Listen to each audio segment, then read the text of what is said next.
Audio test. Audio test. Okay, so not too much delay. Merkstar Bowman, how's it going? A little bit earlier than it was scheduled for, but probably be going for a couple hours today. So let me post this is now live. Live.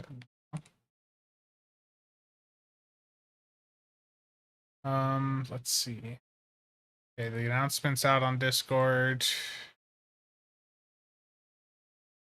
I see there was a question in or a comment in Discord about the event campaign 2023 selection.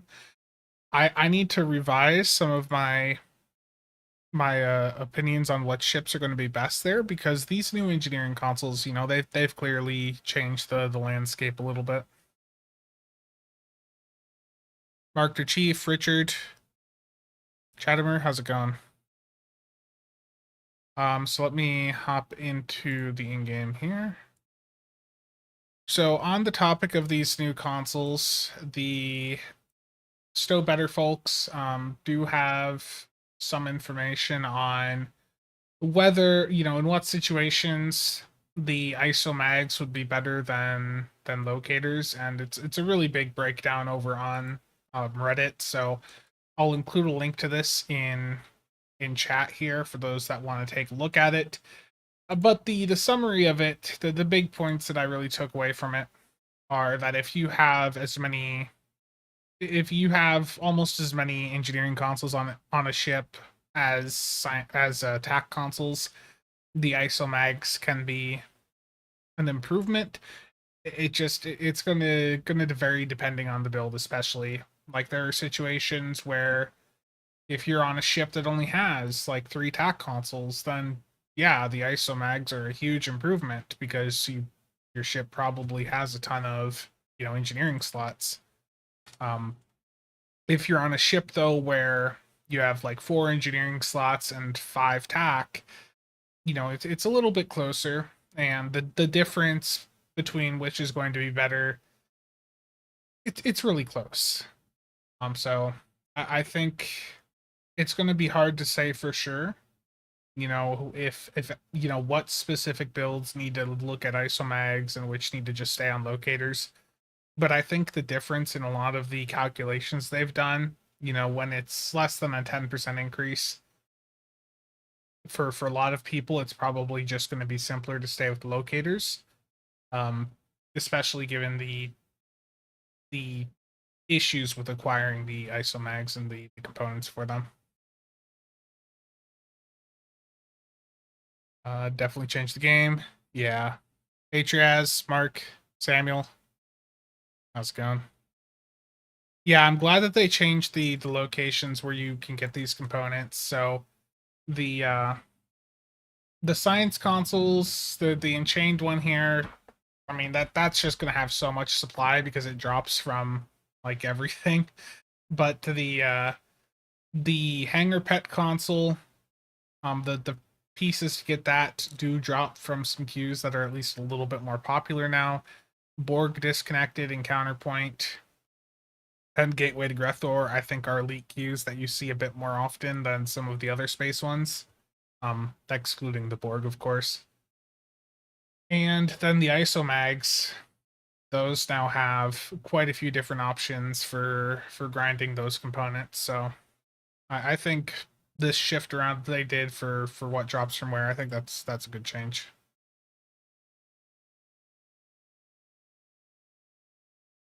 Was watching Stargate Universe. Very nice. I wish that show had received another season. The only thing that makes me sad about that one.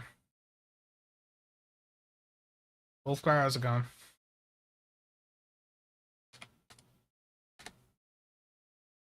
Okay. So my goal for today's stream is that I want to be able to I want to see how many queues it actually takes to get the components to craft one of these consoles. And I specifically want to get the parts to craft an isomagnetic because I think that's the most meta impactful console out of the four new ones that they released. The Hanger Pet one is cool, but I think the Isomags are the ones that are really going to matter when it comes to meta impact. With mine would take you 100 TFOs. Yeah, I mean it's a 50-50. And you can go and just like buy these things right off the exchange. Like if you want to look up like Plectin is one of the boxes that has a chance to drop this drop the thing. You know, you can buy them right off the exchange and have that 50-50 chance. Oh, I hate this. I hate those exchange changes so much. Like, I got one right there, but it's, you know, that's a 50-50 shot. It's been fun actually having elites pop, yeah. So, the first thing I need to do today, before I get into any elite content, is I need to go through and get my daily done. So I'm gonna swap ships and do an Upiter Erratus. But I do need to get my fleet combat buff up because it looks like it just fell off.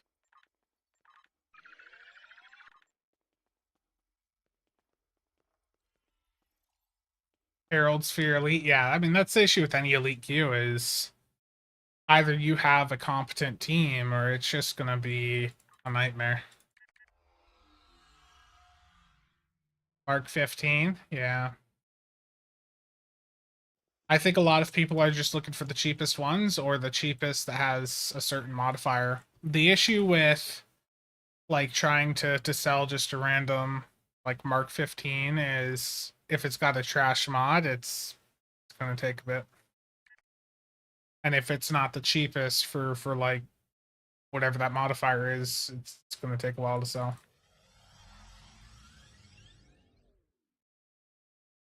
Okay, so for my daily, I'm gonna use the Titan. Again, I know people will probably want me to cover the Titan a bit more. The issue with the Titan, or the Neoconi, is that it just isn't good. Like I mean, okay, it's a good ship. It's just not that good. It's you're either running it as fire at will, beam overload, or exceed rated limits, and I hate single target abilities. I think single target stuff like beam overload and exceed rated limits just is not good in the current state of how the game is played. And the issue with fire at will is that I mean, it can perform well. It's just a chore to use. It's kind of boring. Exactly. It is. It is just another generic 4-4 American worker cruiser. The Lexington in the Sea Store is legitimately a better ship. The American worker Lexington is $30 and is a better ship than this Neoconi. You are paying $200 to get the skin on the ship.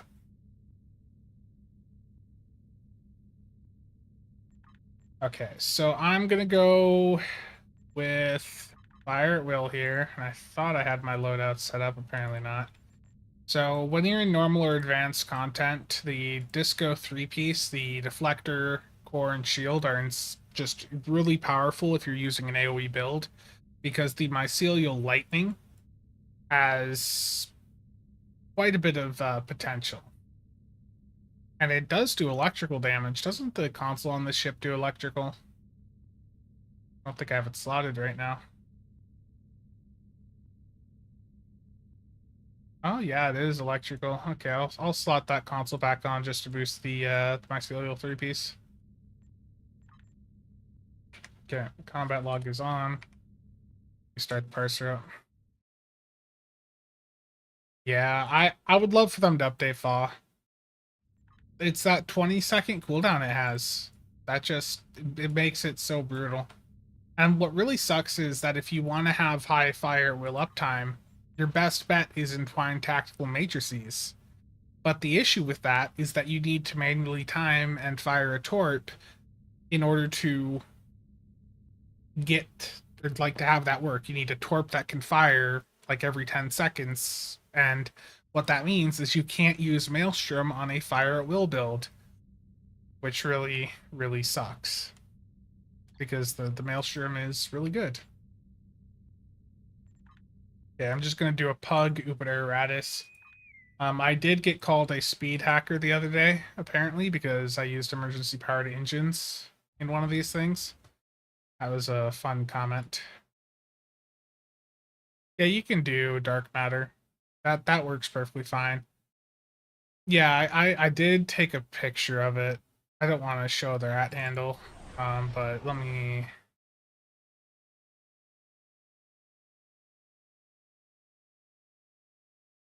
Yeah, so this comment is what I got the other day. Finally, if they...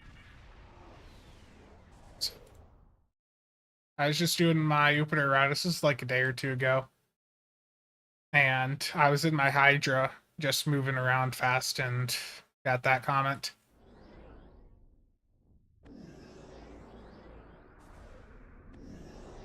Kentari missile works, yeah. Yeah, if this thing could slot dual cannons, I could do a CSV build on it, and that'd be perfectly fine. But the fact that I can't do that, just pain.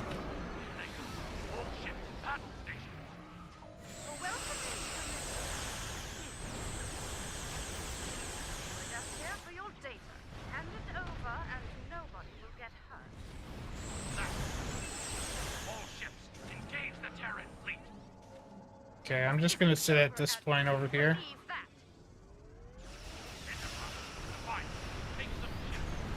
Like, fire at will can still do well, it just sucks to use. I'm picking up more ships through the rifts. Close them if you can. Oh, that doesn't bother me. I think it's funny. Wait till they see a PvP video? Yeah.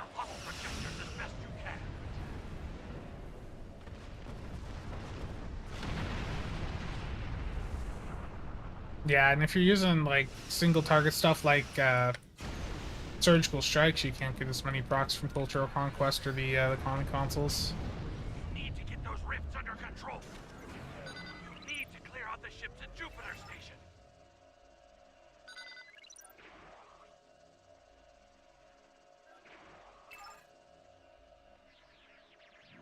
Yeah, the Excelsior 2 console definitely. Like, the E2 is gonna be high up on the recommendation list for me for the event campaign options, just because I think the console's really fun for like beam builds. Got hostiles on the station. They're breaching our system. Personally, I know this is a bit elitist, but I do sometimes like watching to see if people to see how well people can take out the mobs at the other points in this.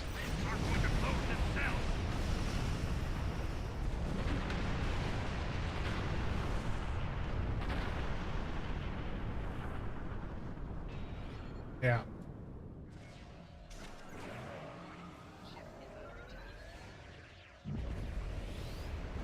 Oh, it's way too fast for that. This wave thing is cool, it just has such limited practical use.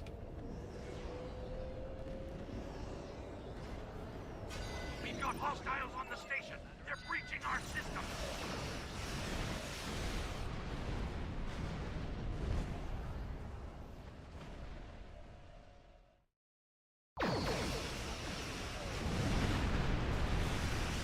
Yeah, the one I did yesterday, I put a picture up in the Discord. My hangar pets on my D7 Merc Worker flight deck carrier almost matched the entire, like, the four random players I had on my team. Just barely out DPS the two hangar bays worth of pets that I was running. Oof.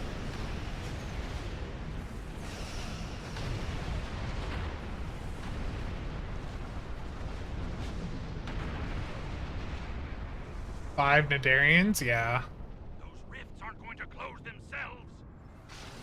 We've locked down the projectors. Now they're ours for good. You still here, Grandma? Ugh, that hour anyway was annoying. Speaking This, Did you like the little back this stuff's gonna be dead before I get to the point. Enterprise is back near Projector Beta. Of course, goes to the opposite one. The Enterprise is going for Projector Alpha. Are you kidding me with this? I'm telling you, make me invincible. Give up already.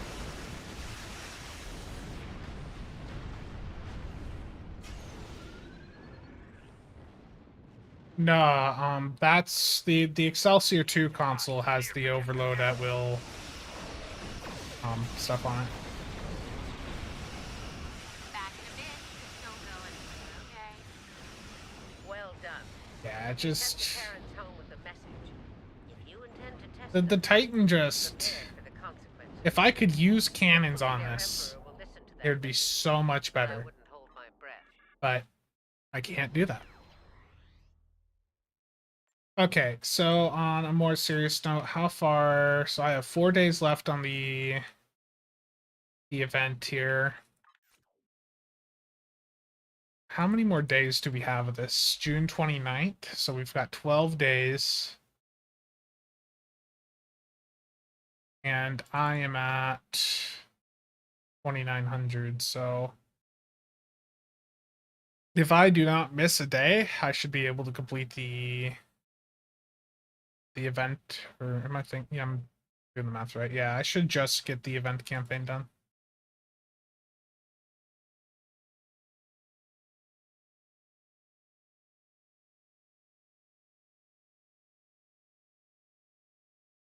Does anyone run STO with flight controls? You can do that. I've heard of people trying it before. I haven't tried it though.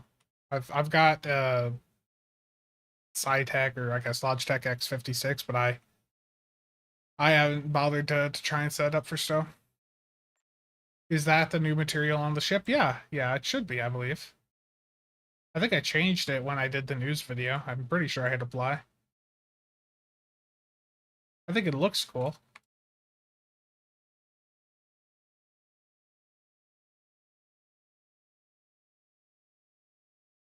Use single cannons. Oof. Yeah, and the thing with STO is you don't actually have like full 3D control. Like there is limits to how much you can angle up or down. So would I say that the legendary Excelsior is better than the Titan? I think they're very identical. In fact, if I go and open, um, open a comparison here. Find it again. Legendary Excelsior.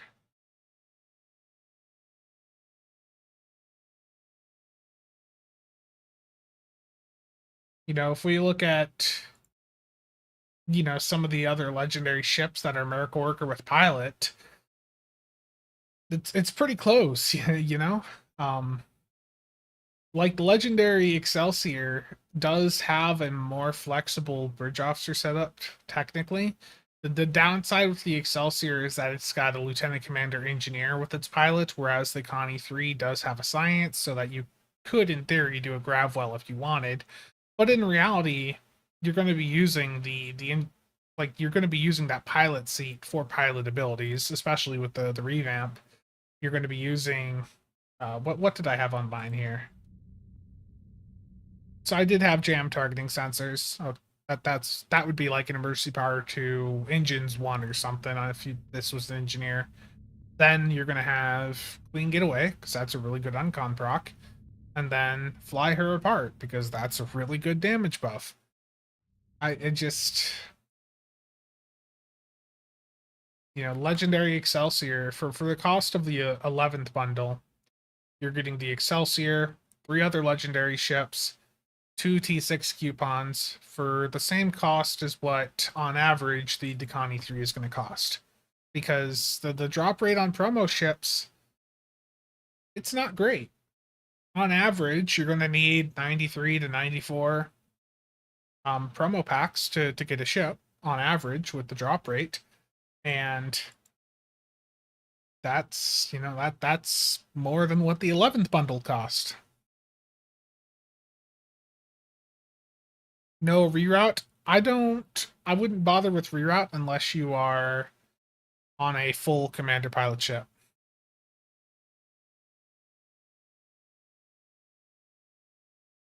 Galcani. Legendary. Wait, which one? I guess the. Yeah, you could do that. And that ship's not really flexible though. That lieutenant commander uni has to be attack. Not all expensive ships need to be good. Yeah, Zen 3K. I believe I saw pictures from Distant Night in Discord, showing that you could not roll the EPG mod on the new science consoles. Let me head down to I'll head down to new ROM here, and I should have some in the account bank. I've been busy. I've gotten a few of these consoles. Okay. Let's ignore all the isomags, and there's a few of them. So for these advanced science energy field gradient projectors, yeah, from what I've heard, they can't get the EPG mod now. Or any other science mod, it sounds like. So here's some of the. Here's a terrible one.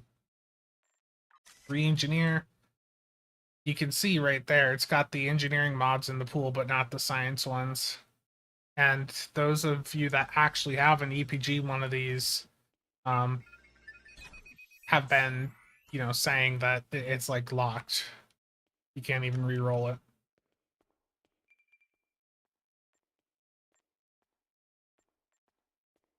Was it? Did I miss it? No, that's EPS. That's EPS.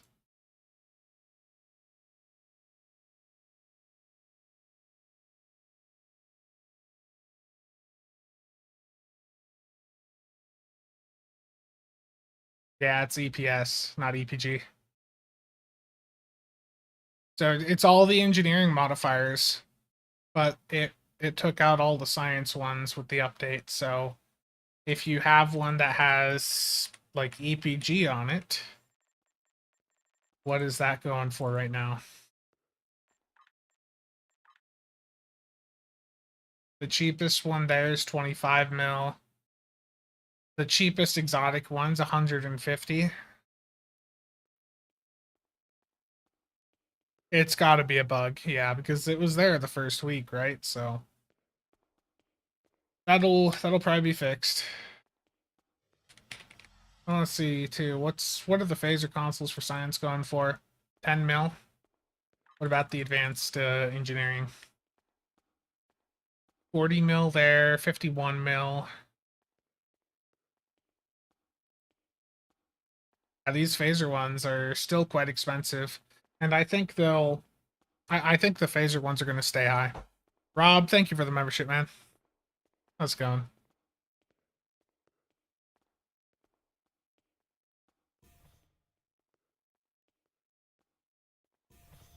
Yeah, absolutely. Well, the other thing is too is that there's so much of the supply of these things dropping from the promo packs right now that if you're looking to stock up on these consoles, I would make sure to be doing so while the promo packs are still in the C store.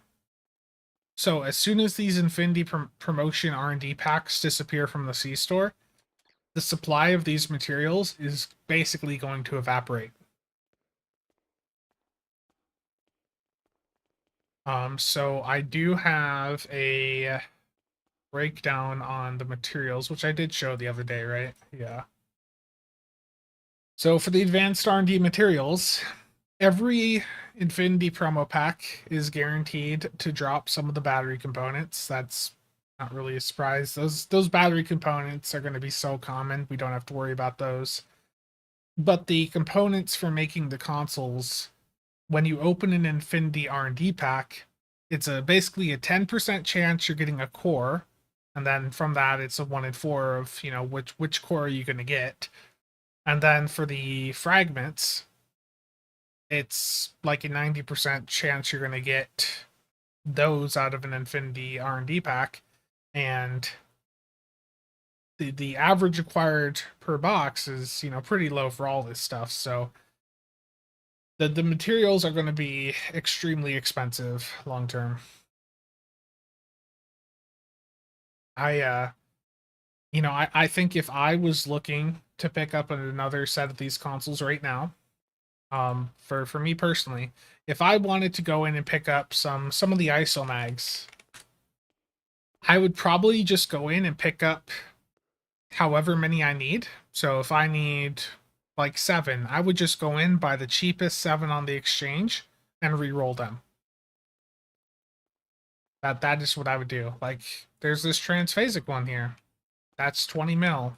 And if I go pop that onto, well, I guess it's in the mail. I hate that so much. Make sure to protect these things as soon as you get them. But, you know, re-engineer it. And hope you don't get screwed over like that. I want to see how many re-engineering attempts does that one take. Better off grinding, to be honest, yeah. For some people, that'll definitely be the approach to go with. Alan, how's it going? There's a 50-50 chance when you get an Elite TFO pack that you're going to get one of the fragments. Firebrand, how's it going?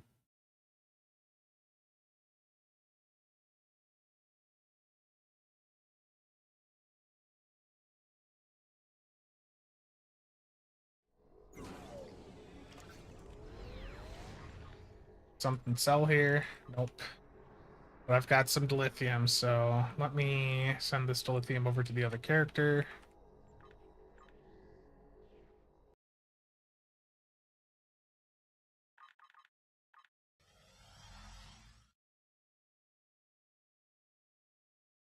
That's got to be just really bad luck. Like it's I went through and I bought a couple of the Elite TFO packs off the exchange, and I was seeing pretty high drop rate that would be consistent with like a 50-50 chance. So I'm gonna go through re-engineer this real quick and see if I can get it with the limited resources I have. Let's see how long it takes for me to get an energy damage modifier. Well, that was easy. Disruptor. You know, if I wanted to re-roll that for phase or whatever, I could spend more, but with that being disruptor, I will keep that and toss that in the bank. That was, I spent 20 mil and I re-rolled it twice. Whereas if I go and look up, you know, Isomag with disruptor here, or if I just look up the disruptor mod, the cheapest Isomag disruptor is 30 mil. So, you know, I saved 10 mil there.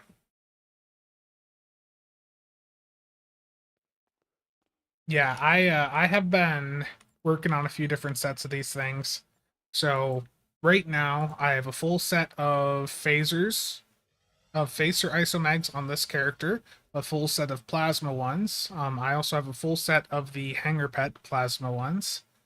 And then in my account bank here, I have a couple more phaser ones. I basically have a full set of disruptors. I'm just going through and I'm working on like a second set of plasma and phasers at this point to throw over onto SOB. A full set would be 6 or 7, depending on the ship, yeah. I mean, some ships you may even only need like 5. So I'm gonna buy a few elite R&D boxes quick, just to see the drop rate here. Elite Q. I'm just gonna buy the cheapest ones. I'll buy like 10 of these or something. How many is that?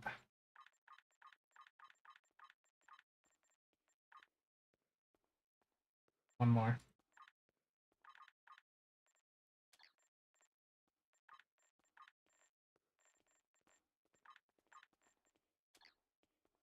Okay. So I've got 10 of these. let's see how many of the materials I get.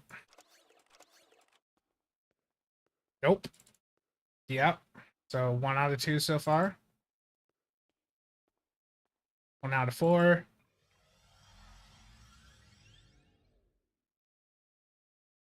2 out of 8. 3 out of 10. Okay, so that wasn't a great drop rate there for sure, but that just shows how the RNG can certainly not go your way.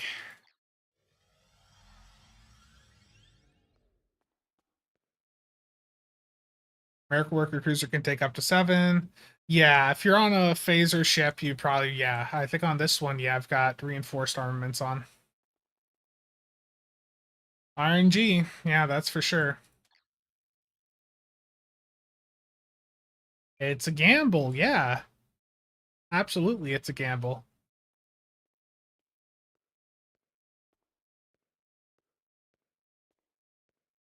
30%'s not 50, yeah, for sure. You know what that means I gotta buy. I'm gonna buy them all up, and we're gonna see how many do I get.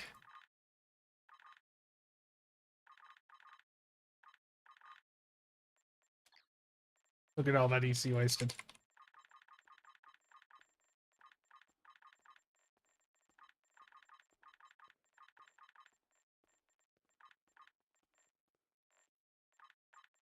Okay. So I've got 18 packs here. Time to gamble some promo packs. I don't have the EC for that right now. It's like 20 mil EC. I don't care about it. I know that I don't have much EC on me, but if I ever want to get EC, I'll find something to sell somewhere. Okay, so far I am a 3 for 8 or 3 for 10.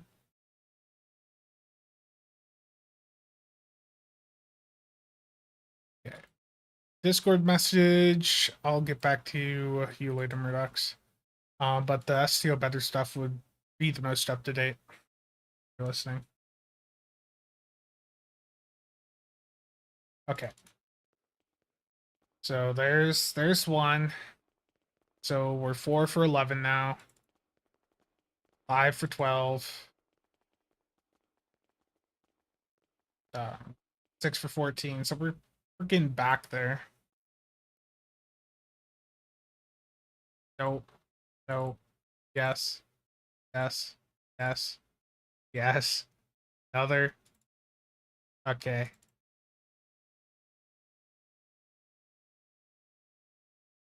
We talk about RNG, and then I open how many in a row, and it just keeps giving me them.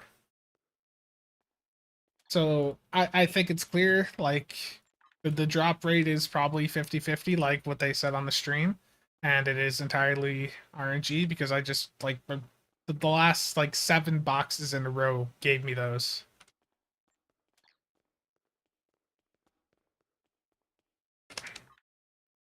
That's what RNG does.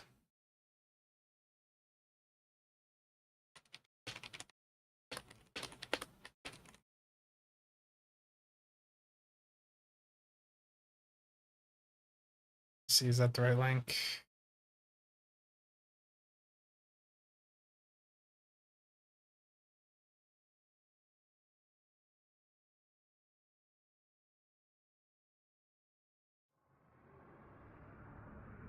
Odyssey spam at space dock? I mean, the Odyssey is insanely popular right now. Like everyone wants to fly the Audi because there's the new material for it. Bots? What? Bots? No, there's no bots. There's no bots at all. No bots. No bots at all. What would make you think that there's, perhaps bots doing anything in the game right now? Well, what would give you that impression?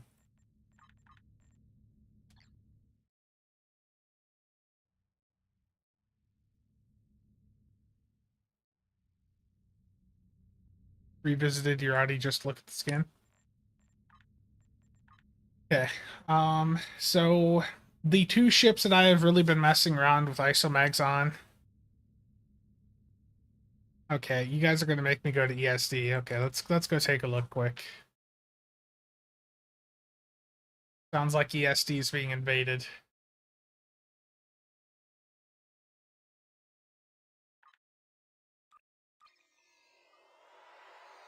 Nick Stu, how's it going, man?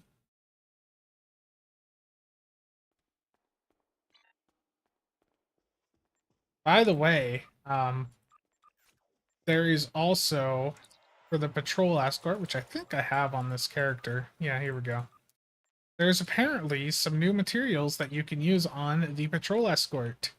And this is a prelude to the fact that the patrol escort is about to receive a new T6 version. So it can use like the Odyssey material here. And I think I saw um on Twitter the other day, I think from like the Stow Wiki account, that there was yeah, there's Type 8B here also for the patrol escort. I mean, we know that the T6 patrol escort's coming out. Like, that's not a surprise. Like, it's been almost a year since it was leaked.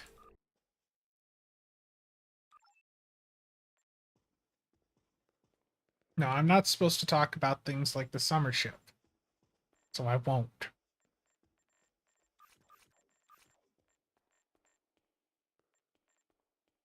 This character, I just realized this character does have the D7. Does it have SAD? Of course it would have SAD. Does it have Scramble Fighters? That's the next question. It does. This character might be moved over to a D7 build a bit more permanently. Well, Kale did hint about something, like a rocket type ship recently, and I wonder if there's, perhaps been any ships of that theme, from recent shows. Lower decks. Okay, I'm gonna just select a random ship here and go up to space. Elijah, thank you for the 10 gifted. Very much appreciated.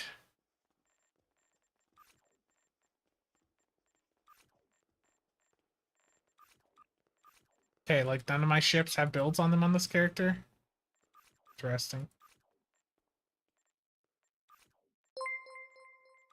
Again, Kalijah, thank you so much. I did see your post too on Reddit, like, and I know you brought it up on stream. You've been having a lot of success with the Isomags.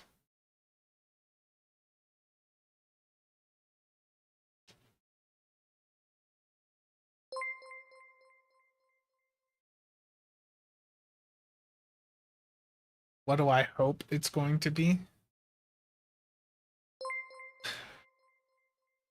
No comment. T6 Titan 2 missile. Yeah, there is probably like I mean there's a lot of Odysseys. There really is. I feel like maybe a dev is trolling and like spawned a ton in.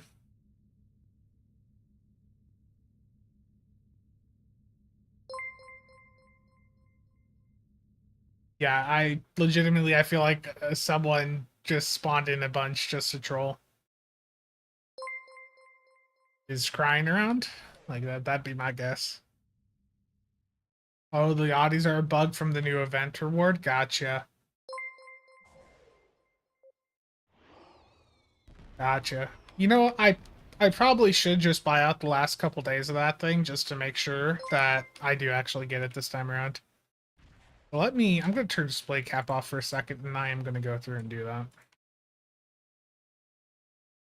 I don't feel like putting my payment info up on screen on accident.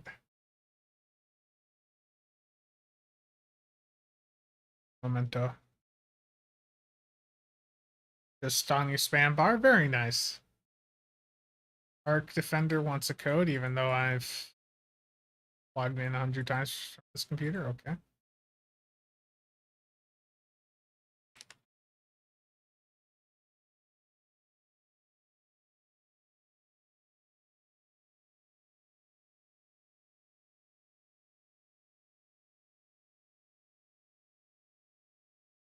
245. Very nice. I think including like Argala and maybe Argala would be a good measurement to have in for any like future like reviews or just showing off a build, just showing where something performs.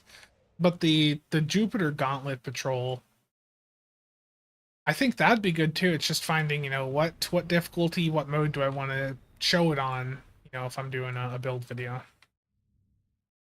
Cut and paste fleet. Terrible. Spy Zen.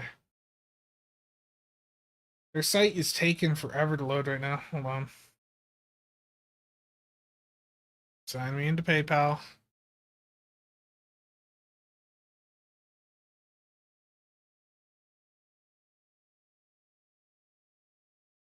Yes. Confirm purchase.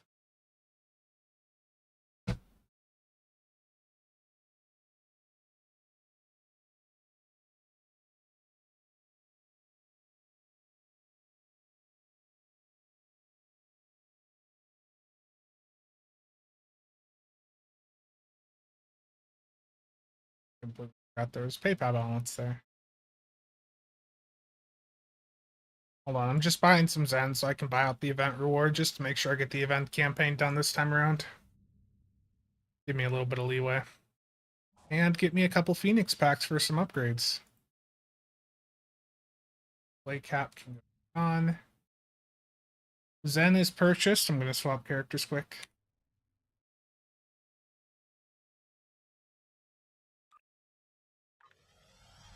I do not like buying events out, to be clear, but the reason that I am right now is that I just want to get the event campaign done during the third event, and right now I'm like right on the border of being able to complete it free to play, but I just want to guarantee it and just give myself a little bit of room to breathe.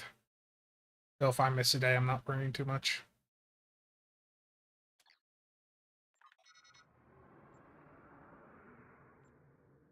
Yeah, I'll probably buy out the last day or two. So what will that be? Like I'm not gonna, to clarify, I'm not buying out like the remaining 4 days. I'm just gonna wait till like it's 11 or like a 12 or 13 or 14, then I'll buy out the last day. Which will be like, it's not free, I know that.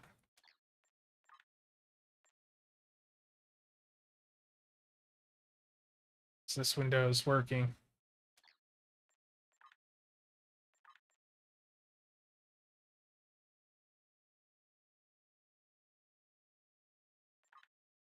Okay. The buyout window's not even working anyways.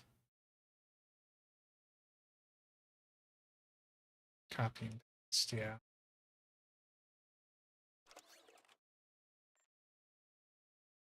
Bought out the first two. Hasn't worked for at all for you? Gotcha. Leave it cryptic. Okay, what ship am I using today? Am I going with the D7 with the carrier build, or do I go with the Delkina? Do I just pull the Eagle out, which is a tank build? Suliban cell ship, or the Suliban. Well, I don't know why I defaulted to cell ship. The Suliban Silic. Yeah, that's a perfectly capable ship.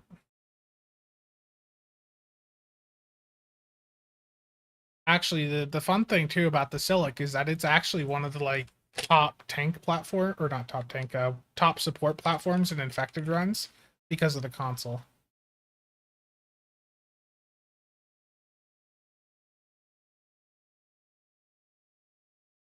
I type in Silic on the Stow wiki and it doesn't pop it up, but if I started off with Suliban, it does. Alan, thank you for the membership. Very much appreciated. Axel, how's it going?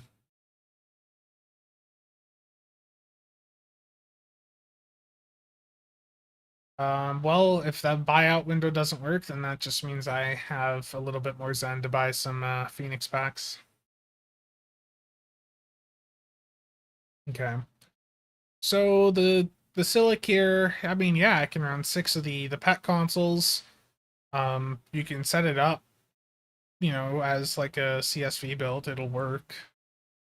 If you want to do beam overload, I mean, you can do that. It's not going to be the best for beam overload or CSV, but if you really want a 2 hangar bay ship that can do 6 of the new consoles if you want, then yeah, for like easily accessible, then that's probably your top option.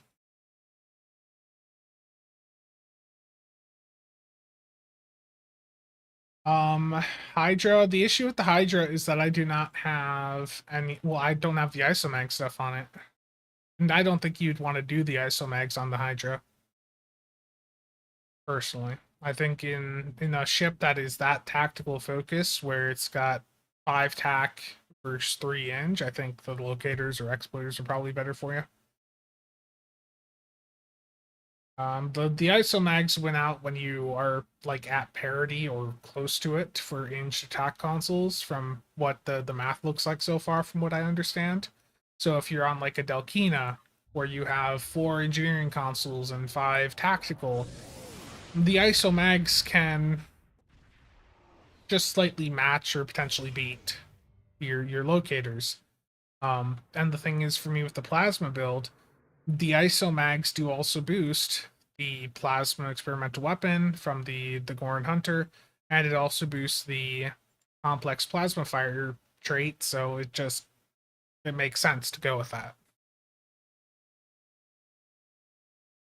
You can get the Silic on its own, like just get it on its own, or you can just get the fleet version if you want to get it completely like free to play.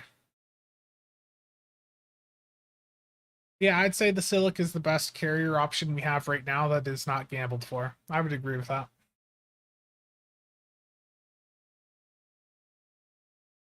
Cardassian Intel ship can do well also, but that is. Let me pull that back up. I might have just completely like forgotten about it, to be completely honest with you. I really have not messed around with those Cardassian ships as much as I should have. I mean, the Cardassian would be good too. The Cardassian would be as good. And I guess, yeah, it would be better for some of you depending on the build. The thing about the Silic is that you can just directly get a fleet version. The Cardassian one, though, I mean, I guess if you are buying a C-Store one, that's a good point. Like, between these two. The other thing is also the Cardassian's already going to be, like, fleet grade right off the bat. So you don't have to worry about getting a fleet version. Where's the sortable filter? Let's delete all these. The Titan sucks. There you go. So Silic. Look at the fleet one versus the like deck carrier.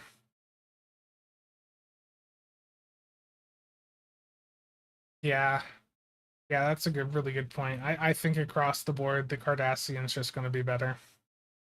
The Silic is good, but I think I do agree that the Cardassian is actually probably your better pick. Yeah, SS3. If you're going to do a single target firing mode, I'd say SS3 is your best way. Yeah, good point then. Thank you for mentioning that.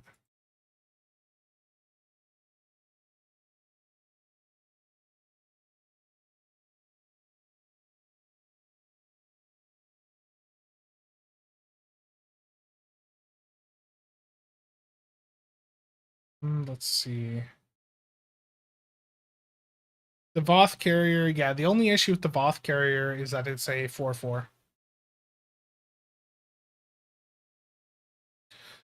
So the thing with hanger pets, one of the big things you have to factor in with a pet build is, do you have SAD? Because SAD is pretty much one of those core traits where I hate to say it to people, but my thought process with SAD generally is if you don't have this, it really, it's sort of questionable as to whether or not it's even worth it for you to go for a carrier build. Um, it You can have some pets like the Romulan drone ships. If you're using one of the ships that can use the Romulan drone ships, those can do well without SAD. They work really well without SAD. There's also coordinated assault, but I I've not really tested that much, and just looking at it, I don't think it would really compete against SAD. SAD is giving you a debuff that is going to allow the pets to do more damage against anything they hit, but it's also giving them fire at will and cannon scatter volley. And if you have pets that specifically have pulse cannon weapons on them, like the rare quality Todouche fighter squadron or the Valkyrie fighter squadrons, then there's a couple other fighter squadrons out there. SAD overrides coordinated assault. Gotcha. I would go for the rare Todouche or the Valkyrie fighter squadrons if you're wanting to do a pet build, and I would make sure to have SAD on. Personally, if I didn't have SAD, I just probably would not bother with the carrier build. That's my personal opinion. I don't have any math on that though, but SAD is just so impactful for these pulse cannon fighter squadrons.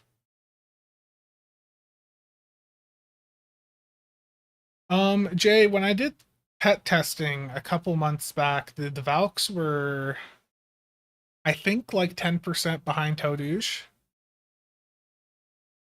Let me see if I still have that spreadsheet. I might. Give me a minute here. Let me pull up my Excel.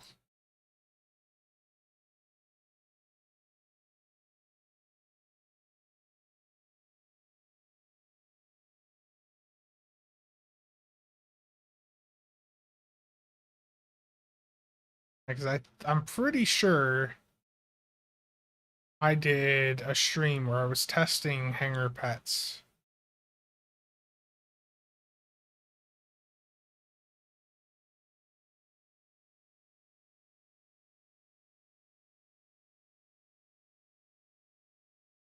And of course I cannot find no, that's not it.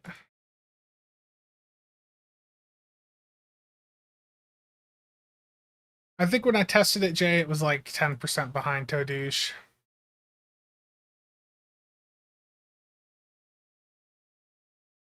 I can't find my Excel spreadsheet on it though.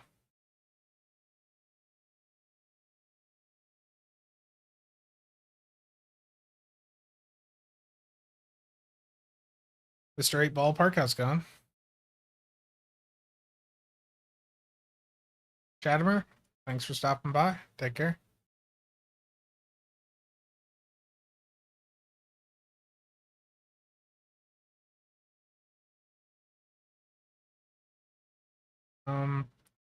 Will Stowe give new ships out into a game made by regular people? Are you asking, are they going to take models from players to put into the game? Like that player designed ships? If so, the answer is probably not. There have been some ships, that they have done competitions for, like the Odyssey. That was initially a competition, but that was 12 years ago. I think right now, if you are, wanting to get a ship model into the game, the ship model would had to have been, in some other Trek media. Like it would had to have been in like a comic book at least, or a TV show, something like that. Like, but if you just have a design online and it hasn't appeared anywhere else, the likelihood of them using it is probably quite slim. Any thoughts on the temporal op hanger pets? I never did do a DPS test with them, but I think if you're wanting that, those are more for if you're wanting to put the temporal stuff on all the targets around you.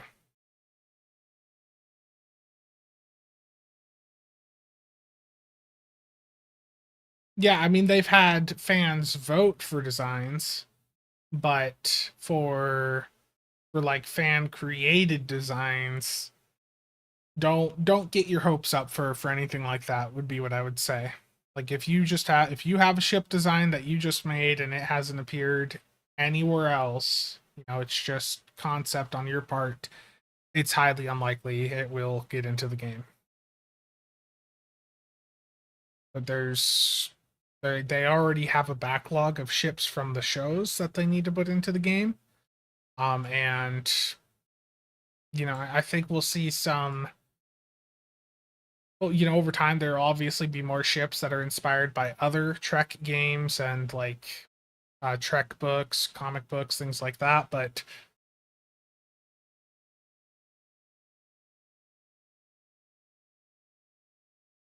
how long after Unraveled on PC did the new Months bundle take to drop? Like a week or two. Is entire C store just not working right now? Is that my issue with the buyout? There we go. I don't know, it was like a week or two into it, I think. Like it wasn't long. Okay. So need to do some elite TFOs now, and like I said earlier, I want to basically on this stream, I just want to go through and try to at least get the parts to make one isomagnetic console. So that's 5 of these fragments. So there's a set of ground cues that can work for this, and there's also some space cues. Now, we're going to start off with some of the space cues, and the 2 that we're going to work on there is going to be Herald Sphere Elite and Vault Ensnared Elite. So I'm going to join the public queue. And Steven, yeah, I talked about that earlier. That's a bug. Yeah, I put $10 into the game, David, and the game just couldn't believe it. It's like, this account finally put money in? What?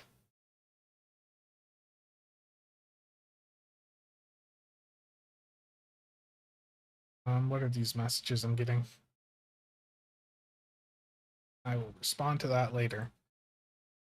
Okay, we're gonna do Vault Ensnared first. Vault Ensnared Elite public queue. If you want to join, just make sure you have a build that is capable of doing elite content. So, Vault Ensnared Elite public queue. This is to try and get a part for the Isomag consoles. So here we go. Public queue. Let's see how painful or painless this is.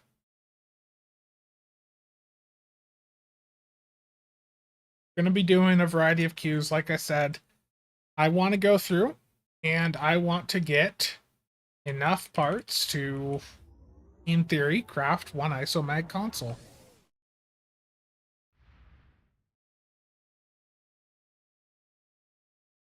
Yeah.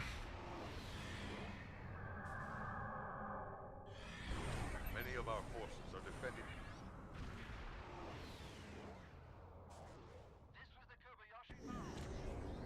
Jay, have you gotten a full set of the consoles yet?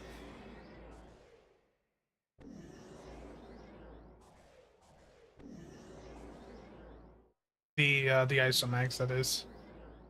The pet consoles, I think the pet consoles are good, but I think the issue is that if you're in a really short combat, they're probably not worth it. We need some people to go left, some people go right. I'll break left and see how it goes. Yeah, that's probably the way, honestly, just flipping for right now.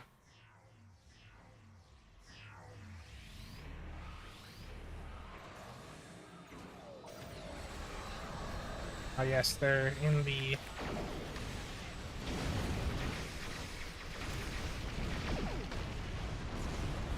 web. Oh, and they got one of them things. That's why I couldn't shoot.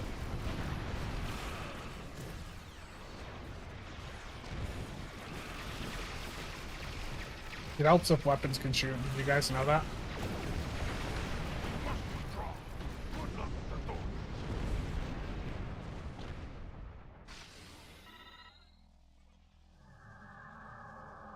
Grind? What is that? I know. I'm gonna go a few ahead here just because you don't need more than one person at most of these points. This is not really that difficult of a TFO. It's more of just making sure people can hold their own point.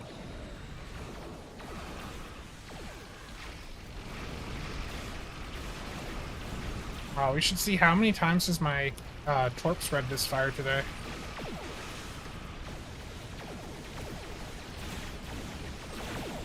I do not want to leave the fight, but I have no choice. Good luck.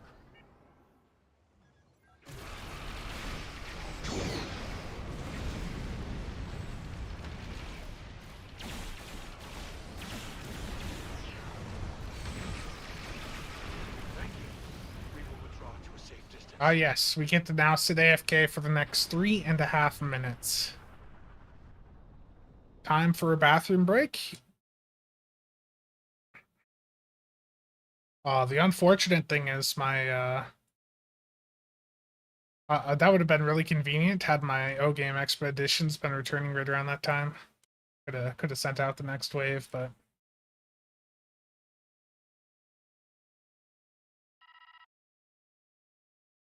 I know. I almost included that in the news video I did.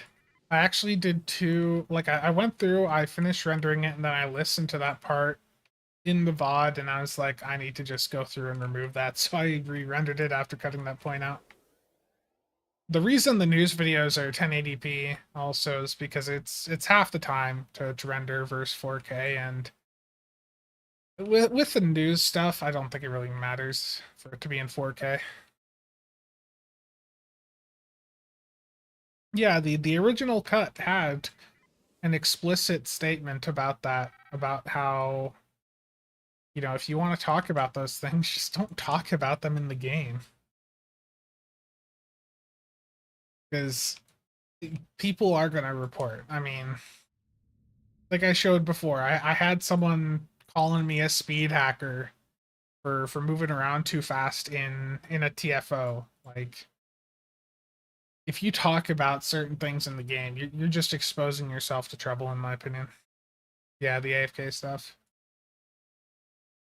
Yeah, that there was someone banned because they were talking about how to AFK Upiter Ratus in DPS 10k, it sounds like. So someone had reported them to the game operators, and they got a 1-day ban due to it. Yeah, I mean, I don't care. Like, if someone's calling me a hacker, I think it's funny.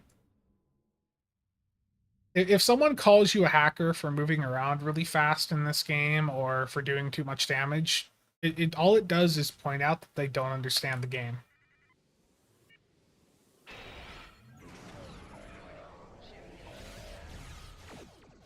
I mean, seeing if you could flip it. I mean, 27's cool, but I don't think it's worth, you know, like, the price of a ship.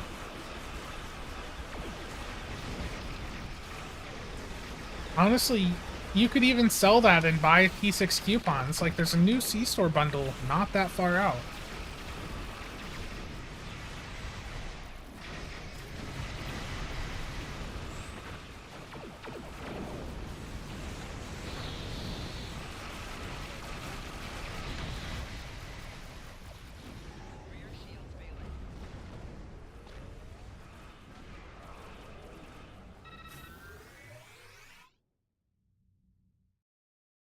$27 for 915 mil. I mean, that's probably a little bit below what the average is recently.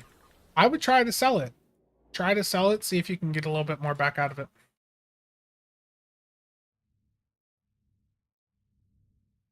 It's worse than I thought. Jay, do you have... I don't know, like, do you have the D7 Miracle Worker Flight Deck Carrier already? That's gonna be my top recommendation, probably from the from this event campaign. Personally, because that can do 7 of the consoles. You can do 7 Isomags, or you can do 7 of the hangar ones if you wanted. And I know you'd probably want to do the reinforced armaments console on it, but that was a waste of Maelstrom. If only the Gorn ship was in the event campaign, that'd be my top recommendation right now. Yeah, that would get you Ruin, and like it's actually a good platform right now.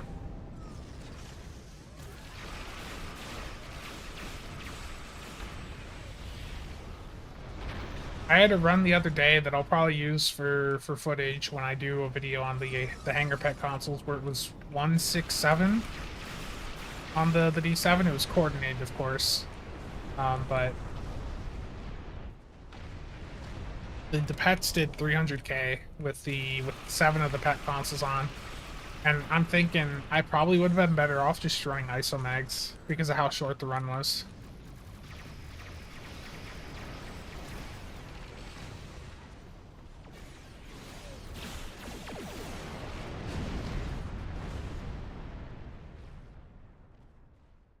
Is the Atlas a must-have? I think the DPRM is cool, but I do at the same time, my opinion on it is that it is a little overhyped. I think DPRM is a really good... the best definition of it is that it's a really good oh shit button.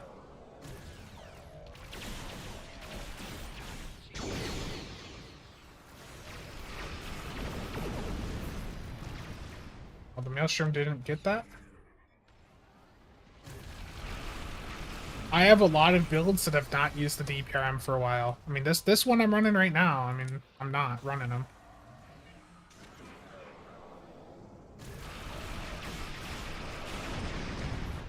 You know, in some elite content, the DPRM is still a lifesaver, but, you know, with the Isomag stuff, you can run, like, a full set of colony consoles and not even really worry about it now. Yeah, that's the thing too, Neo, is I was looking back and I had like 200 and something on my monitor with my Hanger Pets, or from the Hanger Pets, back when I did the stream with that. And like getting 300k out of the pets is cool, but is it worth 7 consoles? You know, I think you'd be better off boosting your weapons.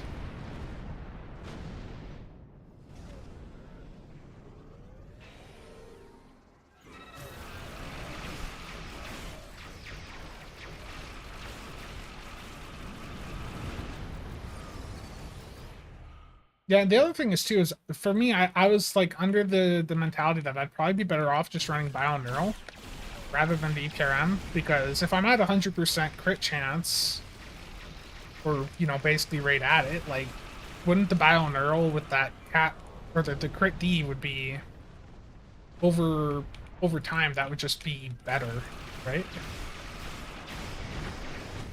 Show the Delkina build, yeah. There's actually going to be a build video for this Delkina too. I have decided to do one. I do not like doing build videos. I think build videos are one of the more frustrating content pieces to do as a content creator, but I do want to get one done for the Delkina because I think it's a little bit different from what a lot of other builds look like, and it performs really well.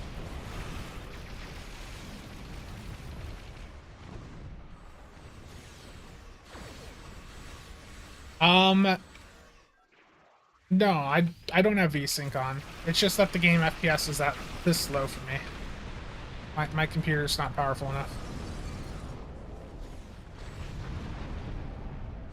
The Ordnance Accelerator? Interesting.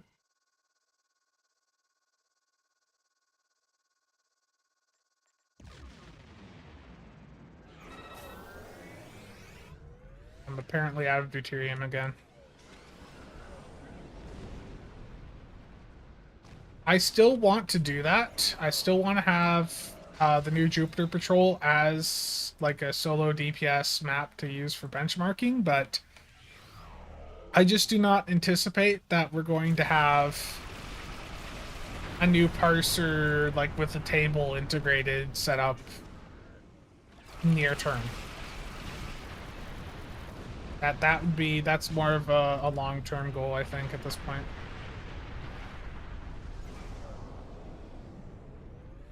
And for me, it's also been, it's like, I'm sitting here just thinking a little bit like, you know, the DPS split was so long ago. Like, is it really the right direction to go to continue having, you know, the split like that in the community? I don't know. Just things I'm thinking about.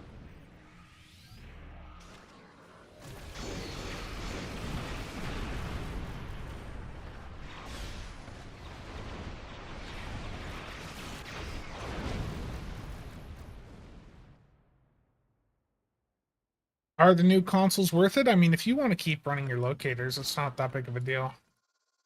Like, I think if you're on an attack-heavy ship, your locators or exploiters are still perfectly fine.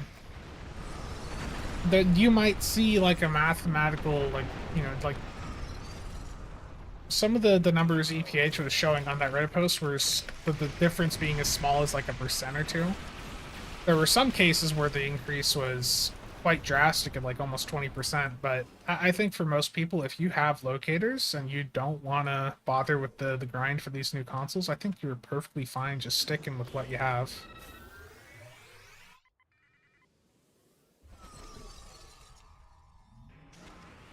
People like you and none of the channels, terrible.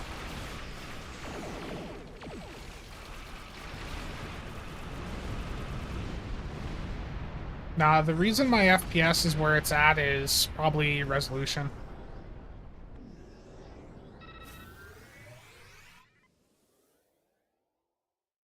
No webcam. The Tholian web is collapsing. Excellent. The vault is secure, but we are not. Sensors show Tholian reinforcements approaching at high warp. Prepare for battle. Defeat the Tholian flagship if you can.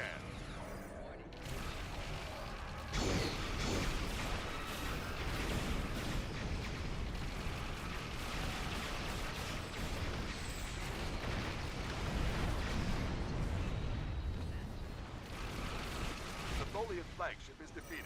Excellent work. Good job, everyone. Okay. Let's see. So this is the first Elite TFO so far. Do I get a component? You know, if you are in this TFO, if you were in here, let me know if you got a part or not. I did not.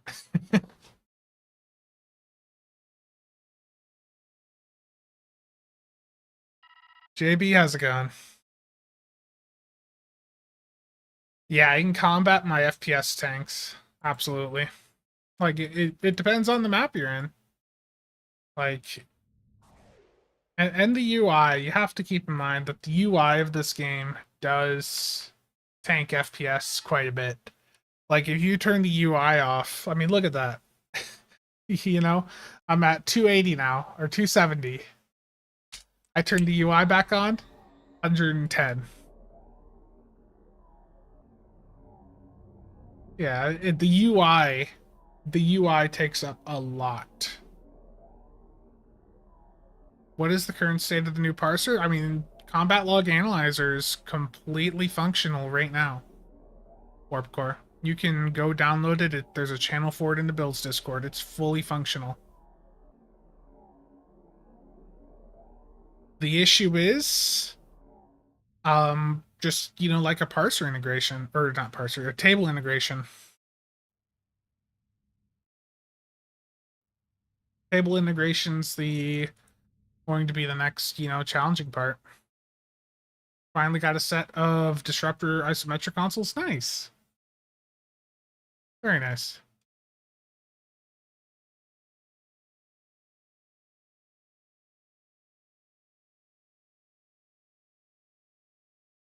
I'm just gonna go respond to some things quick. Alan, thank you for stopping by, man.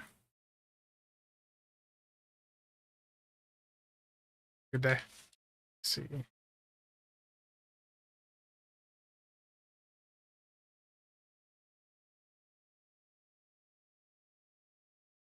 Yeah, Starbase 1 is not too bad to do solo. That's a fun one to do. Um yeah, we'll do some ground, don't worry. uploading the results and retrieving other results from your server, yeah, that's basically the barrier right now. Like, we would need to get a table set up and a way for there to be uploads to the parse, or from the parser to the table, and then to be able to retrieve them. I think we could probably get away without that, and most people wouldn't care. To be honest, I don't think that many people care about parsing. I mean, there's obviously going to be a lot of people here that do, and I think it is nice to have that. But I think for a lot of players, they don't really care.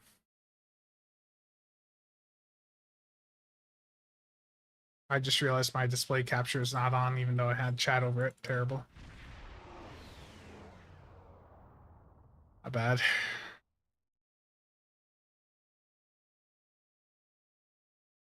Yeah, and that's the other issue with leaderboards, is that it's per character. It's per character, and on the same character you may have a variety of different builds. I need to craft some more things quick. Hold on.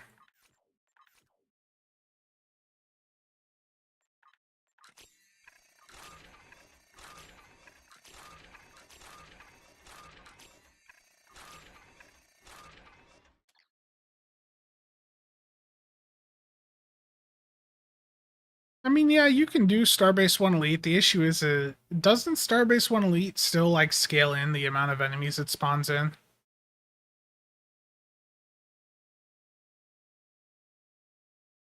Warp Core, I think SCM, the reason it's so locked down is because it was, like, validation on, like, the parse is all calculated and all that on the user side, and then it's sent off to the server, like, validated, and I don't know. Bit complicated. I could probably look into it a bit, but it's just a matter of, like, how much do people care? Like, SCM will technically still work for a very long time. It's just we can't ever add any new tables to it. And can't update it. I mean, yeah, you could do Starbase 1 Elite, see where you're at in there. There's also the new Jupiter patrols. Try them on the hard mode on advanced or elite, and see how you do. Do I have access to the code the SCM server runs on? On the server side, there is a little bit. What TFO is next? Yeah, let's jump into the next one here. Let's do... What's the other space one that has this? Herald Sphere Elite? Okay. Herald Sphere Elite public queue.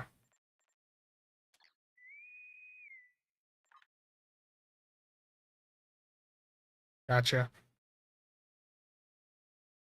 There is some of the server side code that I do have access to, and I believe I even posted a copy of it to the builds Discord like a year ago.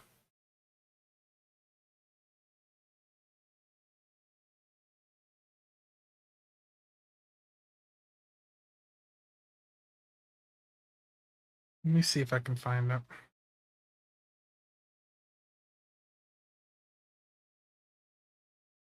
With higher shield pen, you're still doing damage to the shields.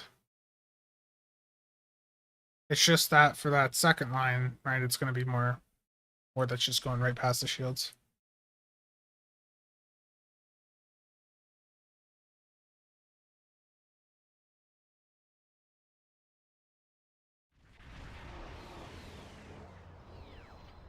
I see a Vomp next to me.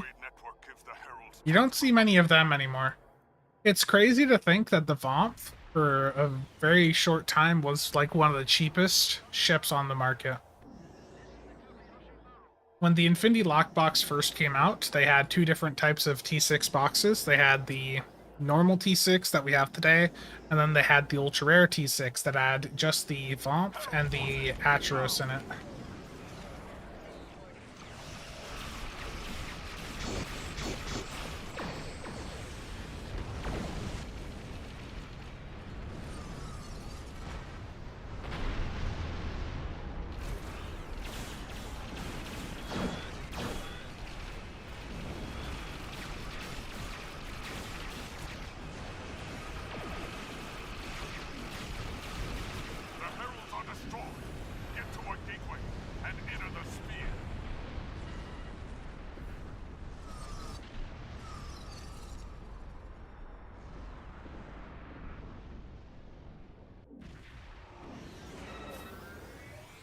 Buy all the ships. Waldo, how's it going?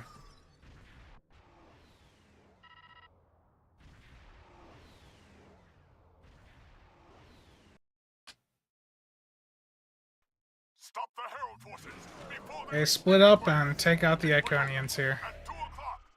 Gateway opening at 12 o'clock. Gateway opening at 4 o'clock.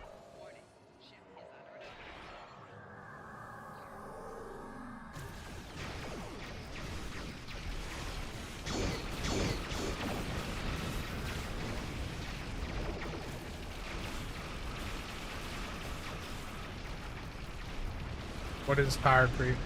Remember when this came out and like this used to be like hard? At 5 o'clock.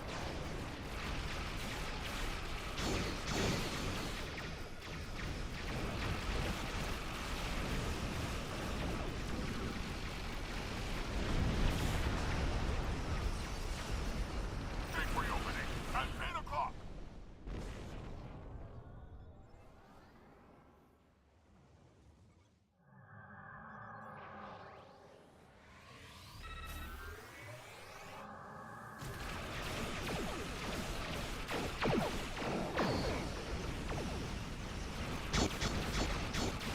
Gateway opening at 9 o'clock.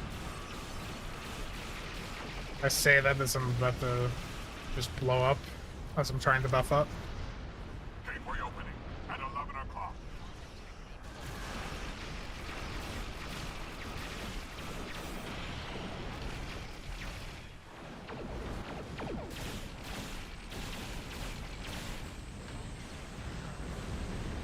That disable there is screwing me over.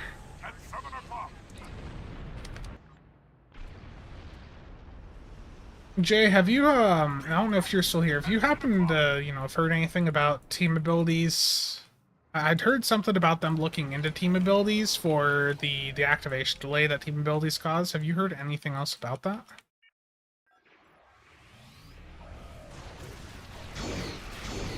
Because I would really like to run like something like Intel Team in a situation like this to clear off some of the Intel disables that these guys run.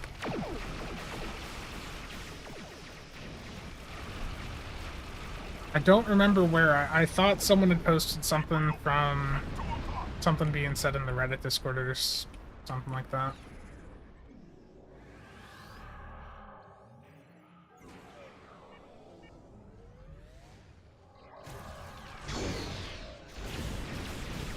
Gateway opening at 6 o'clock.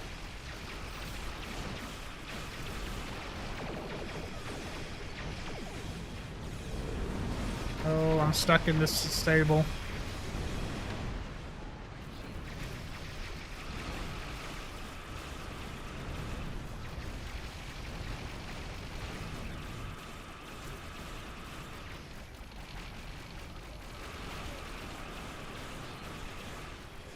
Gateway opening Gotcha. at 7 o'clock.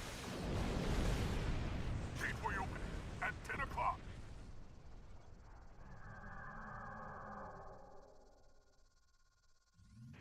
Supposed to be an ISC channel. I know. I can't believe it.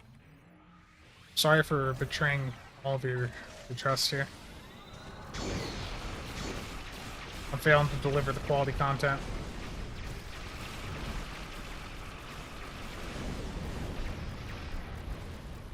Gateway opening at 9 o'clock. Gateway opening at 2 o'clock. Anonymous, thank you for the 25. Don't really have time to watch a stream, but wanted to say thanks for all that you do for the community. I appreciate it. I'm glad to help people out. Thank you for the 25 there. Riker, how's it going?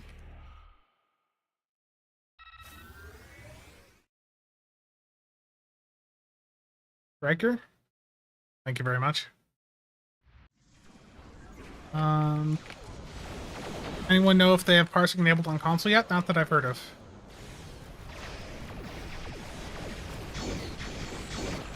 Take out their command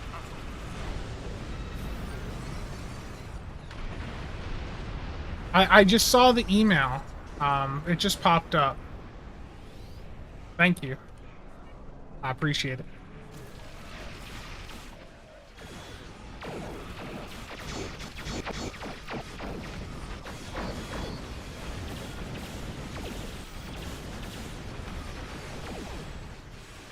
Can't fire my weapons.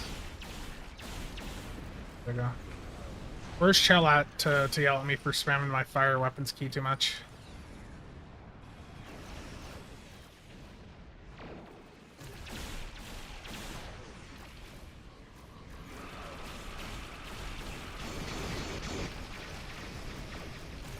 Yeah, the in-game parser is not on console yet, as far as I'm aware. I don't think they have a UI for it yet on PC even. I haven't bothered with it. I didn't do a video on it or anything because it was just so basic that it just isn't relevant for people until they've got it polished. And there's like 9 different commands for it, like 9 different pages of things that you can view, and it just... It really needs a UI before we talk about it.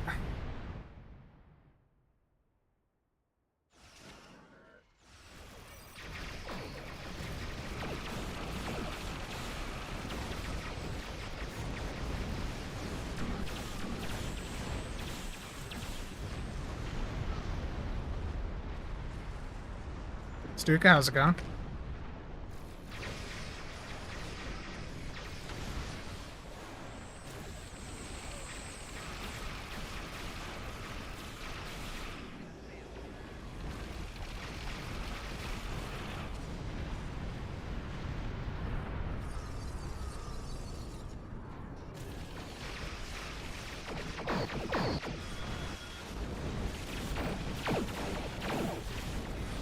Yeah, Intel team would be really good right here.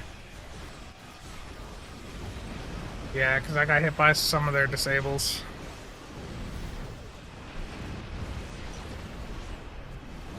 This build does not have much survivability. If I dropped a console, put the Valdar one on, that would help quite a bit, for sure.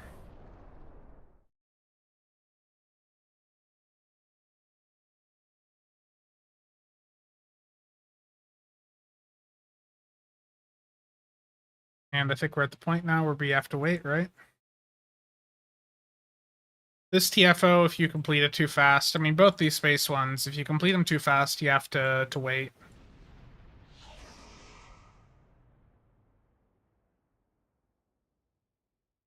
An in-game parser would definitely be interesting, and would probably it would cause some fun on the forums, because when we talk about like DPS elitism, I think one of the funniest things to me that I've witnessed over the years of playing this game is a lot of the people that are very vocal, very elitist when it comes to DPS stuff are not like the high end. It'll be your people at like 100 to 300k, like the mid-range DPS area where people are just super toxic. And I've always thought that was funny.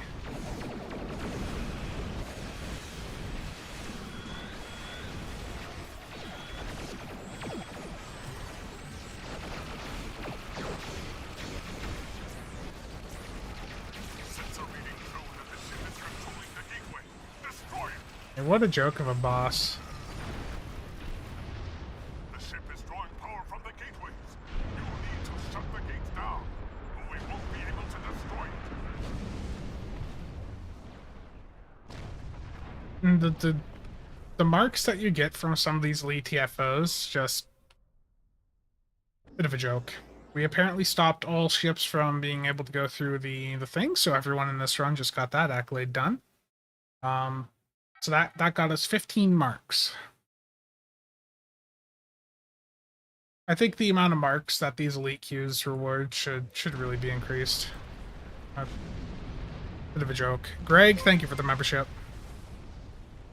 Time for another O game break? No, the O game stuff I only have to do like every hour basically. You just send expeditions out and you get resources. So that doesn't need too much attention.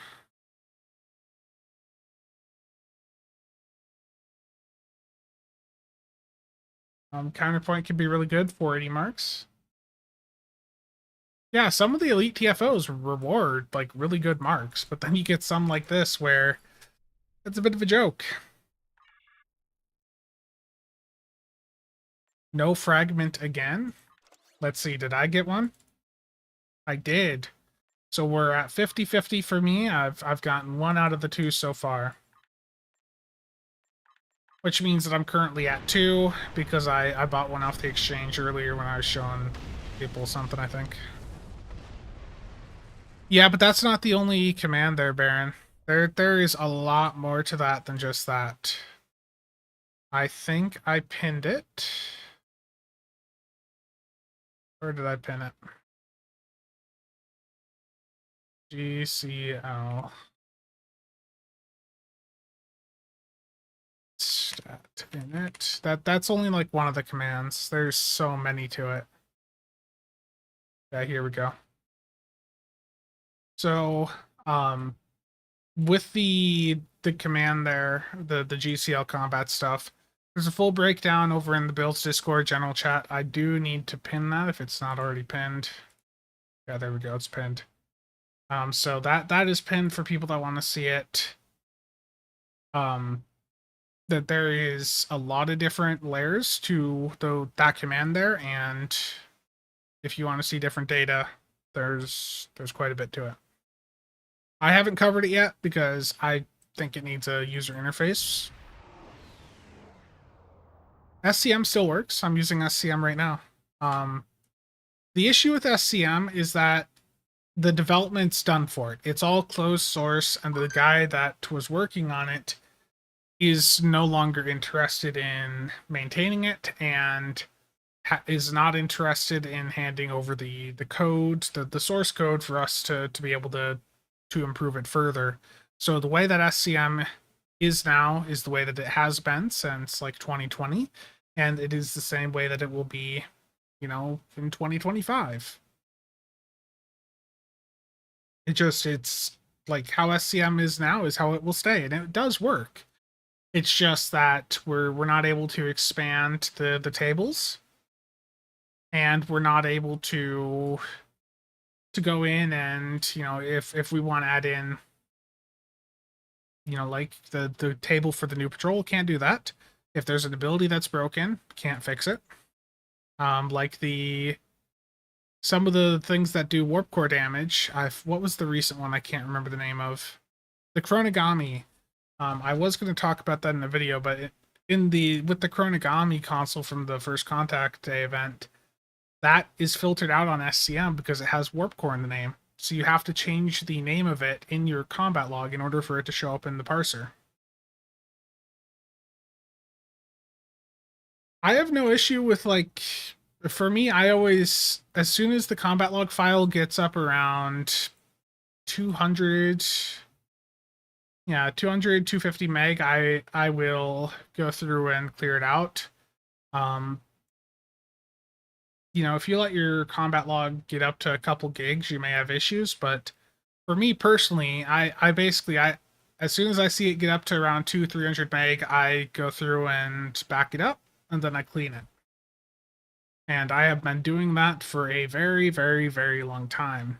So chances are that if you ever did a run with me, I probably have that parse, and I probably have it backed up in this folder because I have parses here going all the way back to 2015. Yes, Warp Core, your name is filtered out. Notepad++, yes, of course. Notepad++ is the way.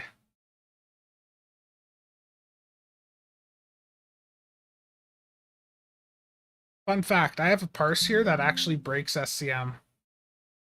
Let me pull this up here.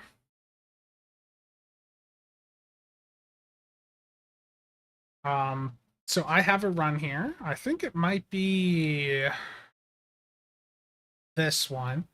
But if I open this or one of these here, it actually, like, it'll show a red X.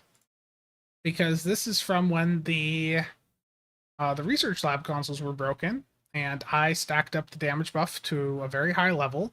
So yes, this number that you see here was a number that legitimately happened.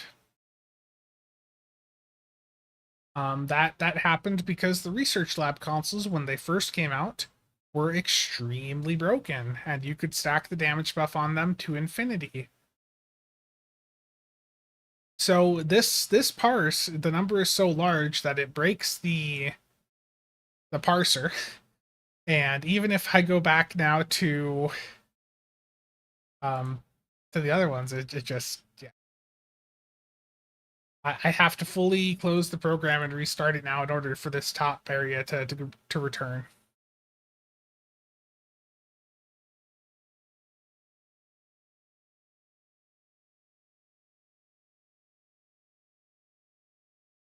How did that work? Well, it was the research lab consoles. If you kept stacking heals, they were really bugged. In fact, I have some videos up on the channel from around that time. Let me see if I can pull one up here. Channel playlist. Yeah, I think it's the Research Lab Broken Console Fun. I think it's the name of the playlist. What a name. But the damage number ended up being so high in some of these situations that the damage showed up as just one. Like it was the damage number was so high that it overflowed, and the damage number was one as it instantly killed whatever I shot. So here's the crystalline entity, and it just literally it's dead in one shot. So did that with a couple other queues. So HSE did that with, and you can see here just going in with FOD, and like everything dies. I should have went into the center a bit faster, but you get the point. Like these consoles insta kill whatever I hit.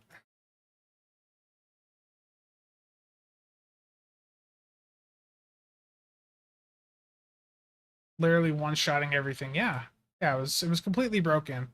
The research lab consoles were giving a damage buff to everything, and they were scaling up infinitely. That lasted a couple weeks until they fixed it. Sounds like fake news. Nothing ever bugged in Stowe. I know. Yeah, that was a fun time. That was back when, for those of you that have been around a while, that was back when the name of this channel was SOB's Casual Corner, I think. Long time ago. Okay, so back to the advanced R&D grind. I am at one of the 5 parts. Technically I only need 3 more though, because I had one on hand. So the next set of queues to go through and do are Into the Hive, Minor Instability. We could do a Journer Gauntlet too. Okay. I'm going to swap over to my Eagle for Journer Gauntlet. It doesn't have any of the new engineering consoles on it, but it's a really survivable build. Casual corner? Yeah.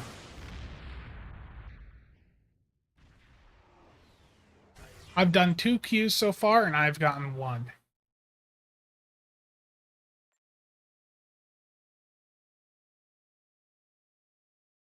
I do need to grab these deuterium surplus. And, you guys want some gambling, right? I'm gonna open $10 worth of Phoenix packs, because I should be fine on the event. Is everything down there? Nope. Cells in. We'll do 600. There we go.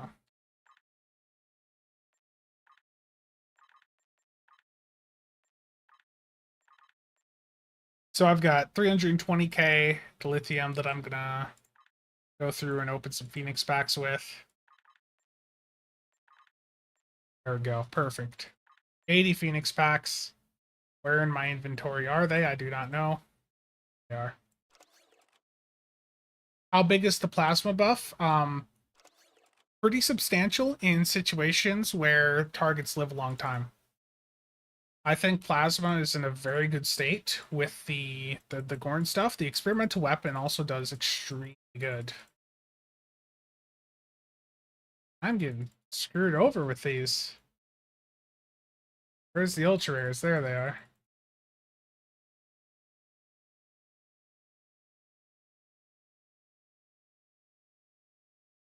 I'm just waiting. There's going to be an epic token. Just wait.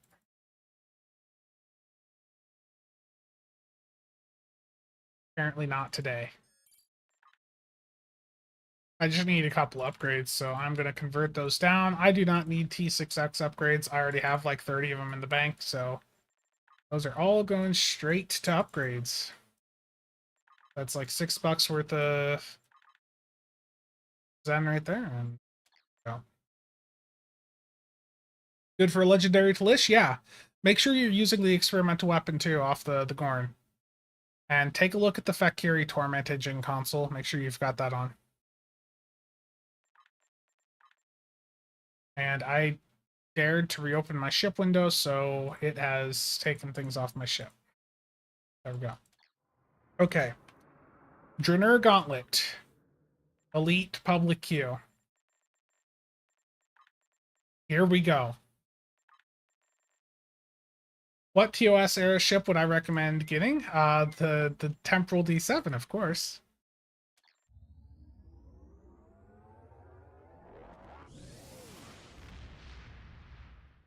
The T6 coupons are not available on the exchange. You have to find a player directly selling them.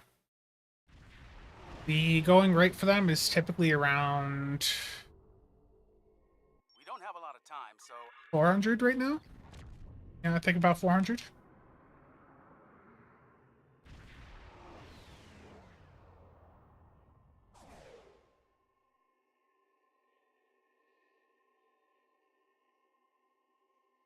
Hoodwinked, very nice. You've got yourself a Gorn Hunter right there. I am currently in the Eagle. This is a very survivable build, which means that I am going to die immediately upon contact with the enemy. Because I've jinxed myself.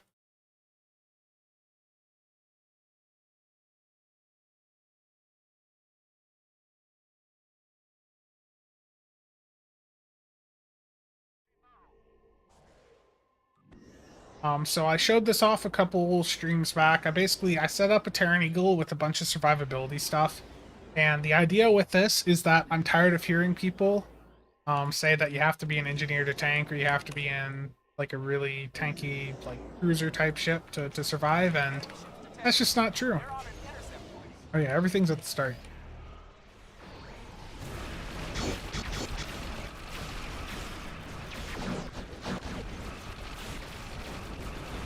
I don't know why I didn't hit my damage buff first.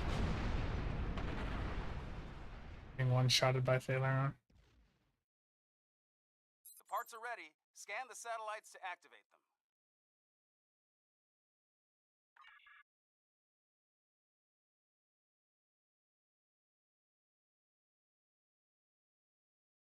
What's the DPS on it? I mean, when I did the HSEs, it was like 400k. Like, I did a solo HSE with it. Yeah, you gotta like fly around, activate the satellites here, I remember.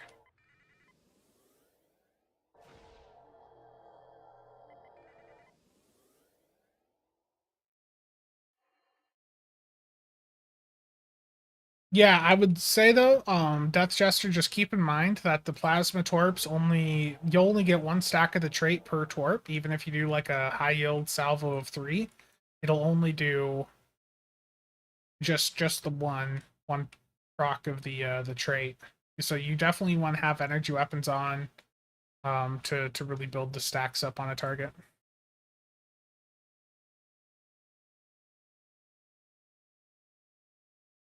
This Terran Eagle one? No, it's not on Discord right now. Picking up multiple enemy signals on sensors. Get ready.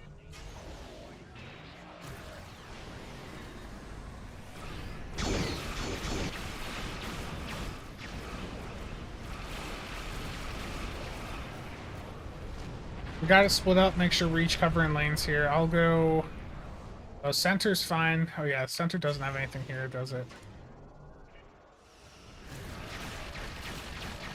Been a while since I've run this one.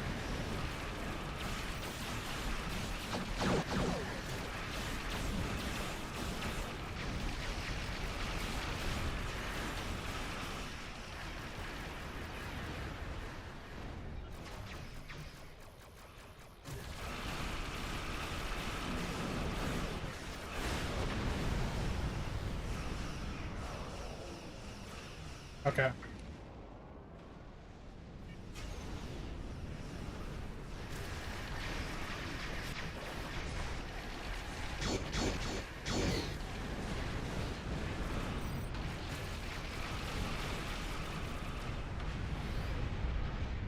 Yeah, I don't know what I'm doing anymore.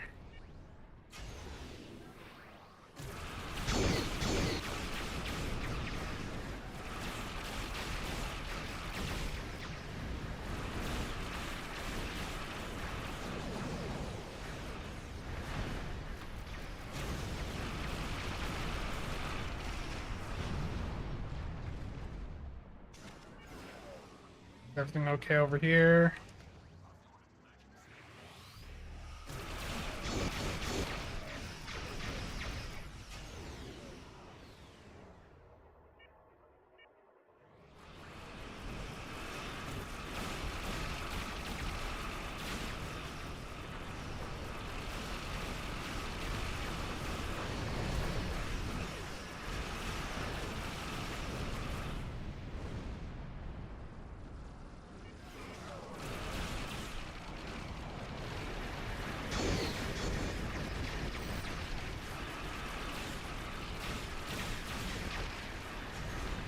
Console won't load once. I hate that. I hate when something just completely disappears in your inventory. I think the Gorn experimental is probably the best experimental in the game. If you're on like a plasma based setup.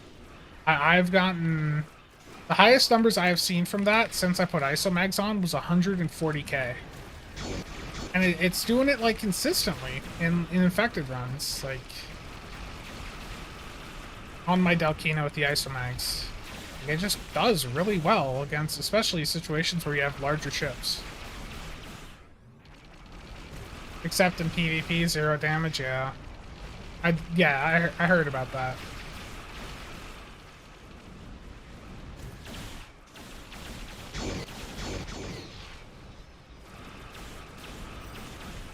Traits, power levels. Power levels not saving sorta sucks.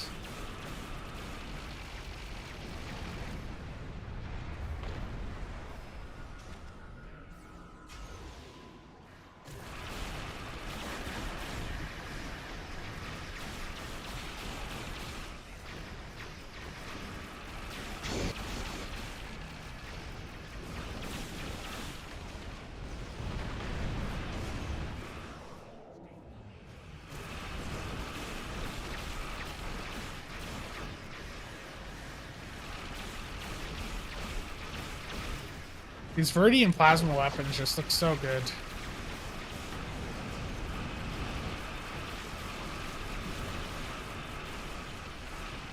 Yeah, the console and trade are boosted by the Fakiri Torment. For plasma consoles, I don't remember off the top of my head.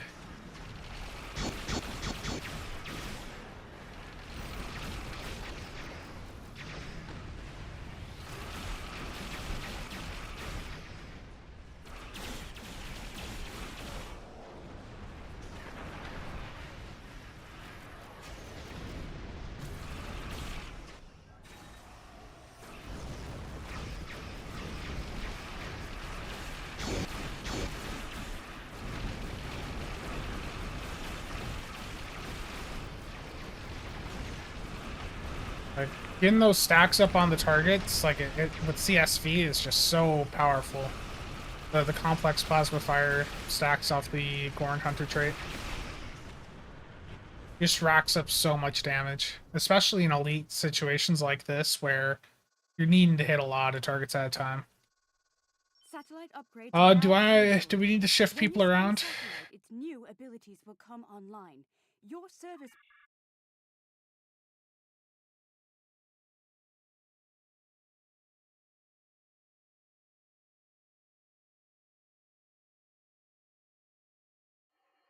I mean, I've had better results off of um the Gorn one than I ever had from the Soliton. I mean, I think the Soliton's still good.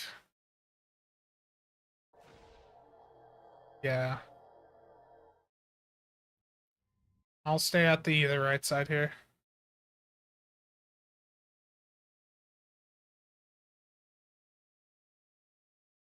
Two on each side and one in the middle.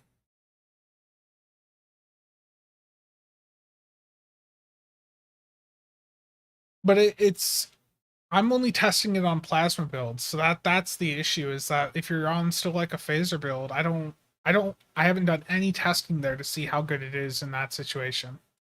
My testing with the Gorn Hunter experimental weapon, which is a plasma experimental weapon, has been on a plasma build, so I don't have that info on how it does on other things. Hang on up there.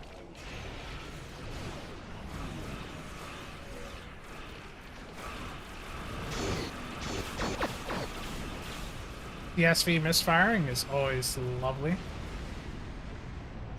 Oh, they spawned in behind us.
Yes, misfires are a great part of the game.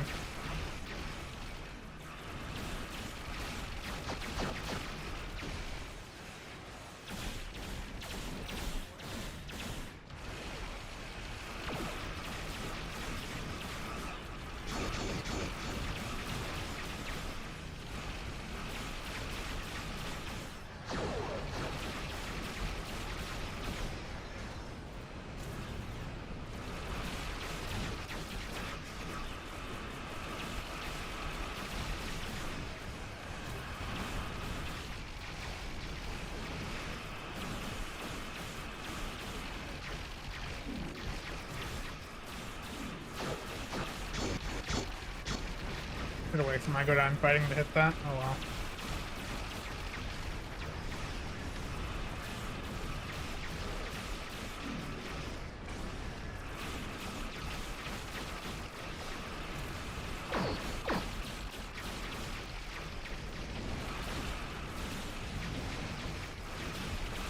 Yeah, I think I have the disco core on, unfortunately. But yeah, the Tholian Warp core would be amazing right now.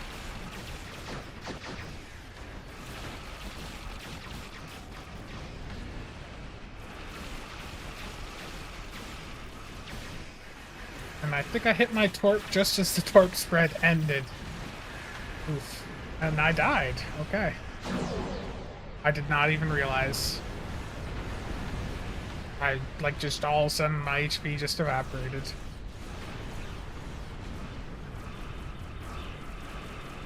Asgard has gone. I failed. Look at the plasma dots are still going though.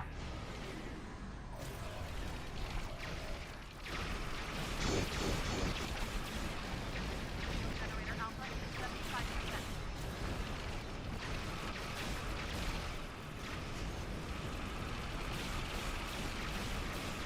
Yeah, I know. Definitely a very noob mistake on my part.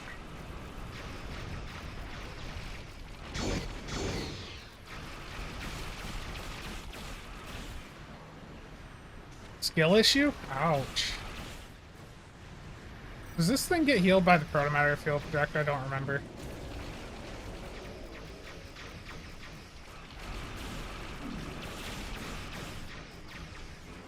Does not seem so.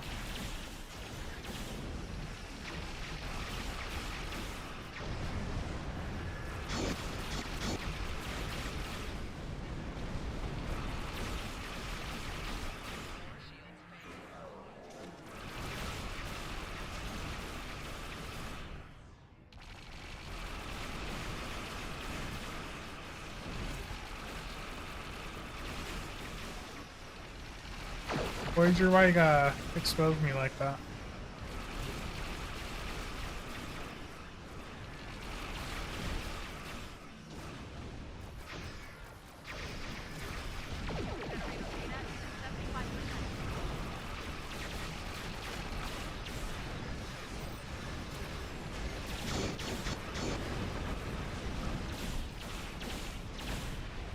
We did it! Enemy fleet I did really fail and die there, but I mean that was overall a good run. 282 marks. I mean that's more reasonable, but that's including the daily. At least for now.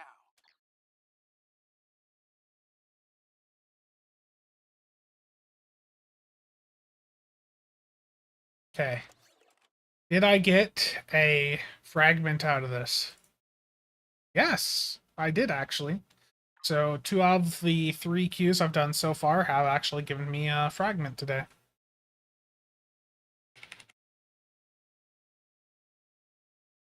%100% on pieces so far for you? Yeah, I mean, it's RNG. It's all RNG.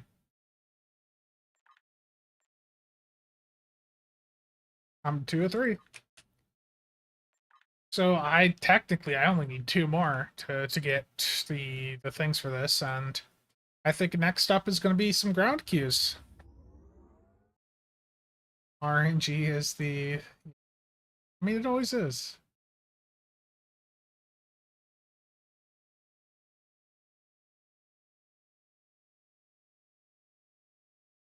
So the next 2 queues, we're going to do an Into the Hive and then a Minor Instability. Yeah, okay. So I'm going to...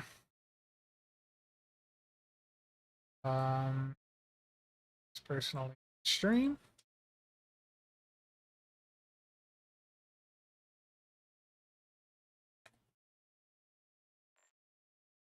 And then another console. 0 of 3 for you. Oof. Yeah, I mean, RNG is just like that sometimes. Sometimes the RNG just absolutely sucks.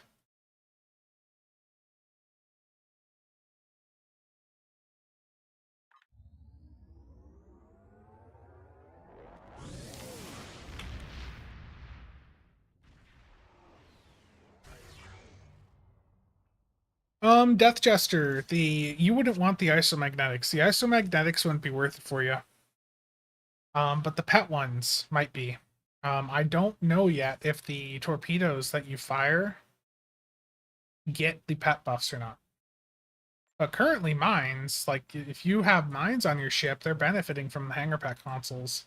So I do wonder if the plasma torpedoes would benefit from the buff that these hangar craft power transmission consoles are giving.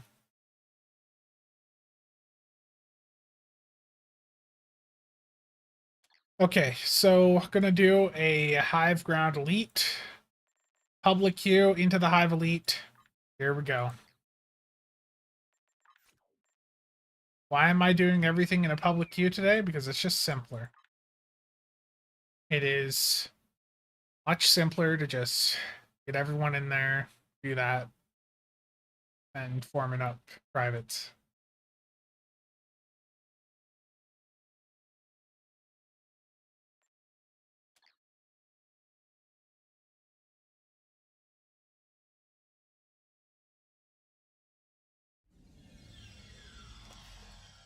You have penetrated to the heart of Unimatrix O. I don't have commando active. Oh, can I turn into the... Do I have the cat thing on me?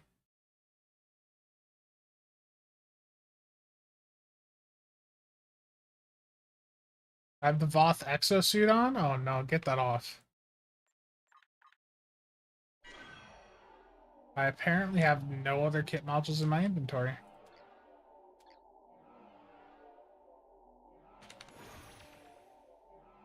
I don't have the cat either. Horrendous.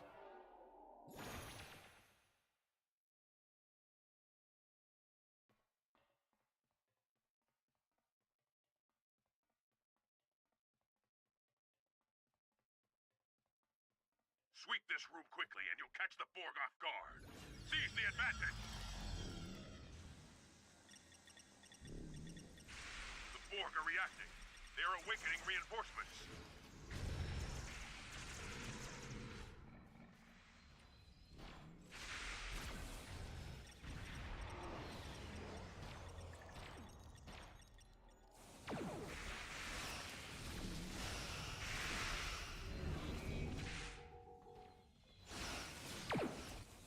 And the hive here is not really that difficult of a queue. It's more of your team understand what's going on.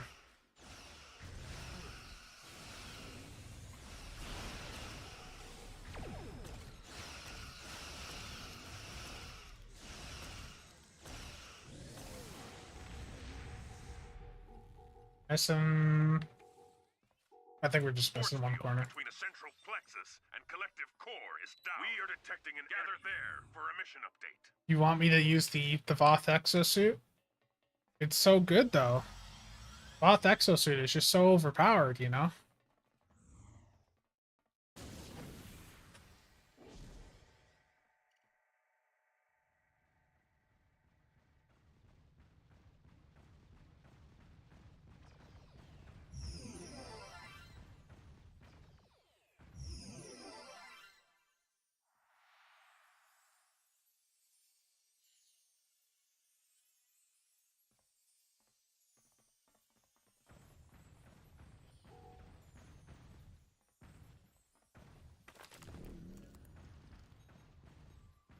See, you do get to play as a Borg.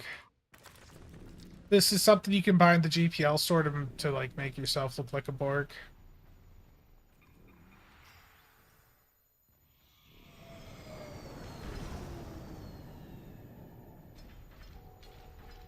Borg are reacting to the virus upload. Reinforcements inbound.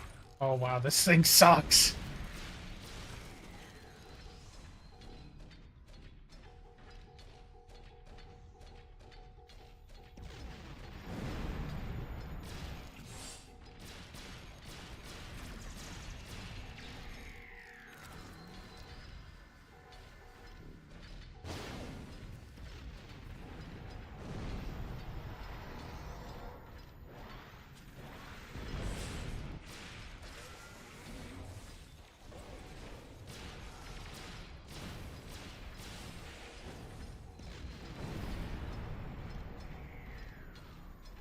Triz likes anything that's put into the game, though, to be fair.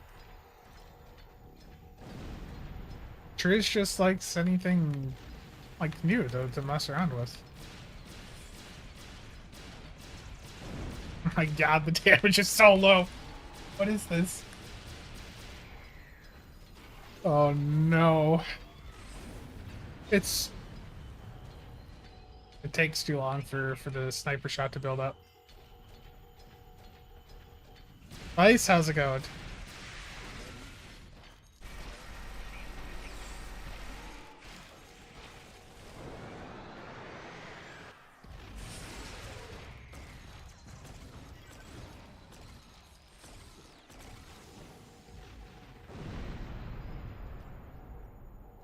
No.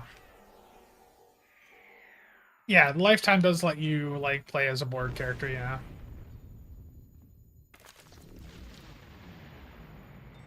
The Borg are in chaos. This is it. Time has come. The Borg attack the Queen.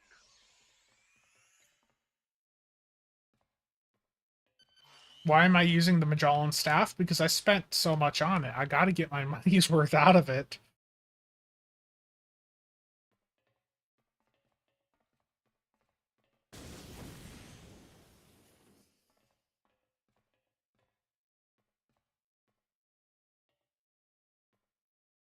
I spent 200 Lobby on the thing. I gotta, I gotta get my money back.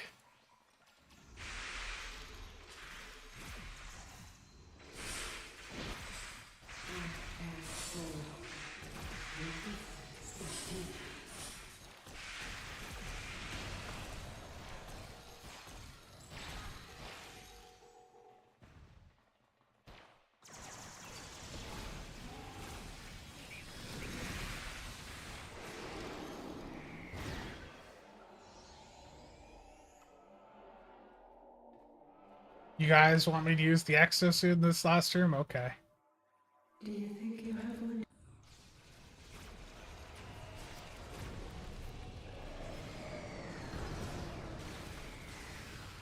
And everything's dead by the time it's active.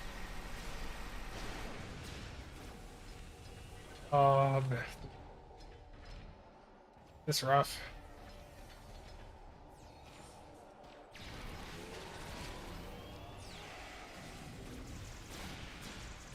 It's a sniper shot did 1,800 damage.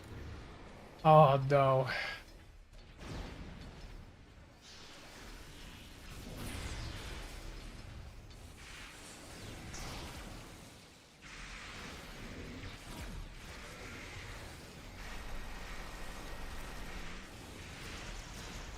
It's a neat concept. It's just the fact that you can't really buff it up that really just limits it.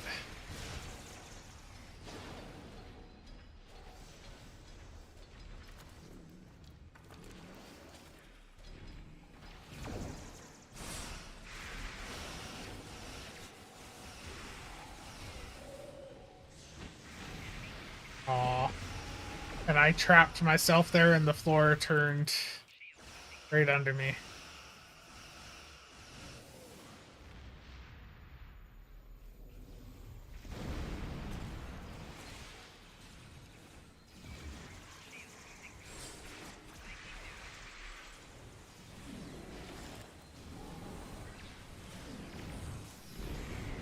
You cannot defeat me. Yeah, I know. Defeat the Borg.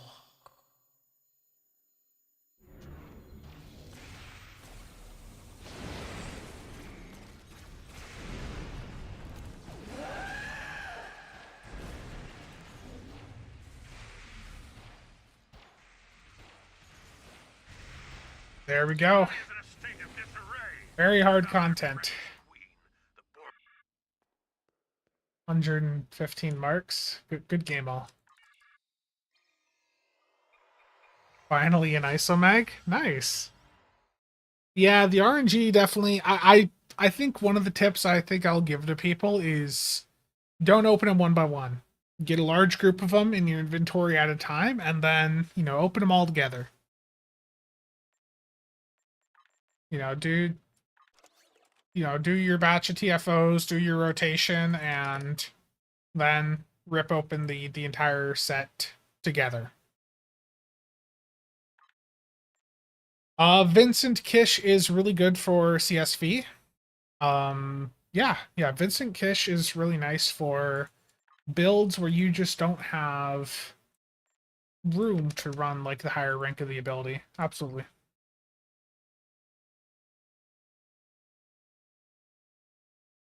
Yeah, I mean the issue is though when you're on Reddit or any public forum, and this is going to be the more elitist DPS side of me talking here. There are a lot of people that think that they know a lot about the game that are not good at the game. I was reading a Facebook post the other day from someone arguing about tanking that is very much in that boat, and they tend to be very vocal. So many bad threads online, yeah.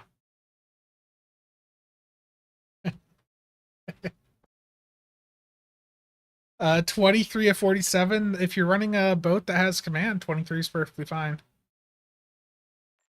For me right now, I am running 24 for the power boost, 26 because the damage over time effect does buff the plasma trait that I'm running, and then I've got 27 on, of course.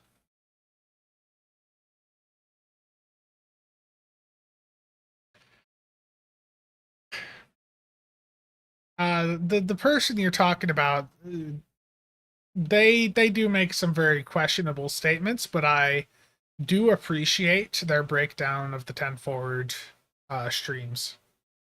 While I don't agree with their other opinions, I do appreciate the work they put in doing the write up.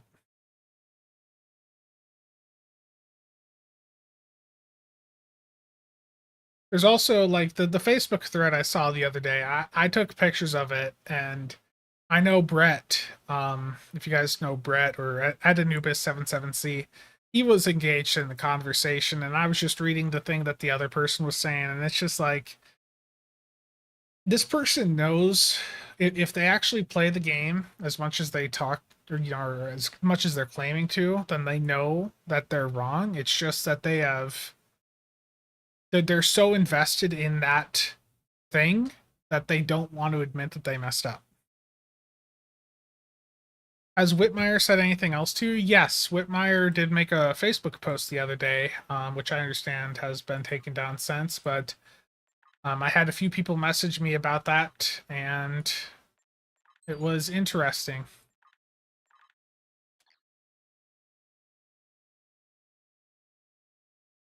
Okay, we're going to do a minor instability here. I am going to grab a different kit module, though, now that I've remembered. I apparently need to beam down to the ground to do so.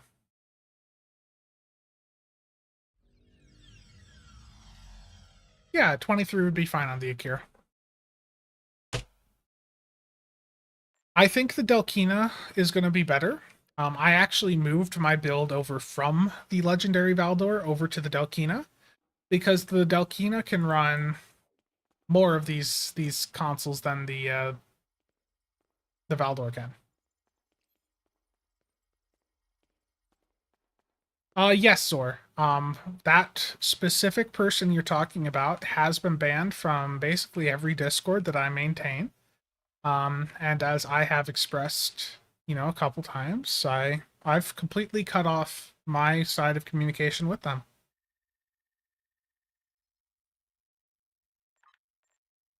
I do not support exaggerating or fabricating health or financial issues to manipulate an audience to get people to give you things. I just don't want to be associated with that. Okay, minor instabilities, public queue.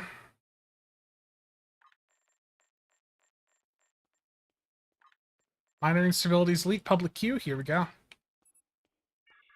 Supreme, I think at that point when you're at like a difference of one console, I think the ISOs would probably be worth it.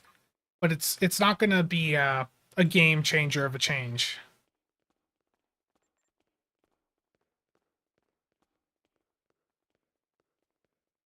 I'm just gonna grab Rally Cry. There we go.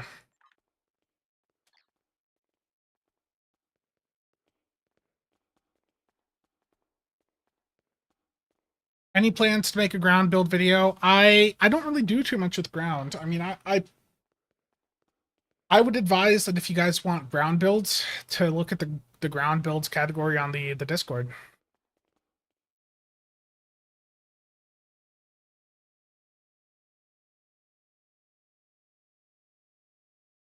This minor instability has a chance to drop the Isomag components.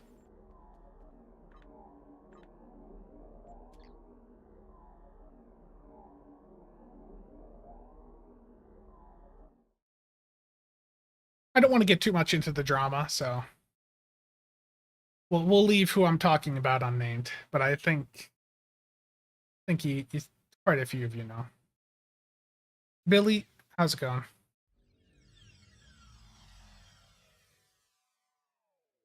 Greetings. Welcome to the Federation. Drama Sab, I know.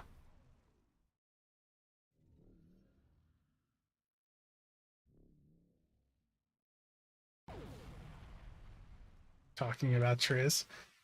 Triz, the thing with Triz is, if last I heard, he's like got all of his money from his Twitch stream just sitting in his PayPal. Like he just doesn't even use it. I'm like, Triz, buy a desktop. It's like I don't have room. Terrible Triz.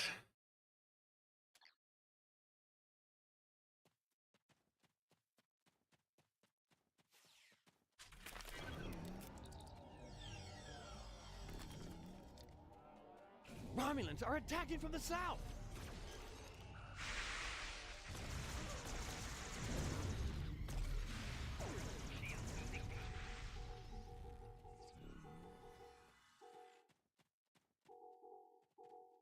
The only drama I remember in Stowe is the great CLRSCM drama. I think on a one hangar base ship, I'd probably just run the Isomags. The issue with the hangar pet consoles is that you have to buff them, or the pets have to be a high rank to really benefit from them. And Romulans are attacking from the south. you just don't typically have that. Like in fast combat, your pets don't have enough time to rank up. Like if you're in an infected, that's 90 seconds. You know, your pets are only going to be like rank 5 near the very end if you're running Wing Commander.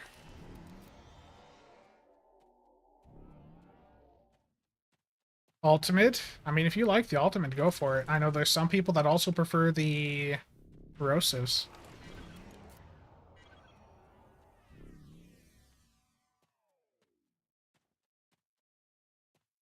Romulans are attacking from the west. I don't know if there's enough obelisk here.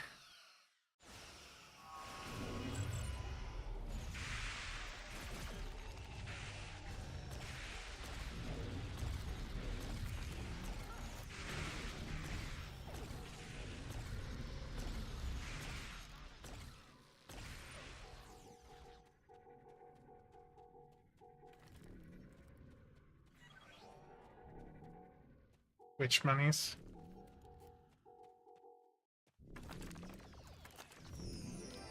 Romulans are attacking from the south. Yeah, Wing Commander will probably go up in price on console. I don't think it's went up too much on PC so far, but I just don't think people realize that it's like crucial to using the pet consoles. Because it doubles the speed at which your hangar pets rank up. Romulans are attacking from the west.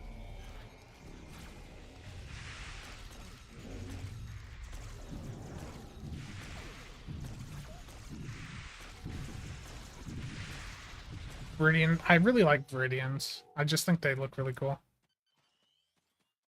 2-bay even for attack. I think if you're going all in on the pet stuff, you really would want to be on a 2-bay ship.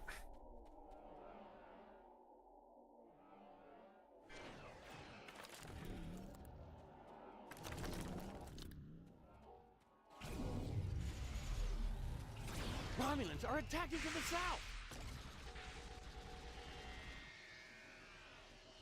I really like the Maelstroms. To be honest, I think the Maelstroms are nice.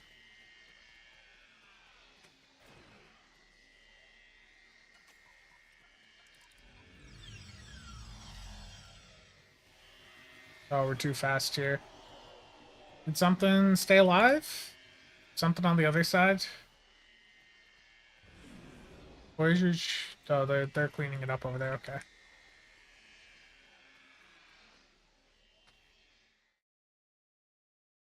Am I going to play the Paradox Star Trek game? I might.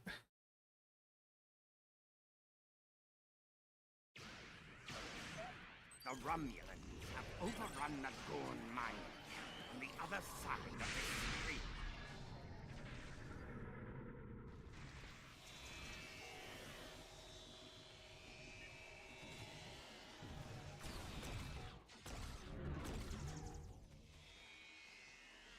Saved.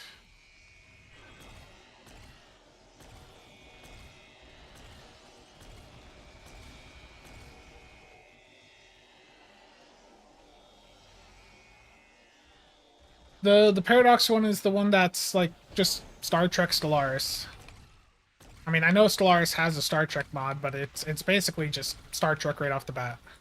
So if you're a fan of Stellaris, you'll probably like what is it, Star Trek Infinite?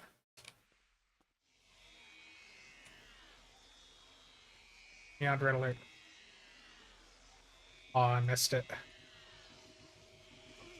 Missed that one too. See, this is why I need the cat. It gives me such a nice speed boost.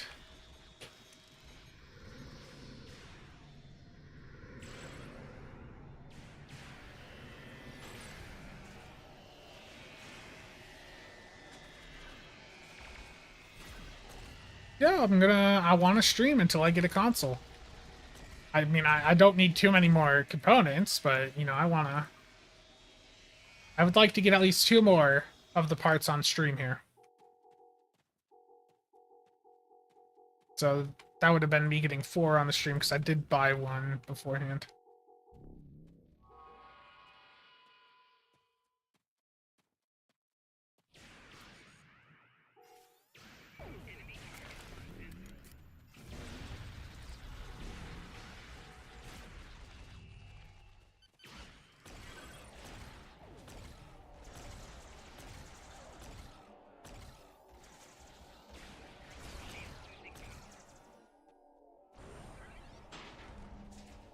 It'll be a good way to make you see, but yeah, the drop rate's a bit rough.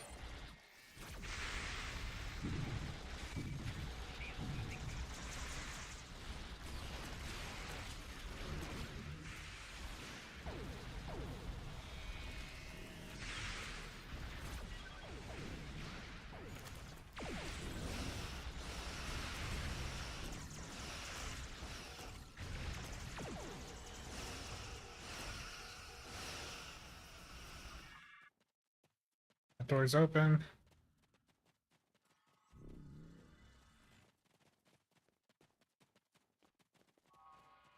The pike maneuver trait. There was some buff with mines. I haven't messed with it much. I know it's been out for a little bit. I just have not had too much interest in it. I haven't really been running torque boats much recently. I've been having more fun with the plasma stuff. Protect me while I shut down this sub-console.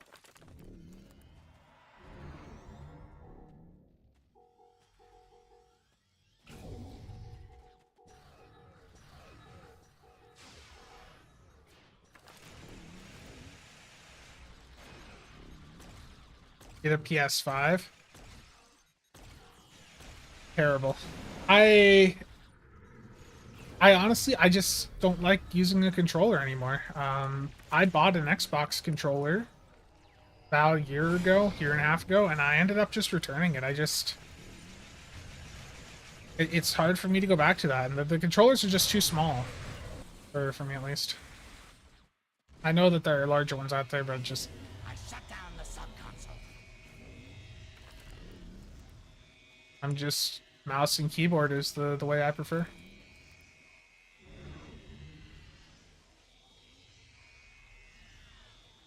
The drill is partially shut down, but I need to shut down another sub-console.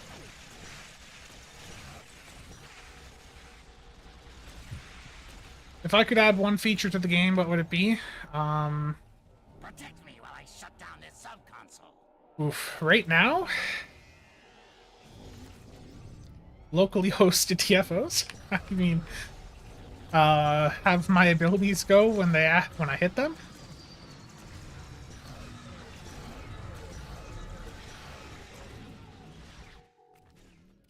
Yeah, I use F and G for my spacebar instead of spacebar.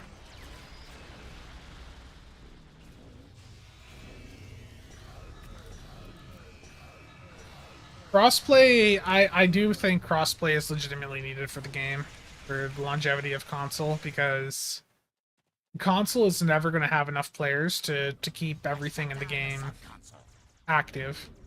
I mean, as is, if you're on PlayStation, you can't even play with Xbox players. Like, I think the next big hurdle for them would be going through and getting it set up so any platform can play on any platform. Or, you know, it's all just one server.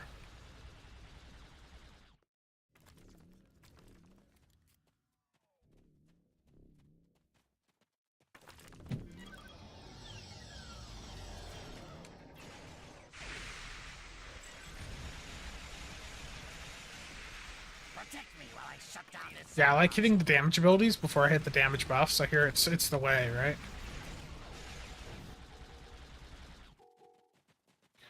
Yeah, I do hope, though, that at a minimum, when the time comes where they're looking to cut costs and, you know, they eventually shut console servers down, that they give away for people to move their accounts to PC. I don't think that's going to happen anytime soon, but if that does ever happen, I hope that that's an option for people.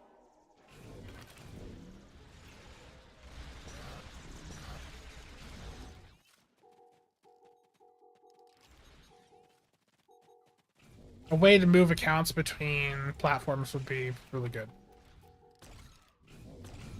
The reason they're not doing it so far is because the game is not kept at the same state between platforms. And they probably worry about someone getting something on one platform and then, like, oversupplying a different platform by moving stuff over.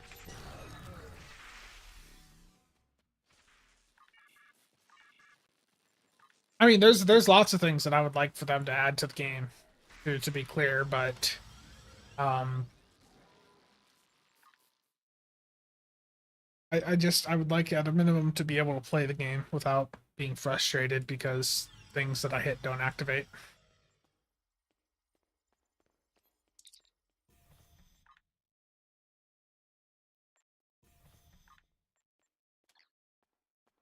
Okay.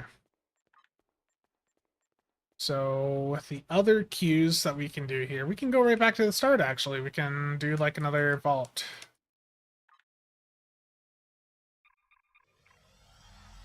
When are we getting a take all items button for emails? Sounds like it's not a priority for them.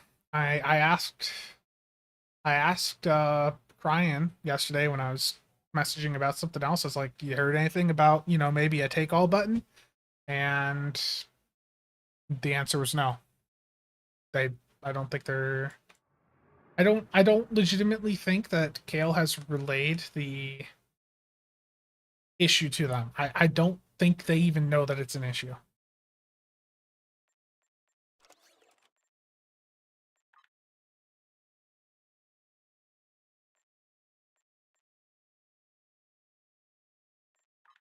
No, they have downgraded the quality of life in multiple ways in the past couple of years.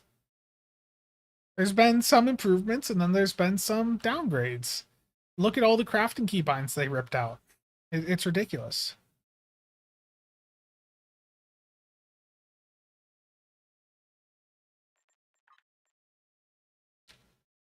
Okay. We're gonna do another vault ensnared public queue. I do need to set my specializations back up. Strat. The bots are still around. I have informed. I have relayed information, and if I still see things like a week from now, that may be another video. But bots are still around. Okay. Like I said, another vault ensnared elite. Trying to get these components here, so public queue, and it's already popped. Good luck, everyone.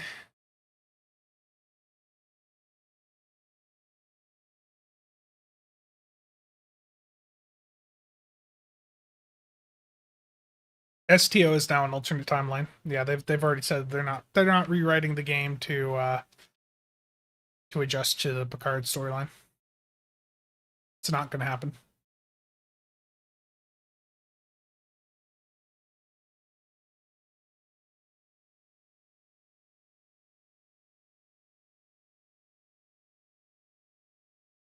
Just waiting for the queue to go.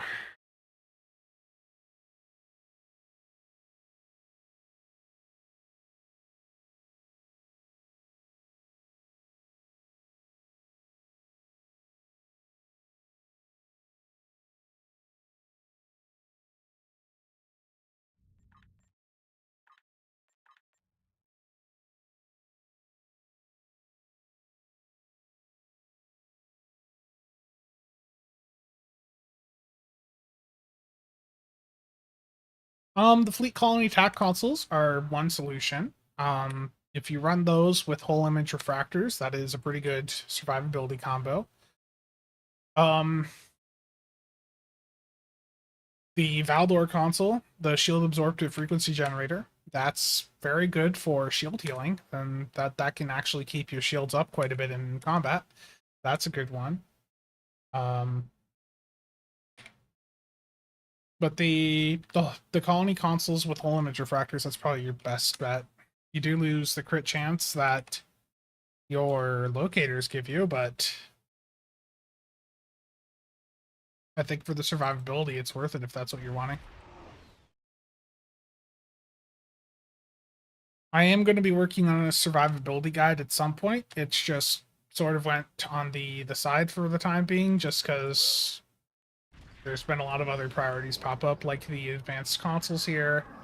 I need to get my event campaign recommendations video done. Just got a few different things I need to do. so I just haven't gotten around to it. So I do have a write-up I put up on Reddit. I'm gonna break off, go right here. I'll look for it after, or when we get to the like break phase here.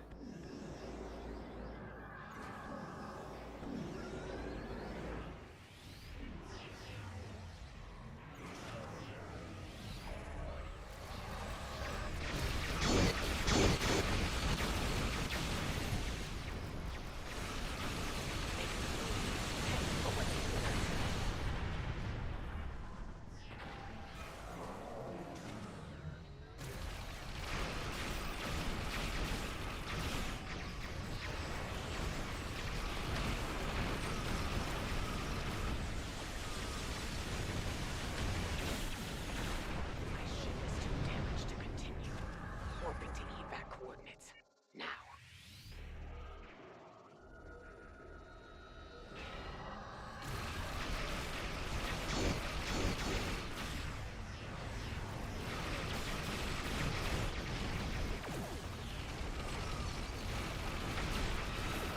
But the biggest thing with survivability in this game, and it's an answer that people don't like, but the biggest thing is kill things before they have a chance to kill you.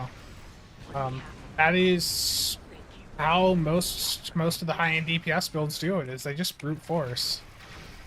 Kill everything before they, before they have a chance to touch you.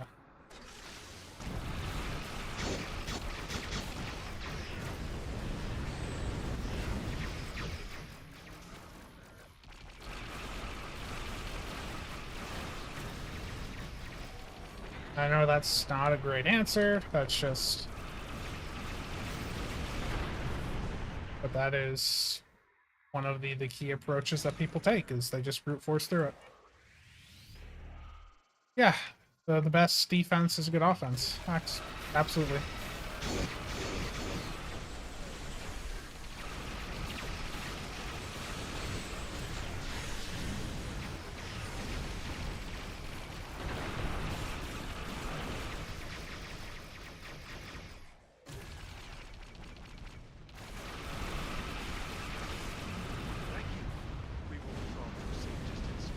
Let me find it. Okay, here we go. Yeah, so if you're looking to boost survivability, I'll include a link to this in the chat here, but this was just a couple of methods I typed up, basically what I've just mentioned. There's also a rep trait called energy refrequencer, that can be quite handy. But on almost all my builds, I don't really bother with resistance. Most of the time, I just brute force it. That doesn't always work. There are some situations where you still need survivability, but even just slotting the Valdor console onto your build can be a massive amount of survivability. No, I didn't go AFK. The game went AFK. You see, if you complete the first phase of this map too fast, you still have to wait the timer. And unfortunately, or fortunately, we did end up completing this first phase too fast for the game.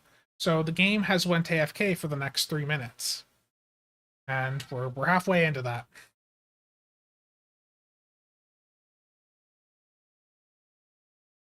Reported and blocked for AFK?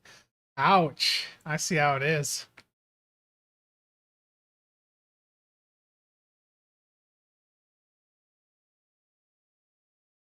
It's not me, it's the game.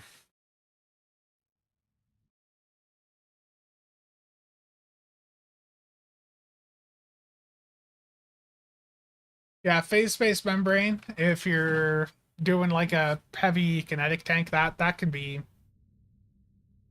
Like for HSC, that can work perfectly fine, yeah. I had to take. Okay.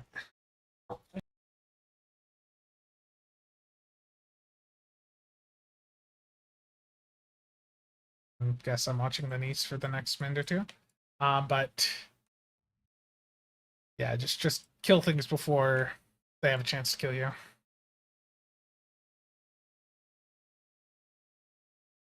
Oh, Willow. She gets really excited when I change the color of the lights in the computer. She'll shout out what color it is.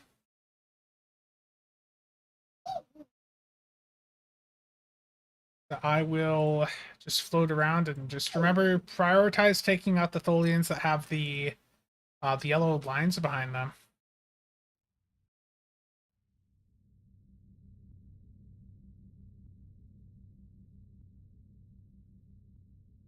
It's worse than I thought.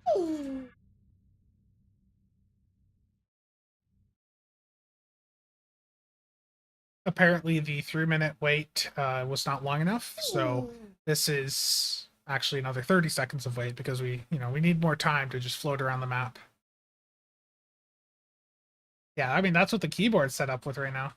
Wife aggro? No, it's my niece. My sister and the niece have been staying over for a couple days while she waits for things to get fixed at her apartment.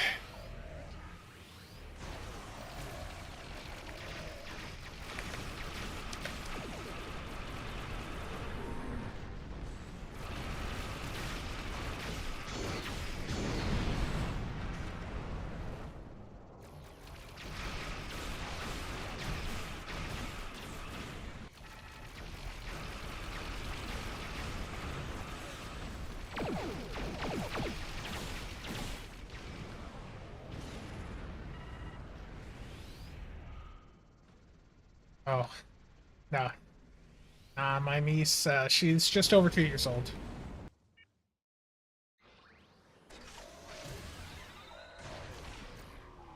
Oh, did CSV misfire? It looks like it may have. No. Can't believe it. Can you guys?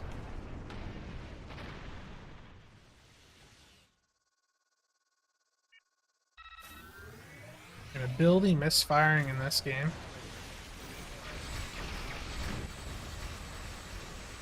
I feel bad for the art team sometimes because, like, the art team, the systems team, the content team, they do a good job.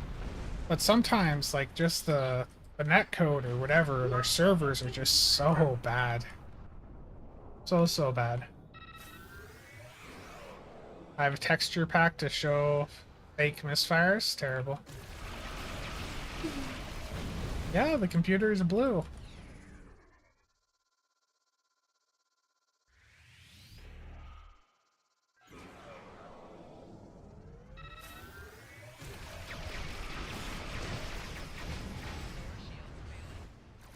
I think we may be killing the Tholians too fast now.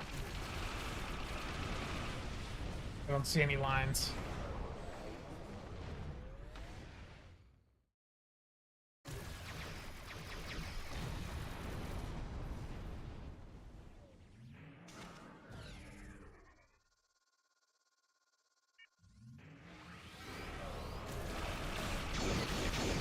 There used to be a time where it was like impossible to get this objective, but it looks like that may have changed. I mean, I'm gonna jinx it and we're gonna lose the objective now, but I don't think a single one of these that have been done on the stream so far have had the optional fail.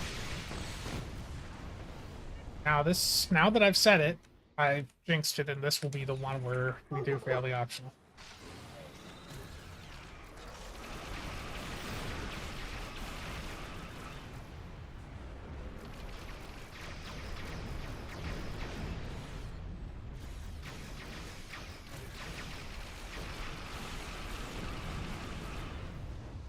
Can't get down to these ships fast enough on evasive.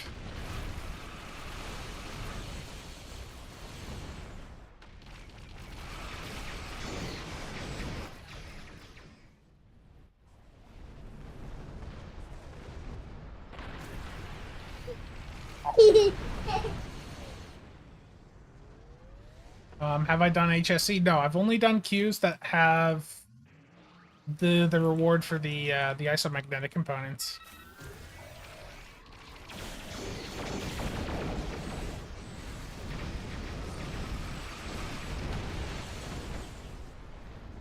I will.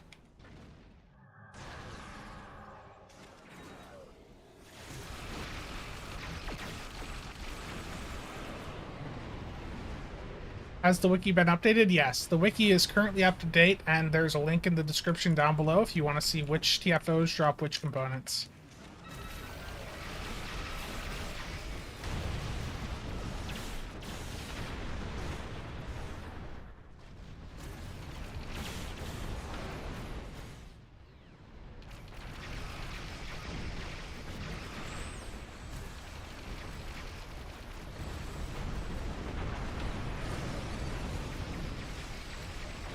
What have I... So what's... Like, what graphics card and all that? I have a 5900X right now with 64 gigs of RAM, and then for my GPU, I have a 3090 FE. I got that actually below MSRP a couple months after the 3090 launched. I didn't even want a 3090, but at the time, you guys remember how crazy the market was. It ended up being cheaper for me to go with the 3090 brand new from Best Buy rather than a 3080 elsewhere. It was such a crazy time on the market. I did not want to spend that much on a GPU, but it worked out.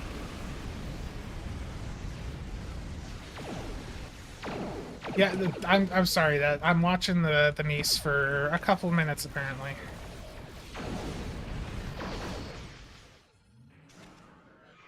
My sister had to take her dog out, so she wants me to watch the niece until she's back in.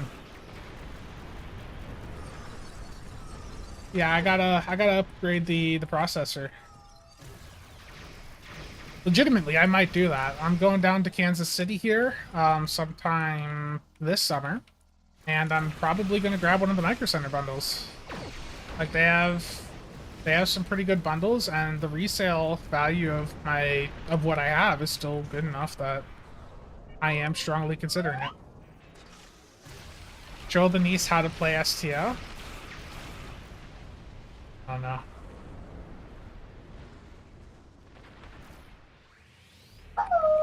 I can mute the mic though if you guys want.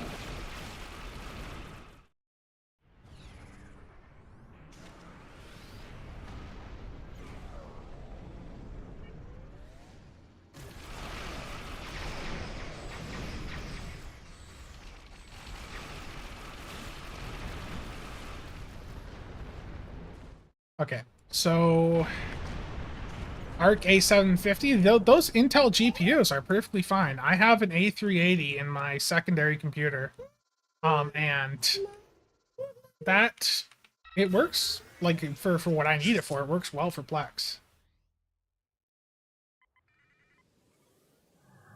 The Tholian web is collapsing. Excellent. The vault is secure, but we are not. Yeah, I'm gonna show the niece how to play STO. At high war. Prepare for battle. Defeat the Tholian flagship if you can.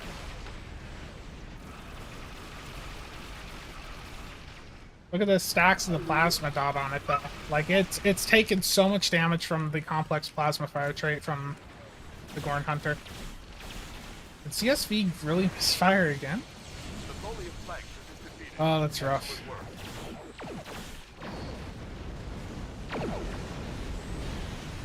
The biggest challenge in these TFOs is whether or not CSV misfires. It's like, it's so frustrating.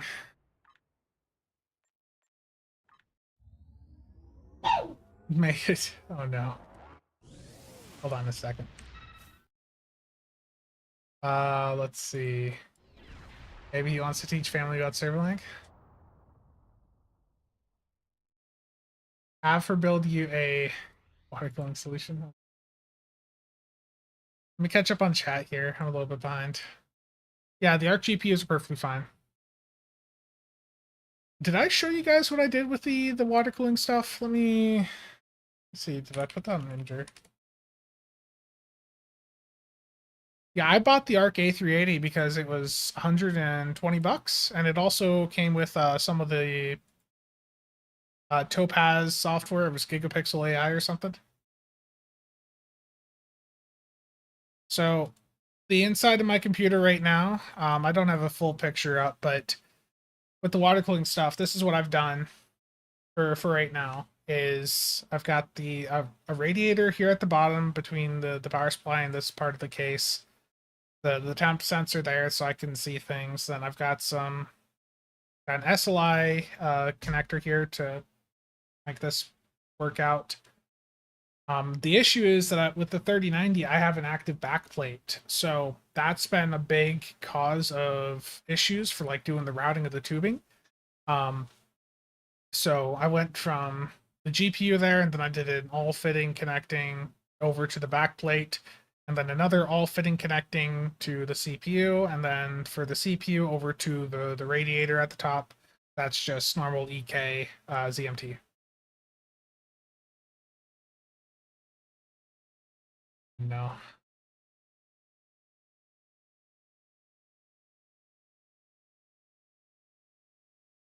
5800X3D. I have thought about trying a 5800X3D, but I figure if I spend that type of money, I may as well just go for the 7800X3D.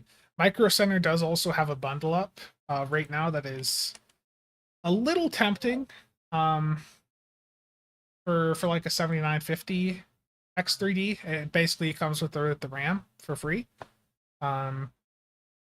That does look interesting, but at the same time, like they have a 7900X bundle here that has the motherboard with it and the RAM for 550. So I don't know. I'm looking at. I don't really need to do an upgrade. It's just looking at some of the options. What's up with the 24 pin? Oh, this was when I was filling the system. So this is when I was filling the reservoir.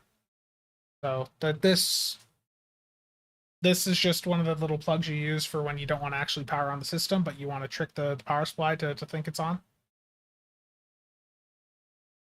Just a little jumper to make it so the power supply turns on so that you can power the pump without powering the motherboard and all that.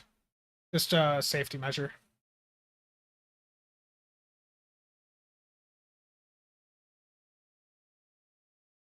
Yeah, I can't teach her how to play Stow because I don't know, you know. Oh no. 5700 plus 6700 XT. Those AMD cards are perfectly fine.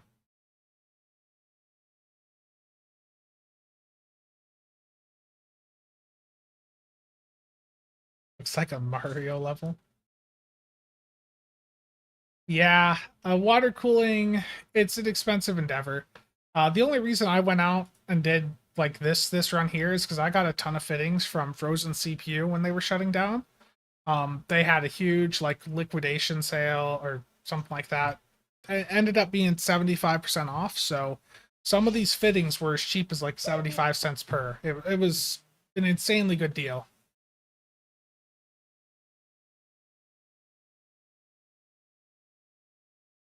Any predictions for the summer event ship? No comment. Same setup, but MSI 3080.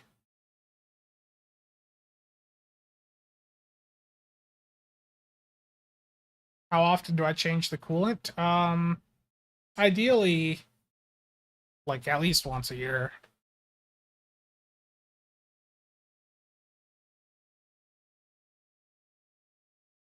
All those O-rings and seals. Yeah.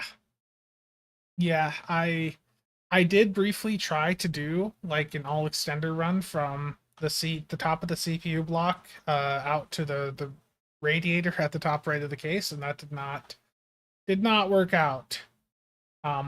It failed the air leak test, and it was just because all the weight. It did not work. Not work at all. No, the CPU flow, like this is fine. So with this Optimus block, so the water's coming in from the bottom here, because the pump's down below. The water's going up through the graphics card, then it's going from the graphics card to the back plate for the VRAM because it's 3090. Then it's going from the VRAM block to the CPU inlet, which is this bottom port on the Optimus blocks, and then it goes out the out port on the CPU block to the radiator.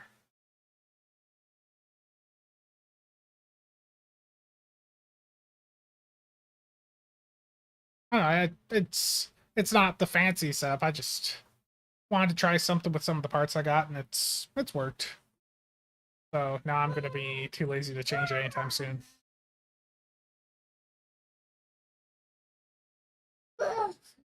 Denise is really excited.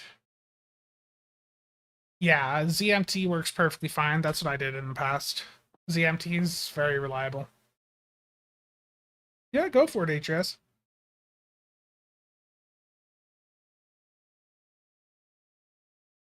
Voyager. The summer event ship is a ship.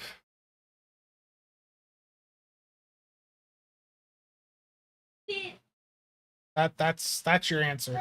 You're asking what the ship is.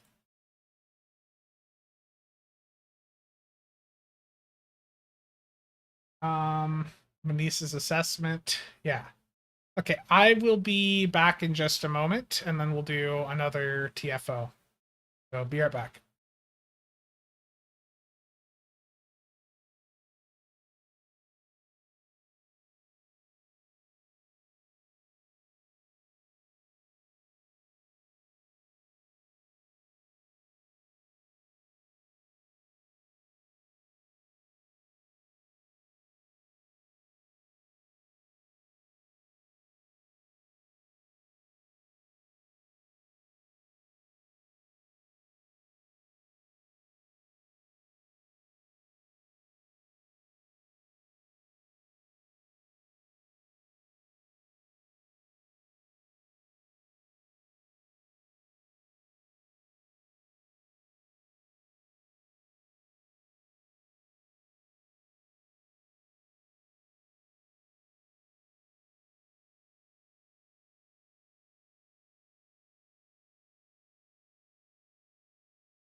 Okay, I'm back.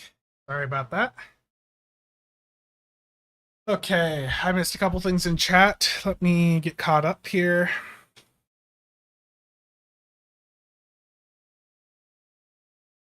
Let's see. Whale probe confirmed? Yeah. Yeah, could you imagine?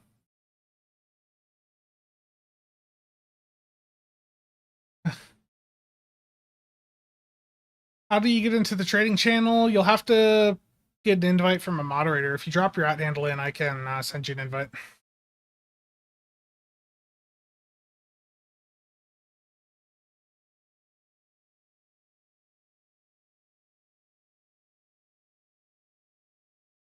Hoodwinked. It's got new materials though. Like if you go the wiki Discord even put out, or the wiki Twitter. Let me find it.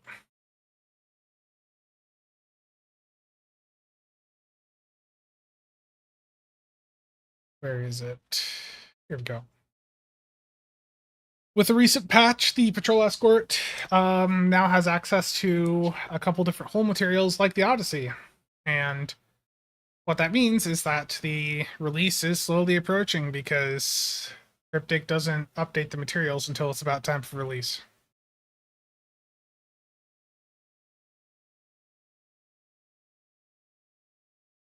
So it's going to be out probably in a month or so. I expect it to release probably around the middle of the summer event. Would be what I would expect.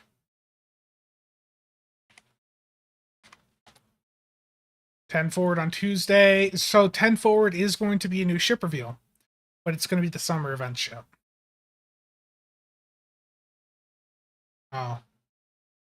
More people active on Stowe Marketplace? Gotcha. Yeah, I don't know what the other ships are going to be. Okay, I'm going to queue up for a Herald Sphere, but I am going to change over to... I don't need to change ships, actually. This will work. I'm just going to go Herald Sphere Elite, public queue. If you want in, then join the public queue.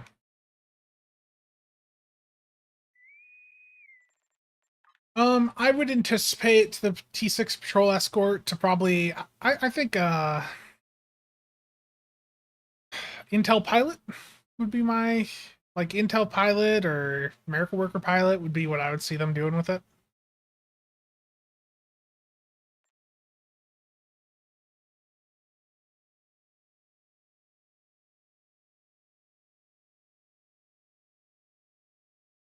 I think the big question is how do they approach the aft tail gun? Because the thing with the T5 Patrol Escort is they put an aft dual cannon on it.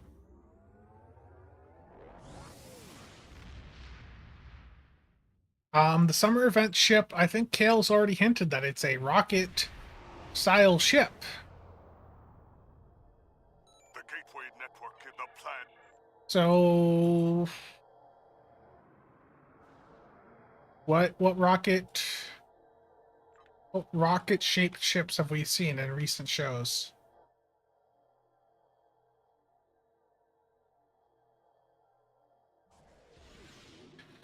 I don't want it to lose its experimental weapon, though. I think the experimental weapon slot is too valuable. Herald forces inbound.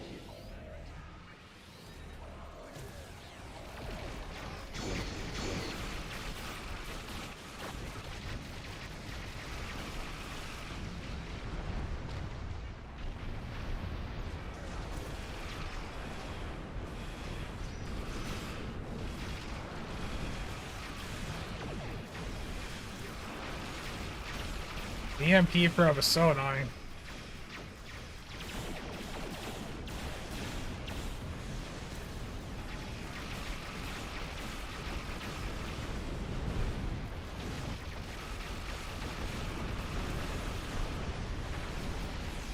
The heralds are destroyed.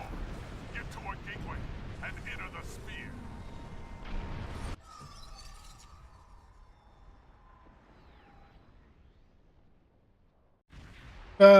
Then the biomolecular torp, that's the EBM. That's like the one of the best high yield torps in the game.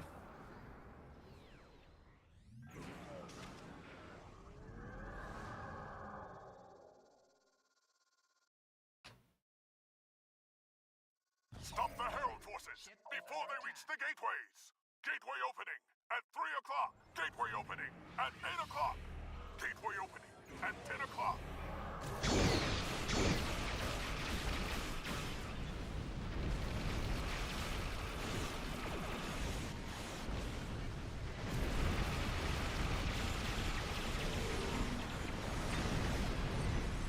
Gateway opening at 5 o'clock.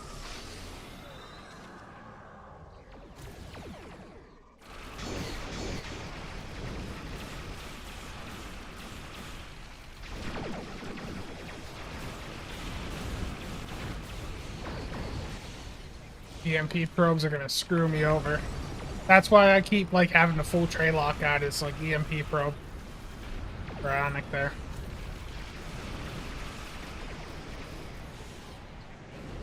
Gateway opening at 10 o'clock. We had one ship get through at 0%. I hate that that's even a possibility. Gateway opening at 4 o'clock.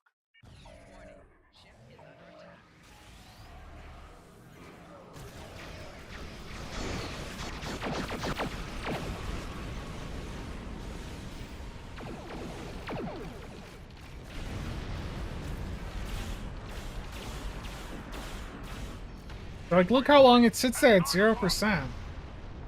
It doesn't make sense. Like, that's how we failed the optionals, because the ship at 0% HP got through.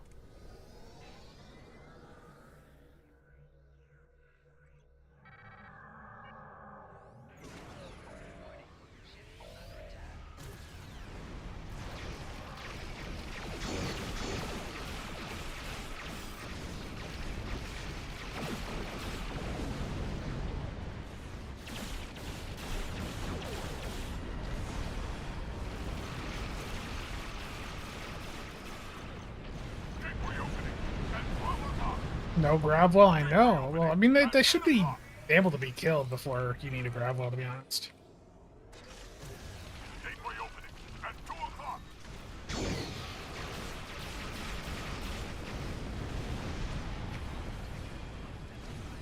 The gravel would probably help with the EMP probe, though, right? That's literally what's killing me here, is the EMP probe.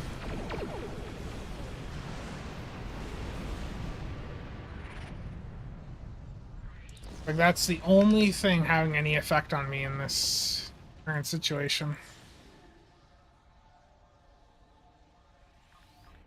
I explicitly have a fire all energy weapon, or like fire all beams or cannons keybind active.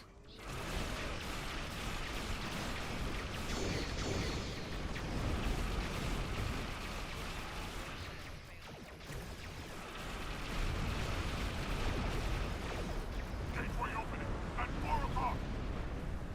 Gateway opening at 2 o'clock.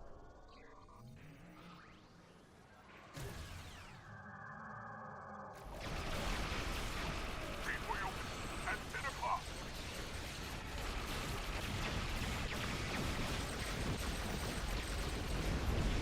Okay, that just slammed me right there.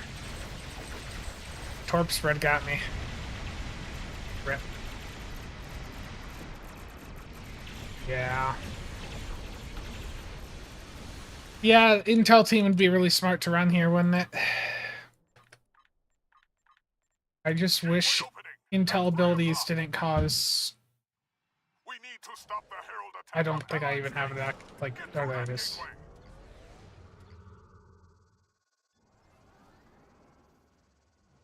Defeated it, where's the gateway?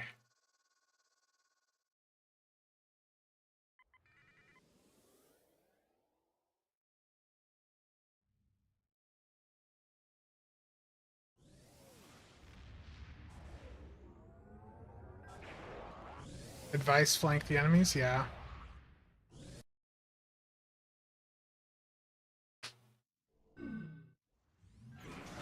Flanking the enemies requires work.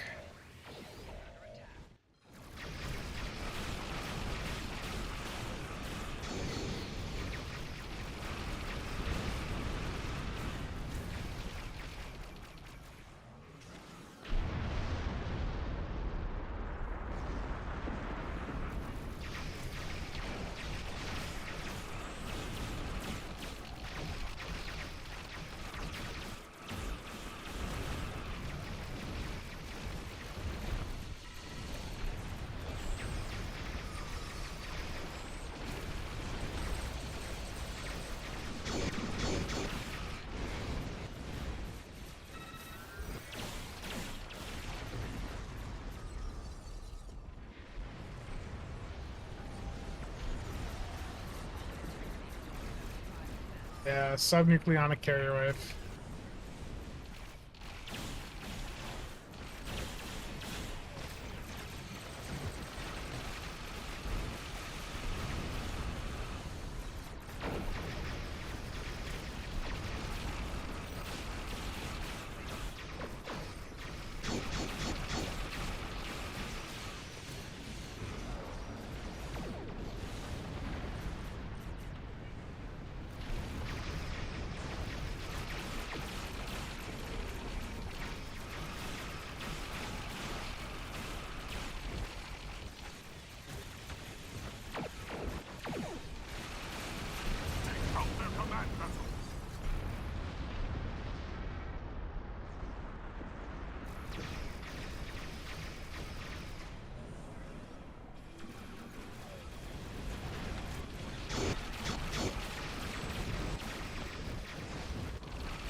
The new consoles are at least, yeah, 20 mil per. Like, there's a good profit to be made on them, especially if you get one with a good modifier. You can also buy the cheap ones and just re-engineer. That can be a good way to make make EC out of this too.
Energy levels in the sphere are rising.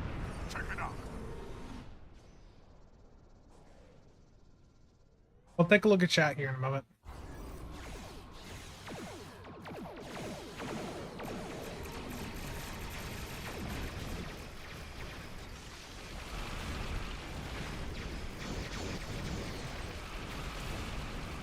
Sensor readings show that the ship is controlling the gateway. Destroy it!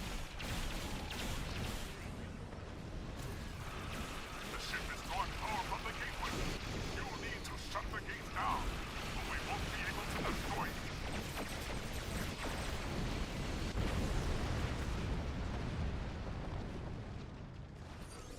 Not as clean of a run as before, but it still went through, so good game all. 70 marks though, like that's a 10-minute TFO and it gave us 70 marks, like, you know, plus the bonus. That's a bit rough.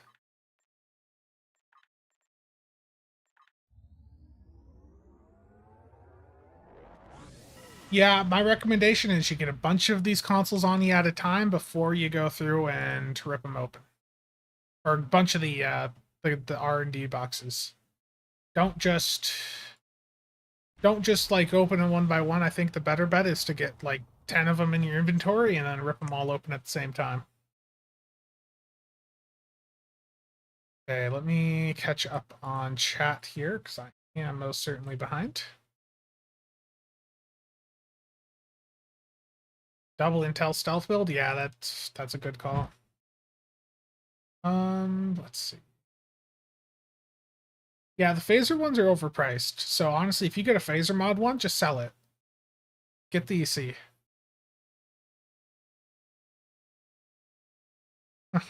Nice SFC. It's good to take advantage of the market. Buy the consoles at 20 mil per, re-engineer them to the mods that you're looking for. You'll spend some dilithium and salvage, but you can make a nice profit. Like there was a console I bought earlier on stream for 20 mil. I re-rolled it to the Disruptor mod, and I could resell that for over 30.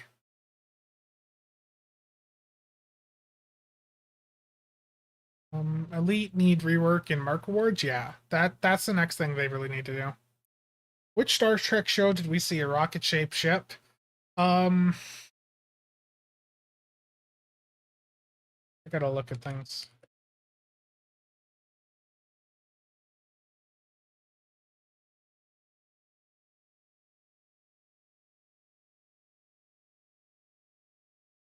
Let's see.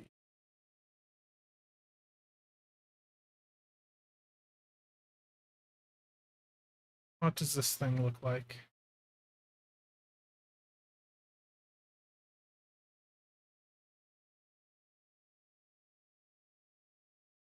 There's the Captain Proton one, yeah.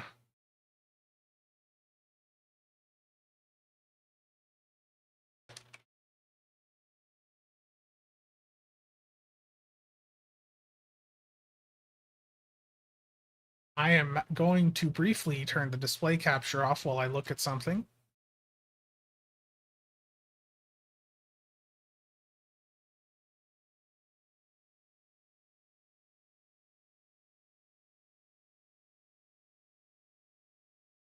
Where do I have this?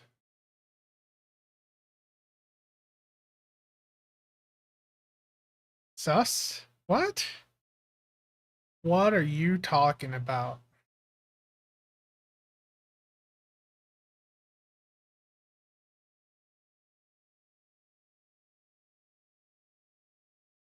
What? I don't know what you're talking about, Voyager.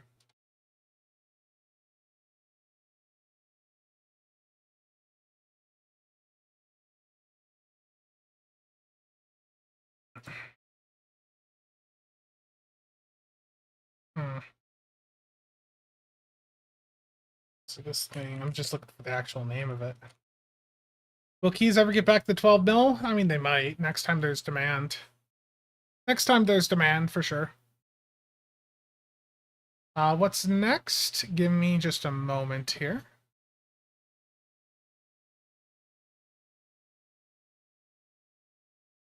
Okay, I cannot show that on stream. Close notepad.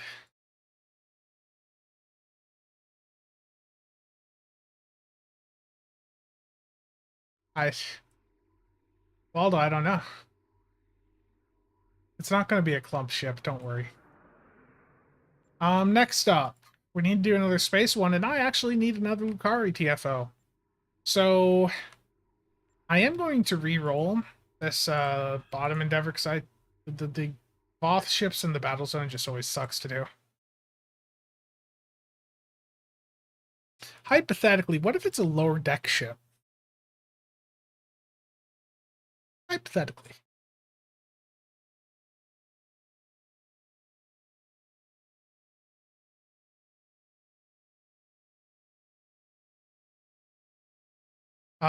No, actually, Draenor Gauntlet is a queue that works for this, and actually gets us the marks. So let me swap to a build. I think I go back to that Eagle build would probably be best for this, right?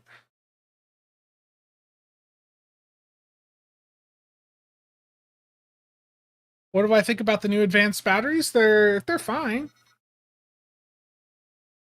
They're fine.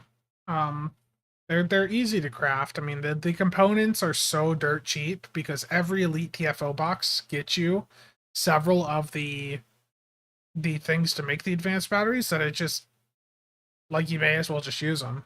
Like, that they're so common.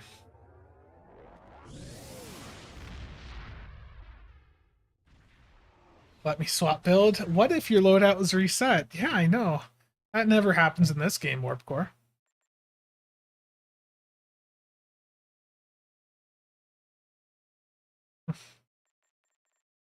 Well, Kale is hinting that it's a rocket-shaped ship, right? Like that's what Kale said. Let me Atrias, I like that. And that's the Fractal North there, yeah. The Fractal North looks really good case-wise. But I'm pretty sure there was a comment in the Discord going on about how Kale said it was a rocket-style ship. Where was it?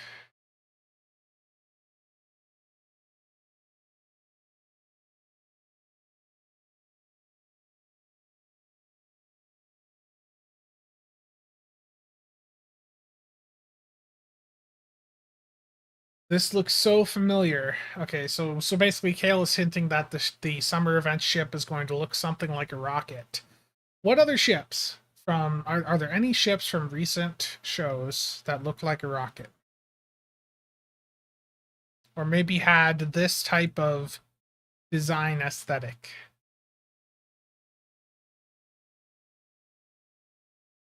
Or like that general shape or something.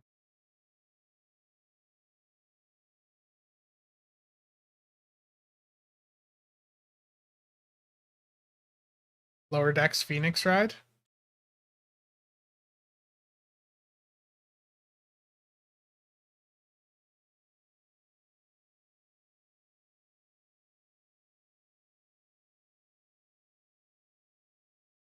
What episode was this? 2x7? I don't have that footage up to look at it, but Warp 2 test ship from Enterprise? Yeah. Okay. I'm going to do public queue of Draenor Gauntlet Elite. Public queue. Here we go.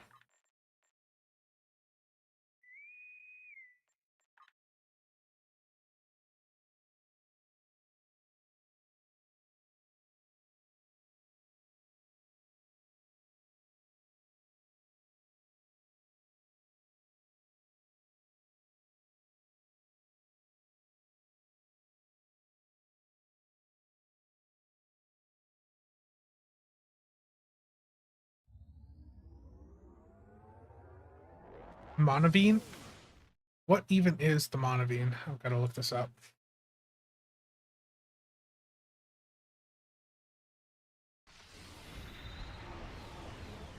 Monavine type cruiser.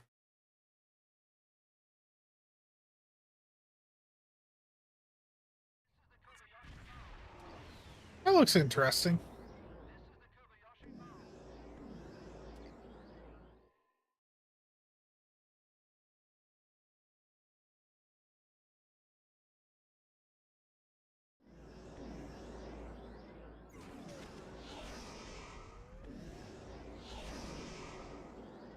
Oh, I didn't get you in.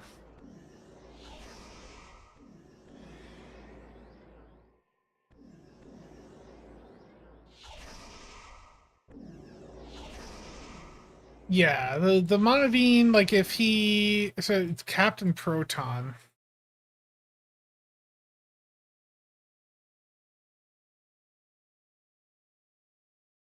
Um, yeah, I mean, I could see how the shape would be similar in some ways, but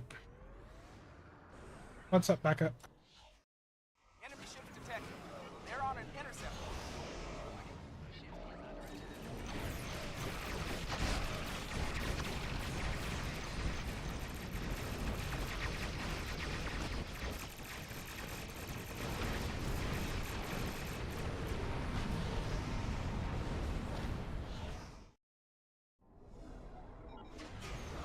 Yeah, I don't know. Look at it after this. Parts are ready. Scan the...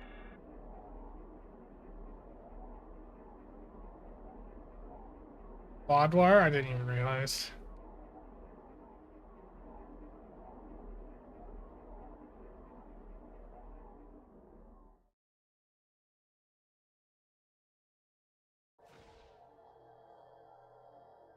Yeah, but it's not like a rocket in the traditional sense. It's a rocket in the style of like Captain Proton, so like that old 50s style design aesthetic. We should probably have people split up for this.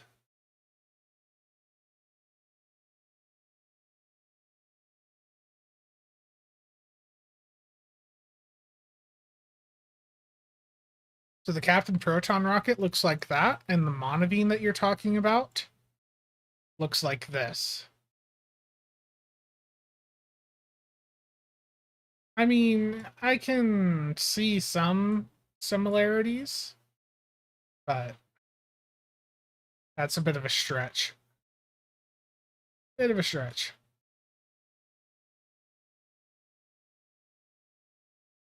Picking up multiple enemy signals on sensors. Get ready.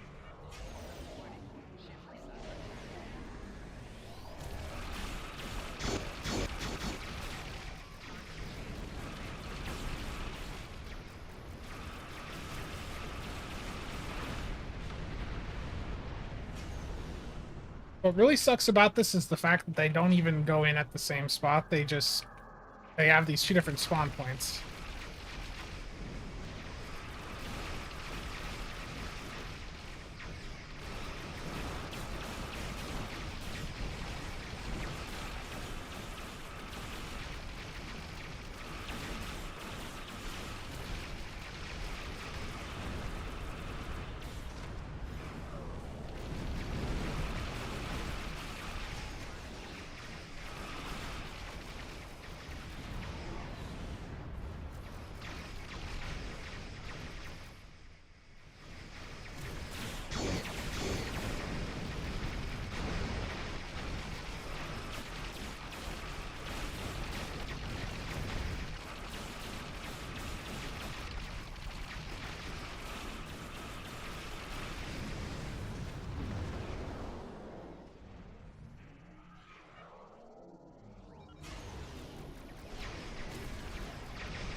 I mean, the consoles are so cheap to upgrade that I would just upgrade now, personally. Like, I had one yesterday that took like 3 Phoenix upgrades. I did use like a tech catalyst though.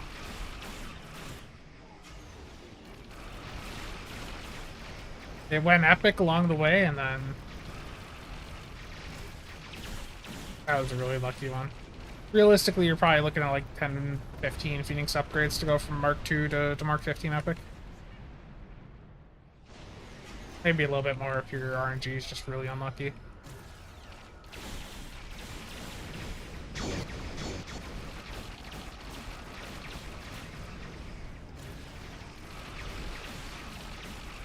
This plasma stuff does really well in this environment because it's just applying this dot to these targets, and they're taking, you know, they're taking so much damage from that over time. Because that's a 30-second dot, and every time you hit them again to add another stack, it refreshes the duration of all the stacks. Why I think like in this situation, like plasma with the Gorn stuff is much better than like Phaser Disruptor in these longer duration fights.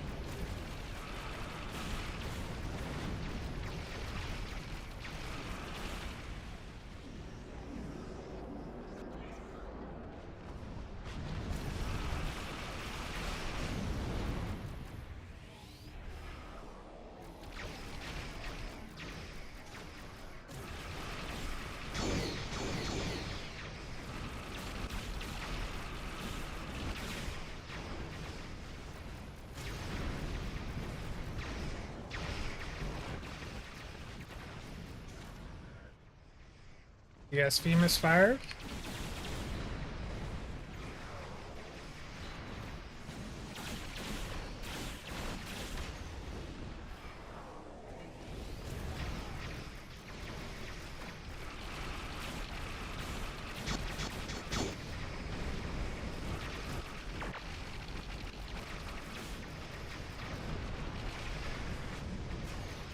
Yeah, it's a console, so you're not upgrading weapons. It's literally a console. They're the cheapest things in the game to upgrade outside of kit launches.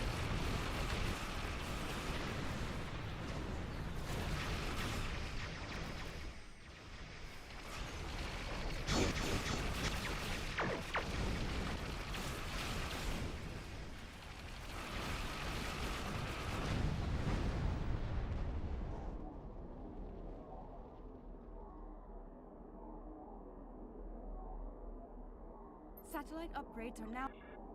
I've got Warp Core in this one. I just realized. You know what that means, Warp Core? SCM's gonna filter you out. Yeah, I expect the Intrepid class from Picard Season 3 to probably be the next promo ship. I think the Shrike is going to be the lockbox ship in September. Like, it'll probably be like a full new lockbox with Picard Season 3 items. And then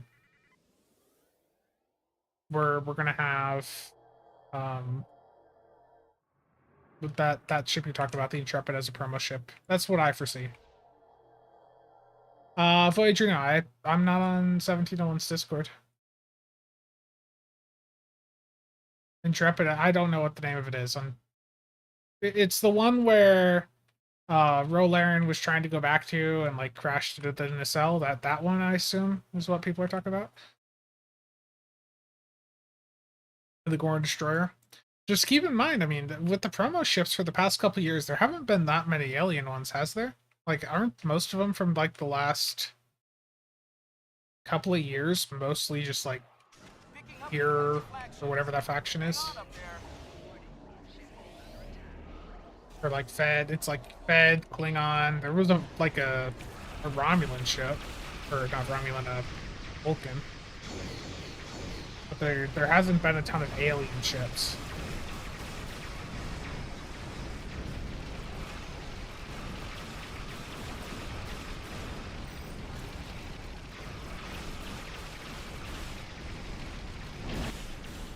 These things got a bit of HP, don't they?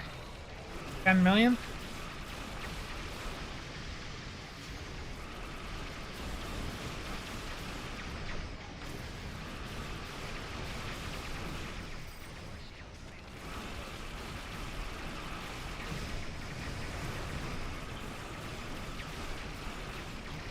That one's got 50 stacks of complex plasma fire on it.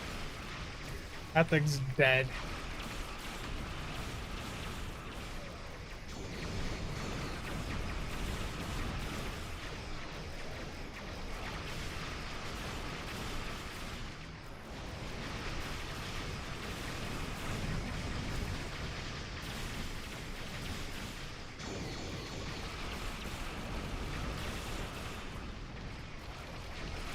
Outer Age has gone. 1701, Voyager here's been wanting to be unbanned in your Discord. He's asked a few times about it. Apparently, his account was, he clicked on something and was spamming Discords with things and got a ban a while back.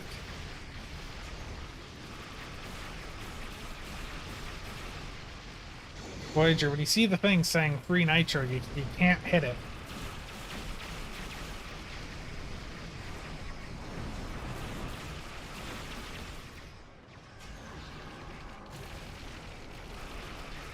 Like, look at the stacks of this thing building up on targets.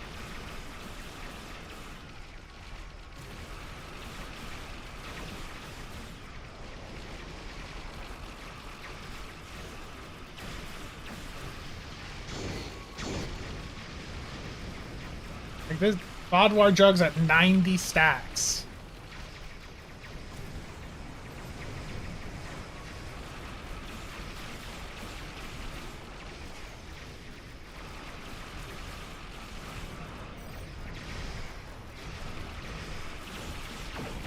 It looks like there may be a lack of a grab well.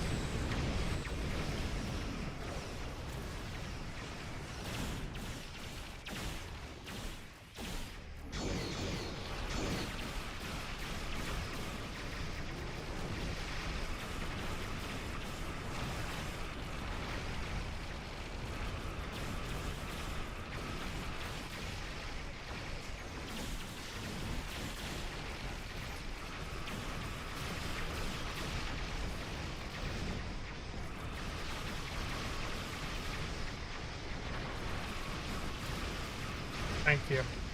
I appreciate it. Warp core. The grab well is appreciated.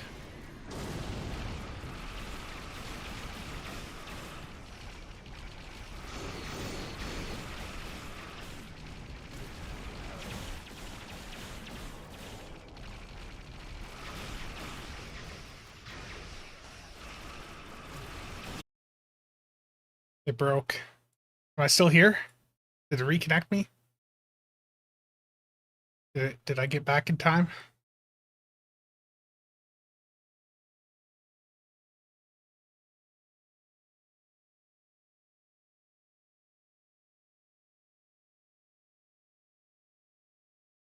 Did I get back in time? I don't know what happened there. Just a hard crash. Completely hard crash. I'm guessing I did not get the rewards for that TFO. RIP.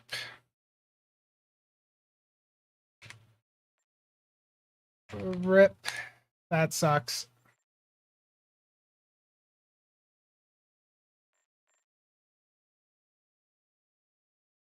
I don't know what happened. I don't know.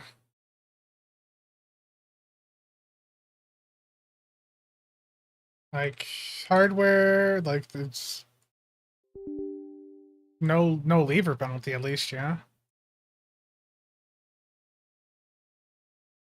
Bodwar jug became too hard to handle. Terrible.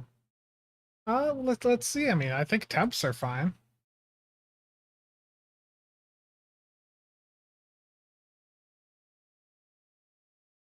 Niece initiated auto destruct while you were not looking. Terrible. No, the computer just full locked up. I don't know what's going on there. I mean, temps are fine right now. I mean, nothing noticeable on the CPU, like 60s. What about the GPU? I mean, GPU looks fine too. For right now, I'm not in combat, but nothing notable there. Yeah. Event viewer. Let's see. Well, I had to hit the reset button. It didn't. Like nothing popped up, no blue screen.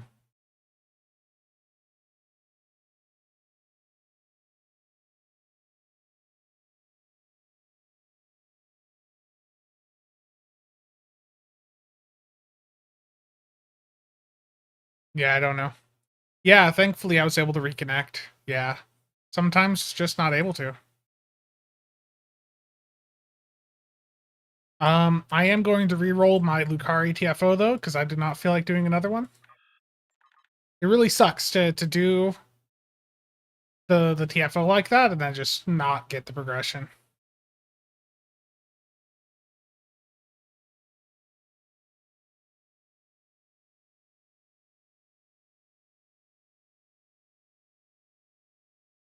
Yeah, crashes happen on PC. It's not just a console thing.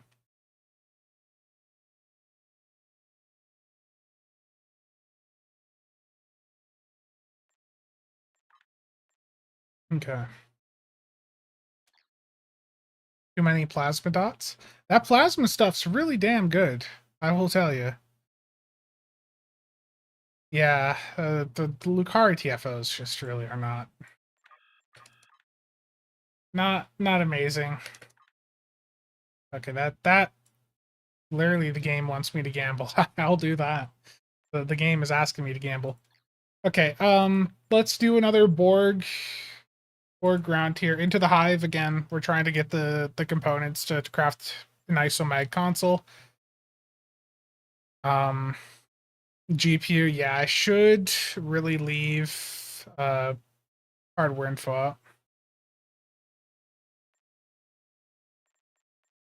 Now the temperature should be fine. Like it's under a water block, so it should be fine. Did I enjoy Leviathan? I think Leviathan in concept is good. Like Leviathan I thought was fun if you had a good team. The issue is playing it with a random group absolutely sucked. Playing it with a random group was miserable because people didn't know what to do.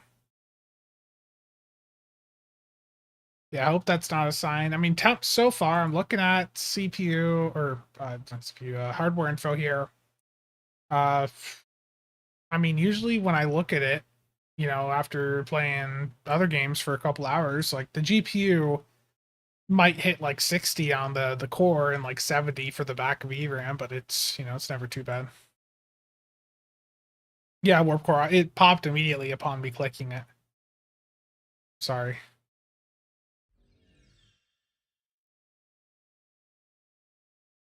This is so game message. While we wait for this to go, I guess you guys have a way to get out of this starting area right away.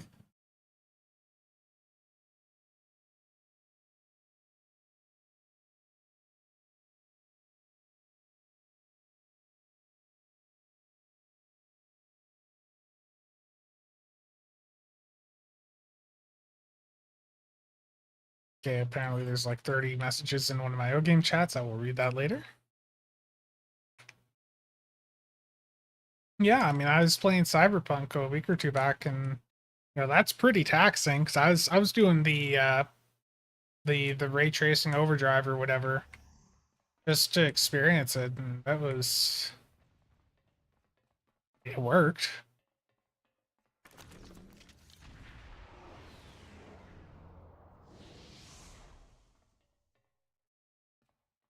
Sweep this room quickly and you'll catch the Borg off guard.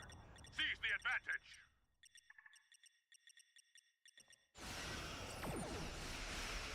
The Borg are reacting.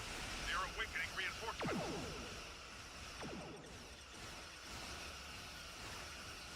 Yeah, it's the Leviathan's definitely one of those things that in a team environment it's perfectly fun.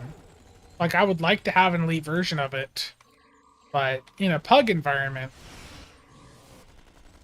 as soon as you are in something that requires like any level of coordination or you know some sort of strategy of hey we can't all go to the same spot, it becomes difficult, especially if you're needing to split up. Just Force field between a central be a bit plexus rough. and collective core is down. I don't have the exosuit on anymore. Mission update. He lost 2 in the Herald Sphere. Oof.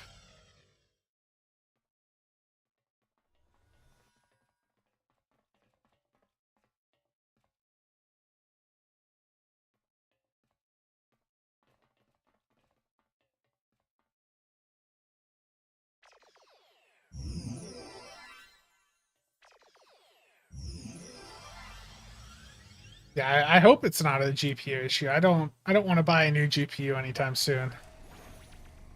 The next time I intend to like swap out GPUs is if there's like a 50 series card that's really good, you know, or like the AMD equivalent, then you know I'd consider it. But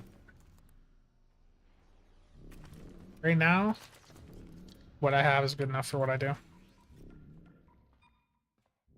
I mean, I wouldn't mind having more FPS at 4K in Stowe, but it's not needed.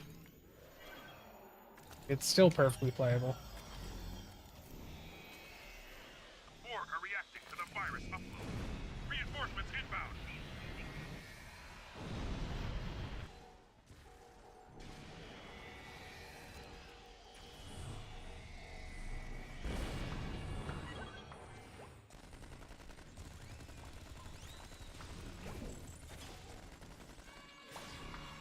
Yeah, I remember there was a big like conversation on the forums not too long ago. You probably saw it, where there were people going on about DPS players going into normal content, and it's not our fault. You know, it's not our fault that we have to play normal content.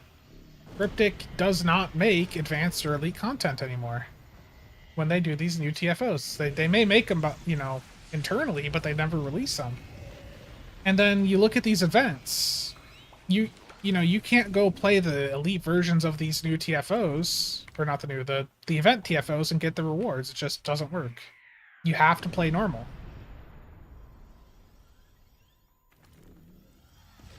I'm playing at 4K right now, so that's why the FPS is probably dipping in combats.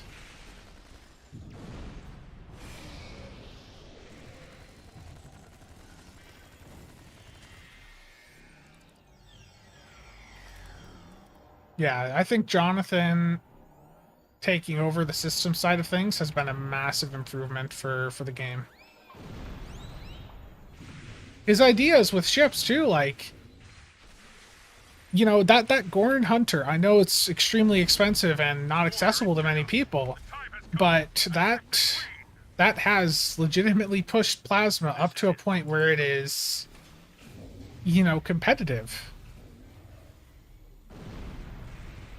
Yeah, the too much DPS, like, the thing is with STO is doing DPS is not really that difficult. And if you go in and you look at the people complaining about it and you look at what they're doing, they're not hitting buildies. You know, their weapon, they have their weapon power turned low. They got their shield power turned up because they think that helps them. They're making a lot of mistakes and they're unwilling to change the way they play to do things, you know, right. There's some people you just can't help.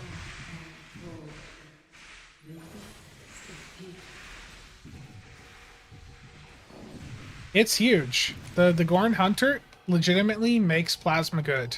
The experimental weapon's good. The Starship trait's good. The console's a must-have for Plasma. And even the quad cannons are good. Like, when these new Isomag consoles came out, it should tell you a lot. When my first priority was not even getting, like, phaser ones. My first priority was getting Plasma ones.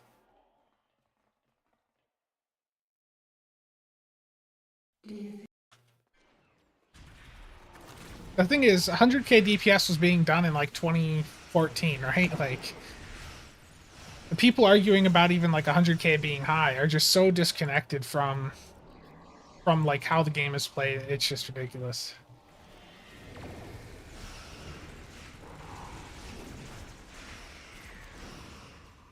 Yeah, Jonathan's not afraid to do new things, which is really nice to see.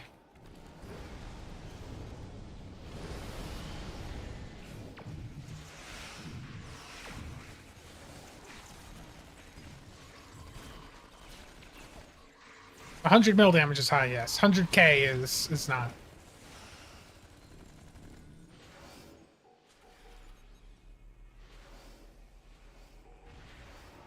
Yeah. 1701, you've got it exactly there. It is weird, like a weird case of reverse elitism where you will have people mad at you for like actually doing well.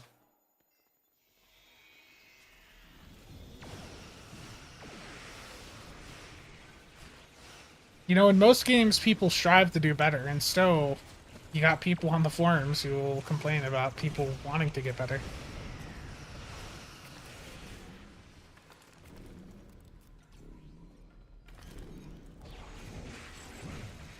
Yeah, I'm not a fan of the Gorn ship itself, but the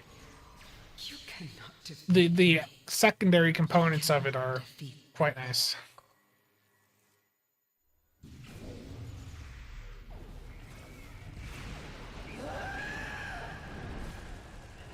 Archer Chief, you're carrying this one.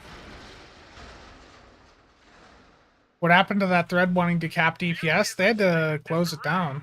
Without their precious They were... So the funny thing is that entire thread about the guy complaining about people doing too much DPS, he started going on about, like, he made other threads complaining about like how things were too expensive, and even the really casual people that had initially been defending him were like turning against him because they just realized that the guy like just wanted to complain about everything. Too many obelisk? No, there's not enough obelisk. My deep sucked there. 750. That's terrible.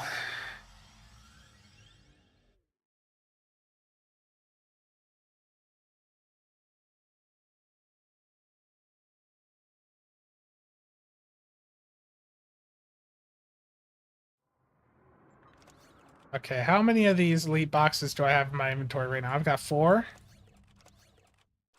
So I just need another 2 of these components in order to craft console, okay? I'm gonna open these. Oh, there's 1. 2. 3. So 3 of the 4 gave me the parts. I actually got 5 from doing the TFOs today. Which means I can now go and craft one of these, and I can craft a console. Yeah, Stu, you just want to use the modifiers for the damage type you're using.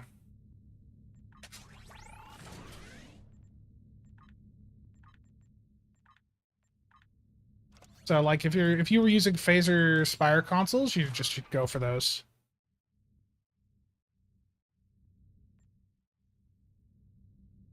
Yeah, the only downside to these things is that they are character bound, which does mean that the cost of them is going to be high. Especially, you know, you want them on a couple characters. Come on, give me a good modifier. Not Plasma Tetrion. Plasma? No, I'm keeping that. No, that's good. I've been working on a second set of the Plasma consoles for a different character, so I will keep that.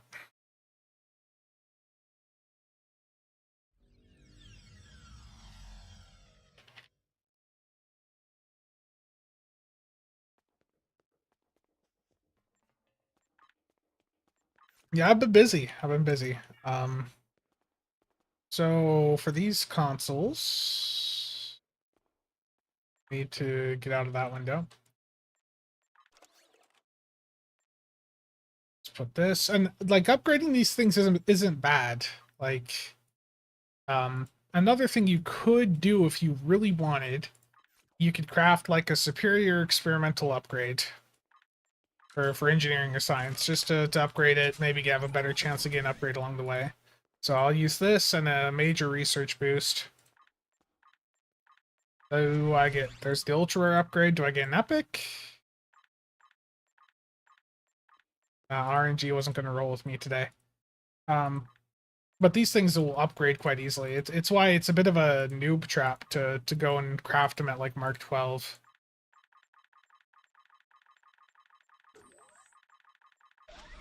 There we go. Not too many upgrades. How many isomags with plasma will I give away? I don't know. I don't know. Which TFOs am I recommending? Okay, so let me pop this back up. Where's that list?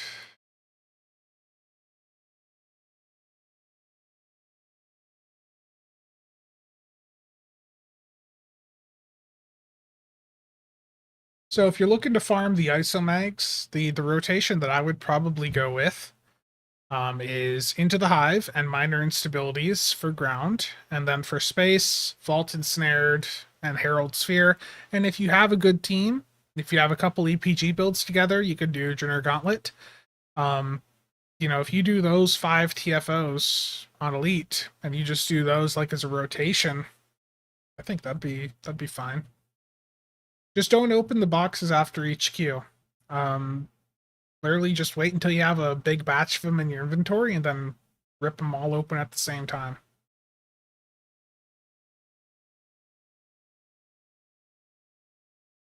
Most people sleep on Vicious Cycle. It's very easy. Yeah. But Vicious Cycle drops the Hanger Pet one.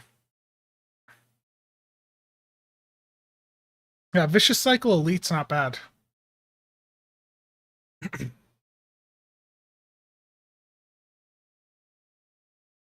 So for these consoles, let me put this one in my bank here. How many of each do I have? So plasma.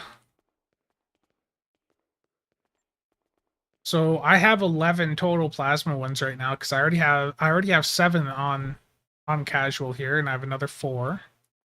How many phaser? So I have another 3 phaser here. Do I already have a set of phasers on this character?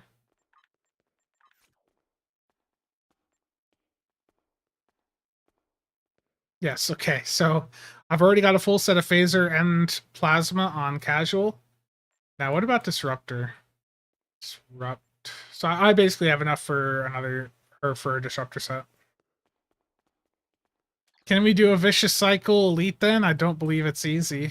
Yeah, we can.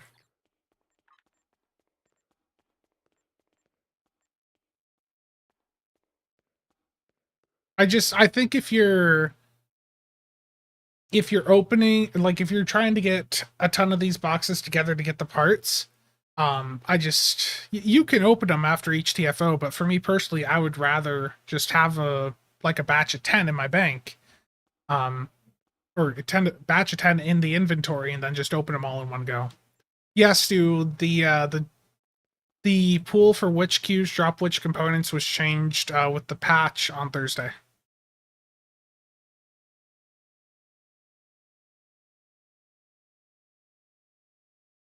I don't know, Voyager. I'm gonna hold off on any giveaways for the new consoles for right now, just because there's a lot of uncertainty with how things are gonna go moving forward.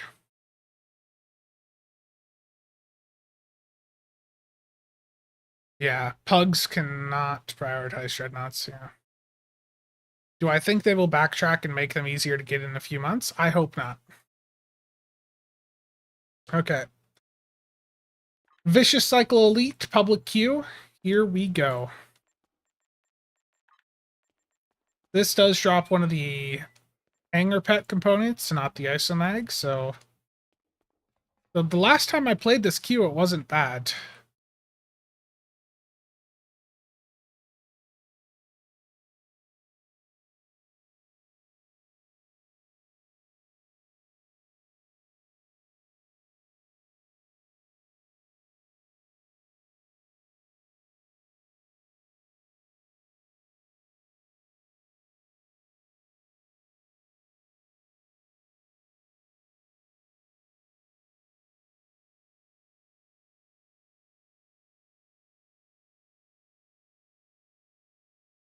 And while we wait for this queue to go, I am going to hit the stuff I need to hit in no game quick.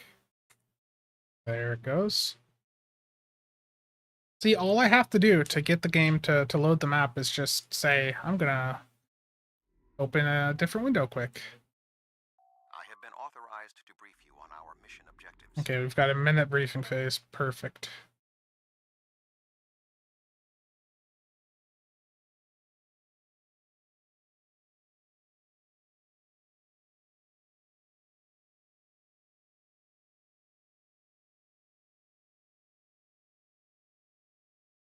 I'll catch up on chat here momentarily.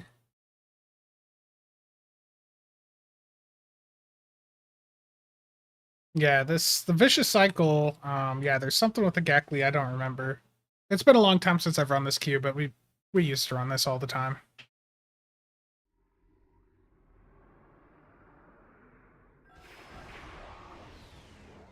What's the easiest elite queue for people who are not used to elite?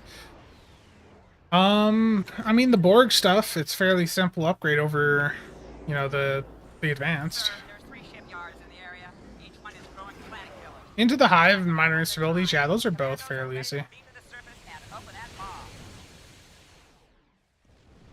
Okay, it's beam. I don't remember. How close do I have to be to this? Beam commandos. We're in, sir. Give us a minute to treat you, so crack this ball open. Someone used.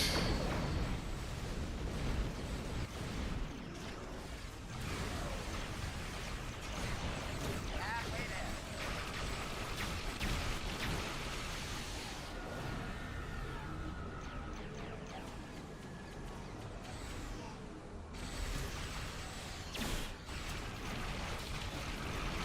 Almost in.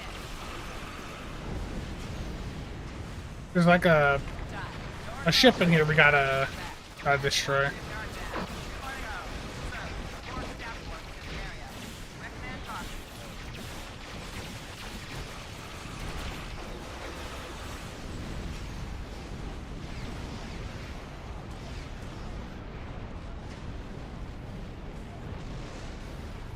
Is it already dead? Okay then.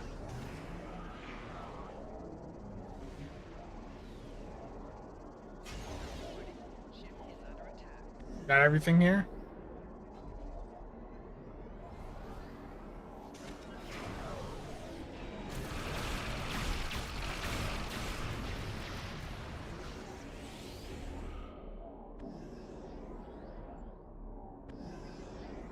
It's been a long time since I've run this. Yeah, ground elite's probably the easiest stuff to get into, to be honest. Like, elite ground content has the easiest barrier of entry. It is nowhere near as expensive as what it would cost for you to do a, you know, a space elite build.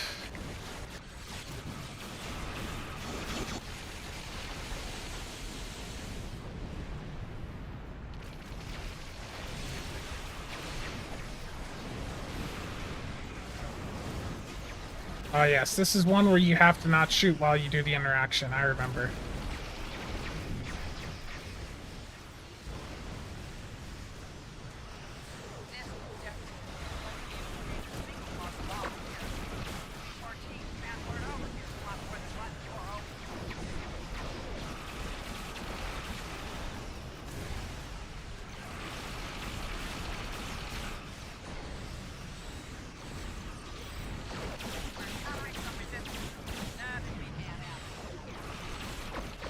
I mean, the components, at least for right now, the increased elite activity is nice, just to give people, you know, something different to do. Because the issue with like normal and advanced content in this game is it's so insanely easy. You know, that one person can literally just go through and carry the entire TFO. So elite content being a bit more challenging and requiring some teamwork is quite nice. And this planet killer, which I can't seem to target, there we go. It just like instantly died.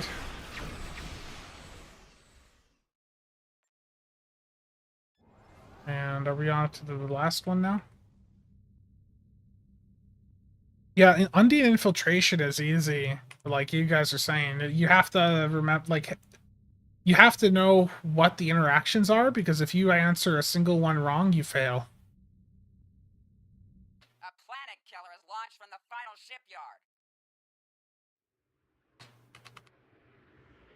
There's a singularity to normal space nearby. If it reaches the singularity, it will transport to normal space. Yeah, I wouldn't pug on de-infiltration, but with a team that knows the, knows the components to it, yeah, it'd be easy to farm.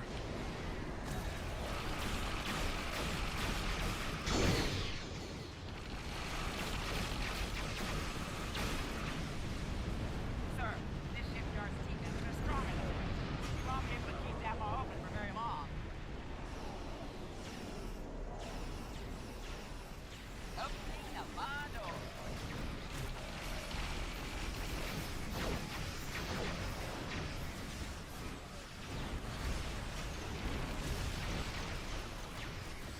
This space is tricky to fly in sometimes.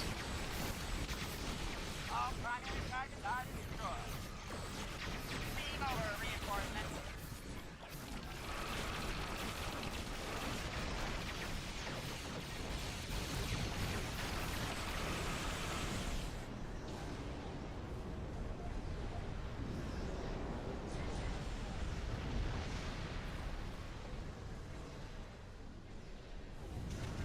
That's probably the Viridians.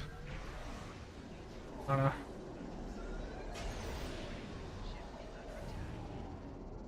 Total score 29. How many marks did we get for that? We got 20 marks. I got 66 from the daily and 20 marks from completing this elite TFO. 20.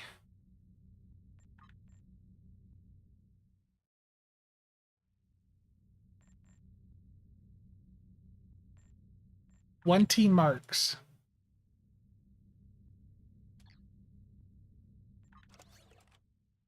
Did I get anything out of that box?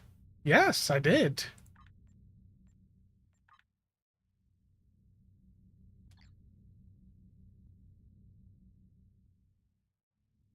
When did I start playing Stowe? When I made this account was like June 2012.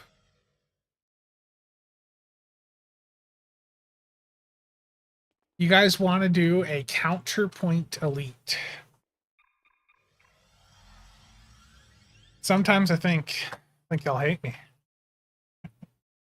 Yeah, we could do it.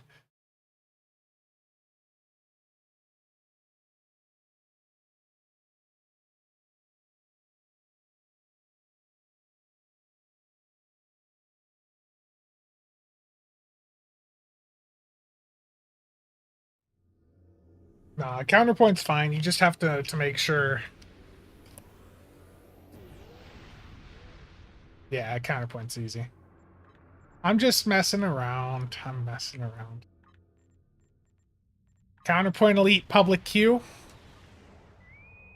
Instantly popped. I hope everyone here that wanted to be in it was in the queue. Oh, I'm in an eagle, but it's a tank eagle or like a tanky. So I got tired of seeing all the comments online about you have to be an engineer to tank or you have to be in a cruiser to tank, and I did a solo HSC with this with no deaths.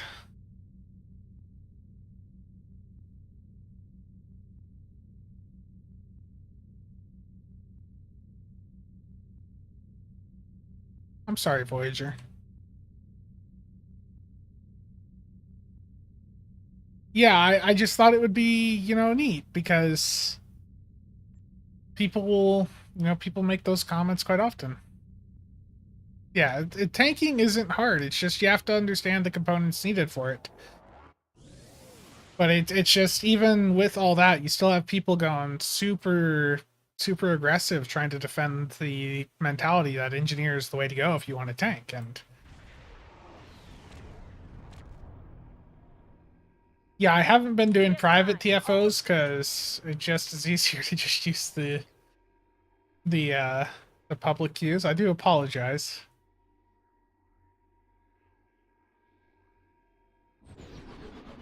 That's not true.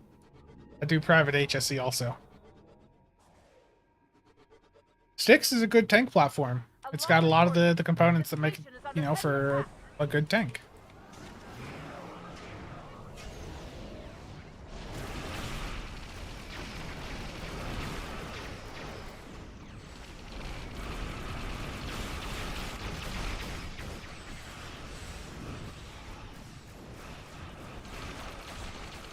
Look at all that visual spam. Peak STO right there. Someone really used the backstep? At this point, it's...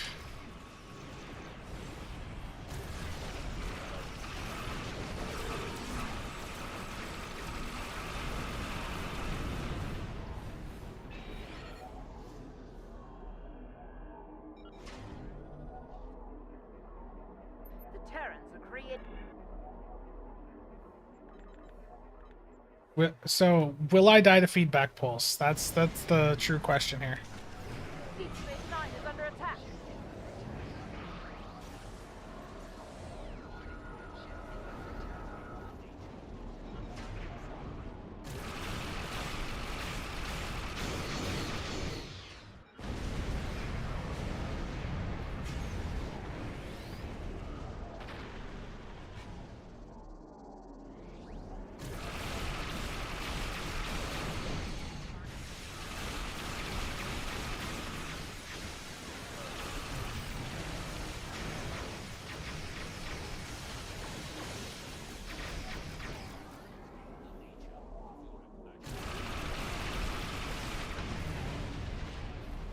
The nice thing with that plasma trait is I can even just fly away from these guys once they have a ton of stacks on them, and they're gonna die.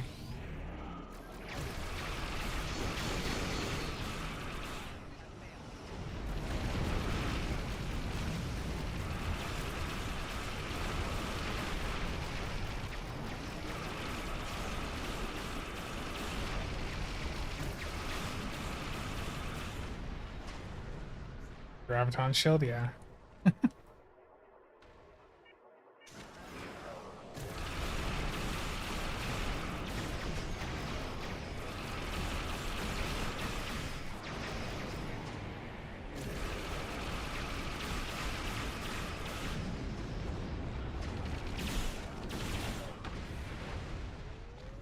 Next portal.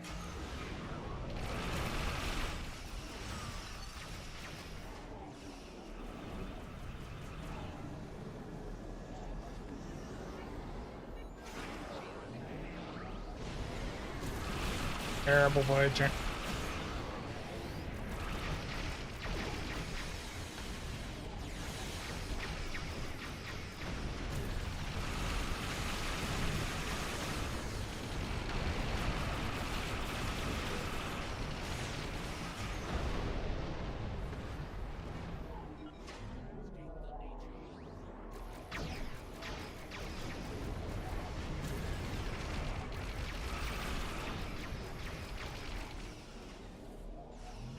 I actually barely have any haste on. I've got emergency weapon cycle. Calm before the storm.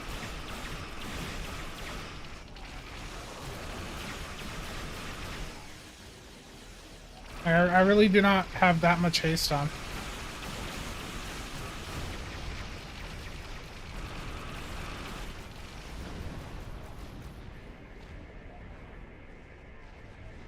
Yeah, it's probably just a visual for the weapon.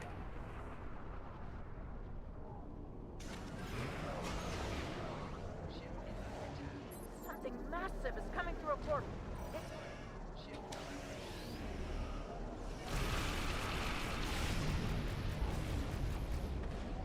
Terrible. Let's see.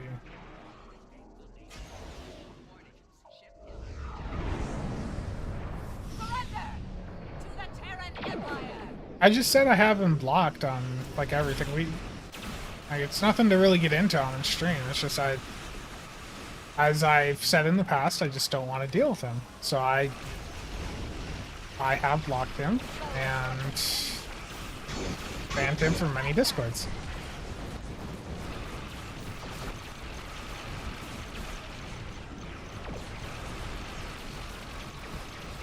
Look at all the stacks of the plasma dot on this thing too. It's great.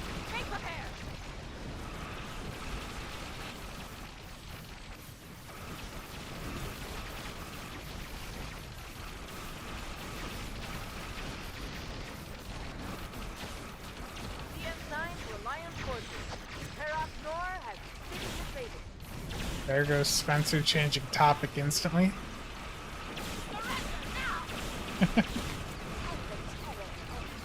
Actually, I should be, if it, I don't remember if it could be healed by protomatter, but if it is, then it's going to stay alive. I have messages. Terrible.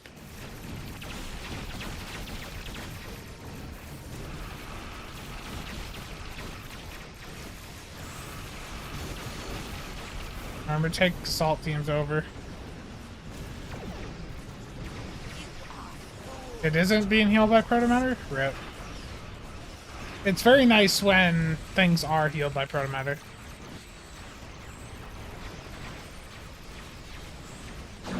Counterpoint is not a queue that I play a ton of, to be honest. You know, I just, the only thing I know is infected, right?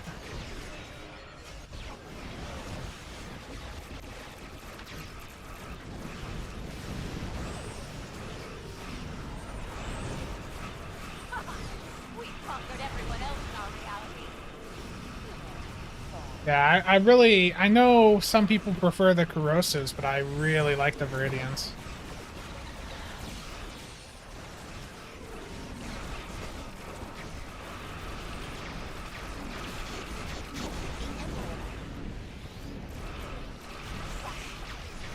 Beam up assault team. Am I stuck in another... Just because you have it doesn't mean you have to use it. Terrible. Yeah, the ultimates... The only thing with the ultimates is if you have the Omnion, then you're already getting the proc guaranteed. So, my thought process with ultimates is that once you have the Omnion, you just... The Lobby Omni, you just use a different type of plasma.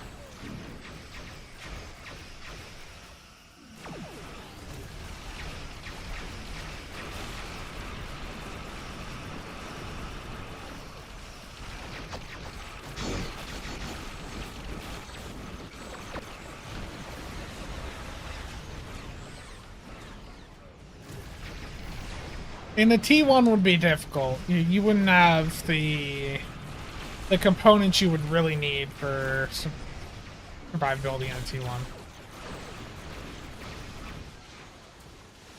Yeah, if you like the color, then go for it.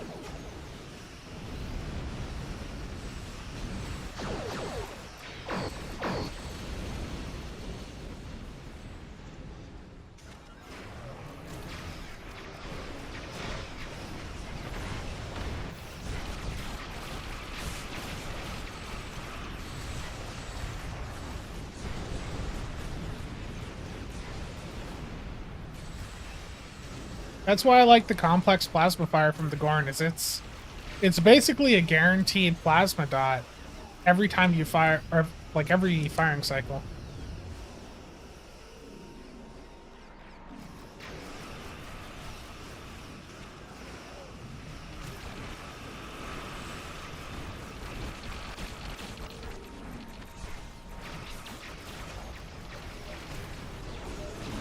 I can see everything. Hey, 50 FPS though. That's good, right?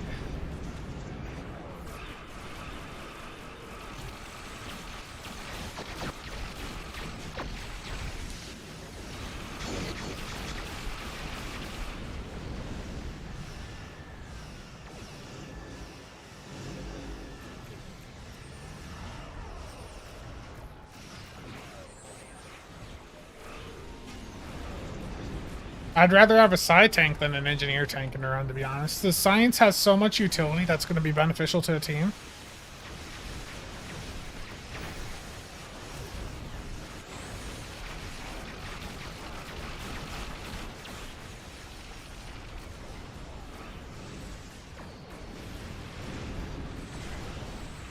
Welding goggles in some of these TFOs? Yeah.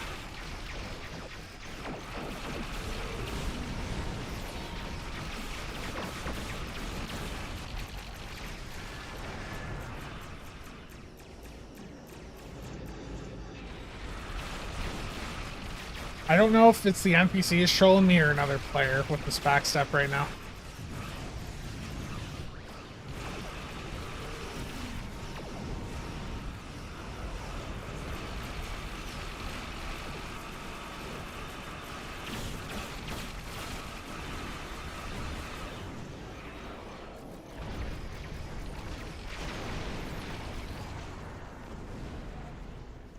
If the Maelstrom Torp wasn't OP, would a Plasma Emission Torp be good for the Plasma builds?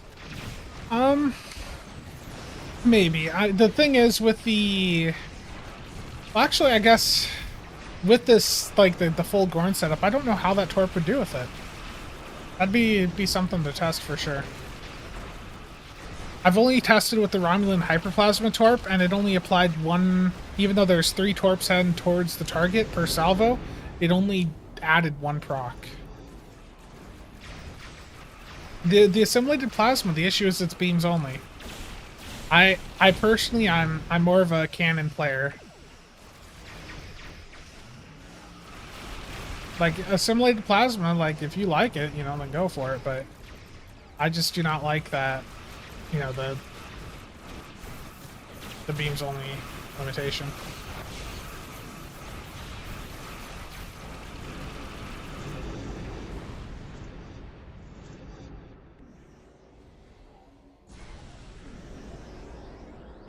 We're reading an energy. Warning. Ship is under reinforcements. I forgot there's a cutscene here. Rip.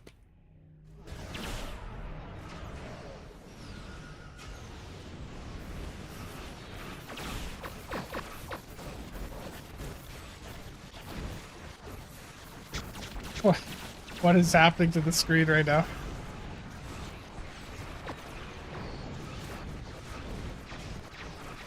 They're getting pushed around so much. You haven't seen the last of me.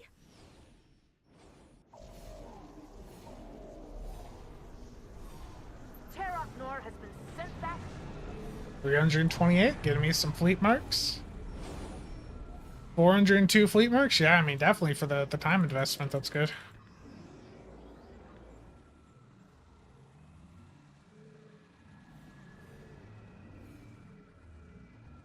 Yeah, Stuka, it's... Finding an active community can be difficult. Terok Nor has been sent back to the mirror universe. There's 2 science builds in here. And the science is OP. Science OP. And I'm a casual player. It's right in the channel name.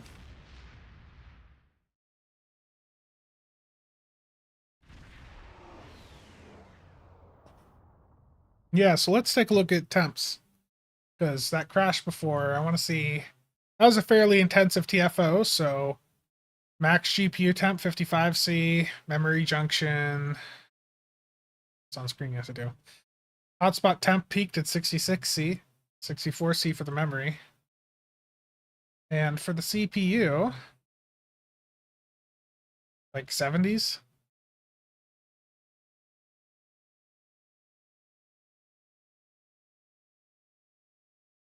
Which of the T6 Odyssey ships is a better tank? The Legendary from the 10th bundle. That's got a full commander command setup.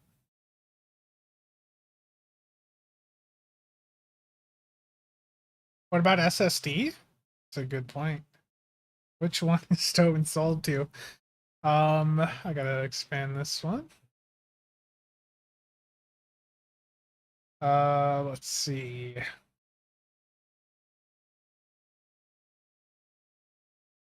$53C? 58 on that. About the same for the other.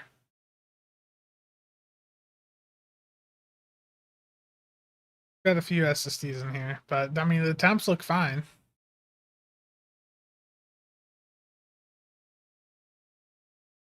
Like the 2 Gen 4 ones I have, like none of them past 60.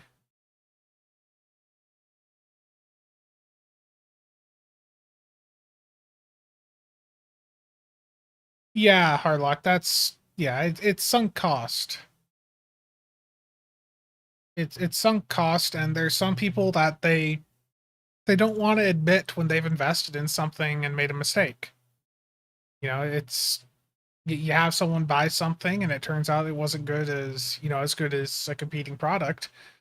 And sometimes, rather than admitting their mistake, they'll just get defensive and try to justify their expense.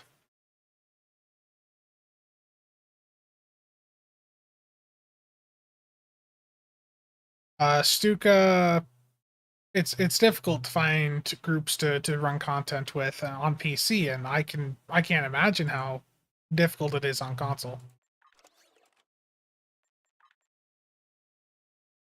No part out of that one. Rip.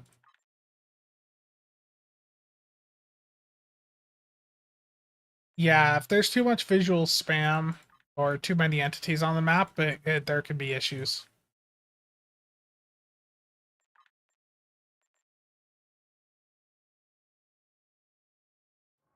Yeah, I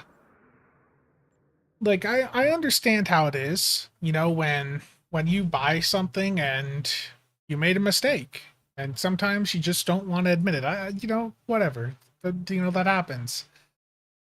But just you have two choices. You can either accept that what you bought wasn't the best, or you can correct that error and it'll be better moving forward. So like for me, I not initially I played on a Fed Science character. Now, Science can still do well. It's really good in some roles. But for me chasing DPS, it was clear that tactical was the way to go. And rather than trying to stay on my Psi and, you know, max it out, I made a ROM tac. Now, I made a mistake. I didn't make a ROM alien tac. I made a Romulan tactical. And I invested a lot into that character, and while the difference isn't big, having an extra trait in this game can be helpful. So eventually I was like, okay, I'm going to set up a new DPS character. I'm going to start moving things over to it, and then casual became my main. And every time I get a new ship now, casual is the one that gets it.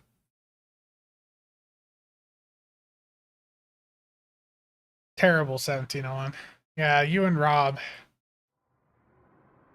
Just forcing the engineer way. Bajoran engineer here. Yeah. Yeah, Jay.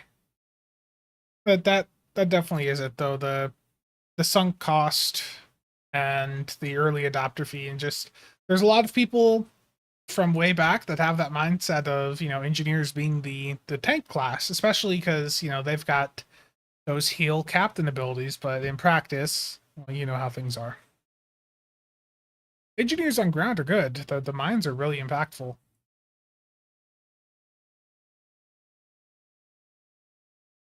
Terrible, Rob. But I know no matter what I say, Rob, you're not gonna agree. Rob here is one of the biggest engineer fans I know.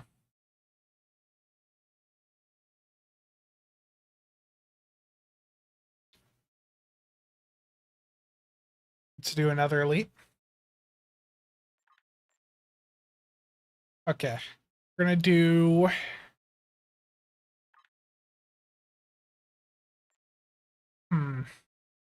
let me swap ships. I want to swap ships and see how things go. Let's go D7, pull out the carrier build. Nick, how's it going, man?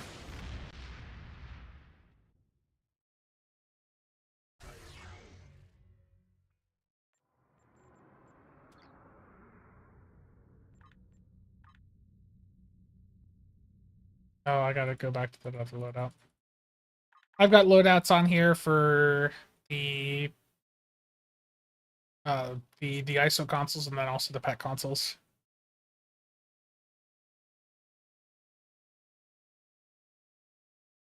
Working on your solo elite build, nice. Okay. Vaulted snared elite public queue, here we go.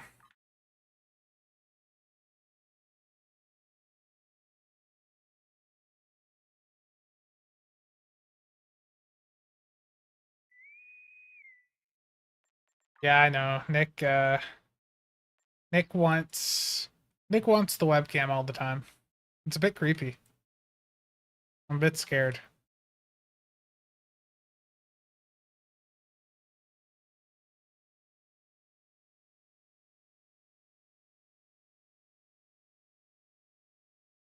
Oh no, what is this conversation I'm reading in?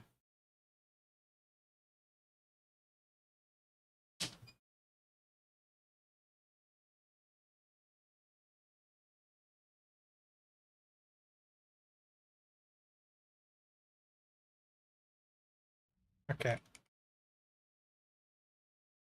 Security teams to go to high alert. Oh no.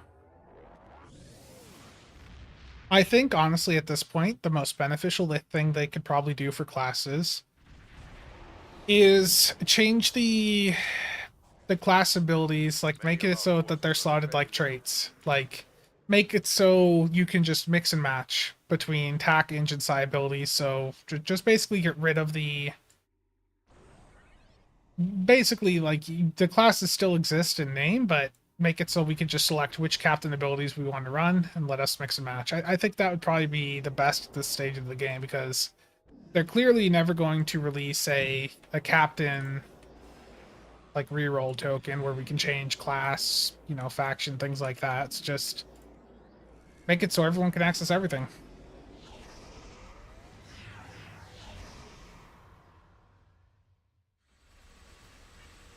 Stowe's had major changes in the past. They've clearly they've gotten a few things wrong over the years and they've fixed a lot of things, but that is one thing I think needs some work still.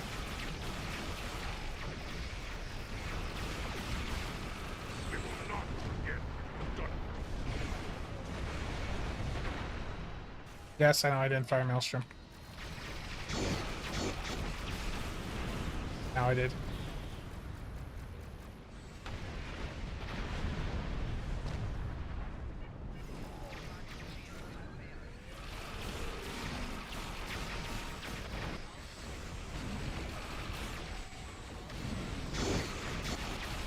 Oh, I'm gonna die. No. Oh no. Stay alive. I don't have like any survivability on this build at all. And this place has no shields. It says there's still something alive near this one. Is it counting this recluse?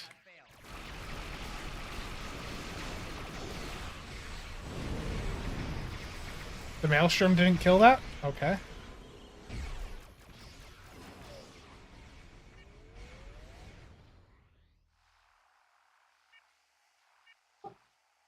There's a widow flying around.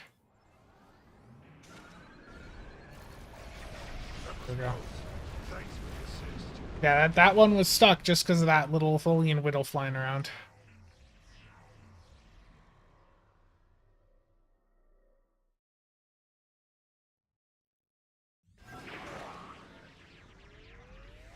Yeah, I mean, they've said that um, some of the changes would probably be doable, but I just think on their part, it would just be better just to let that mix and match happen. Okay, so we now get to sit here AFK for the next couple of minutes while we wait for the game to catch up. Yeah, rat.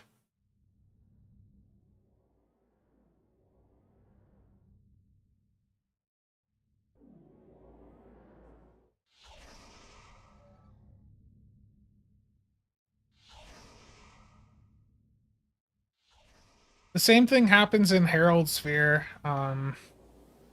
It happened to Kale on stream, and I said, yeah, it's because you guys have time gates, and he's like, well, that... And he basically was like, that's good, but we need to give you guys something to do in that time period.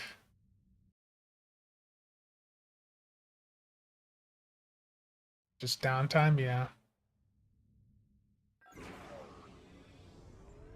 Indeed.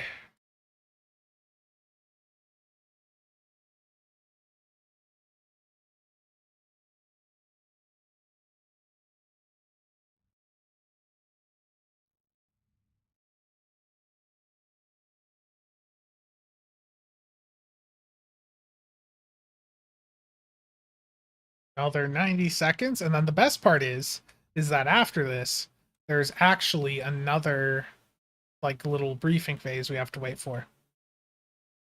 So yes, this absolutely needs to be addressed.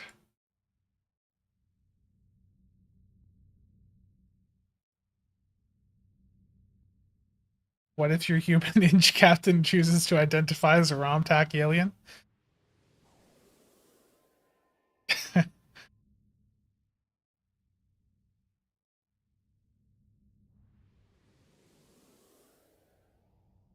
That would be. I mean, I would like to make all of the characters on my account, ROM aliens. There's a couple I would turn into size. Honestly, if I could change SOB to a different career at this point, I would probably make SOB ROM alien Psi. Just to have like a fully built out science character just to mess around with.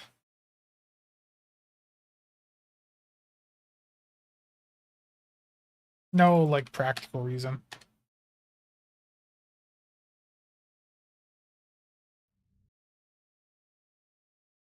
I often need something to do while doing something. I know this is peak STO content.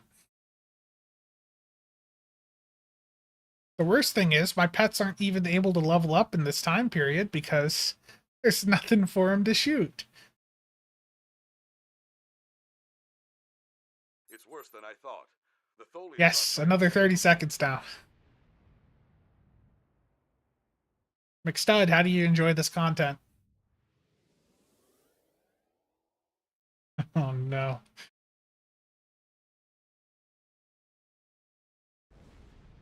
Yes, the likes are certainly appreciated.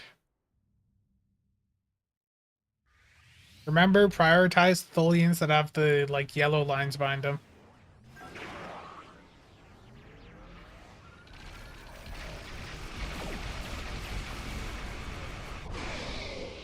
Yes. The pets finally came in after the enemies were dead. Voyager, you got them. These EPG builds are just clearing this out. Almost like EPG is really powerful or something. Who could have guessed?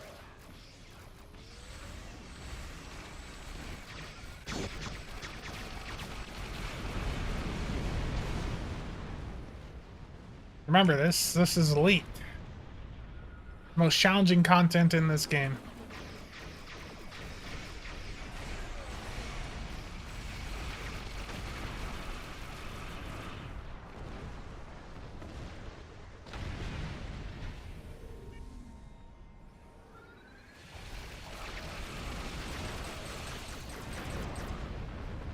So I have a plasma setup on this. I am using 7 of the hanger pet consoles, but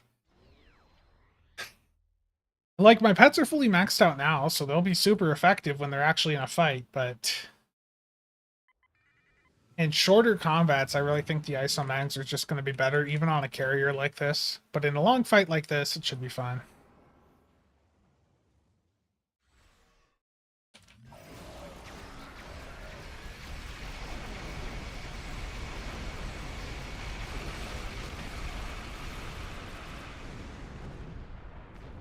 When an enemy does show up, it's just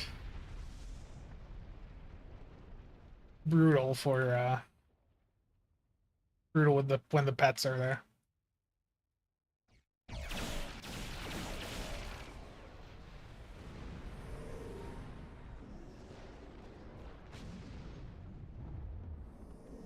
Yeah, when you have a team that has any semblance of what they're doing, the content's a bit of a joke.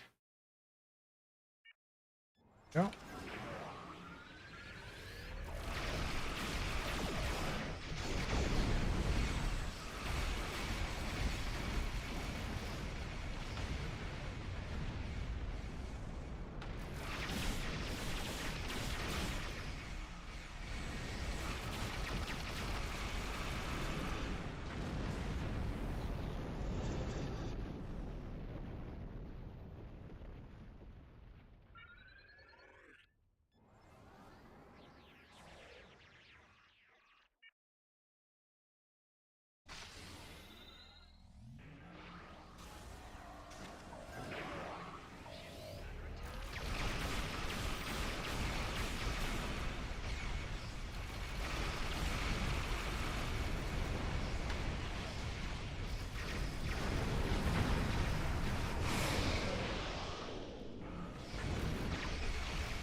I'm sort of trying to just let the pets get some action here, but I don't know how much impact they're having. Love the giant heart emoji that covers part of the chat screen. I don't know what that's about. I honestly, I don't know.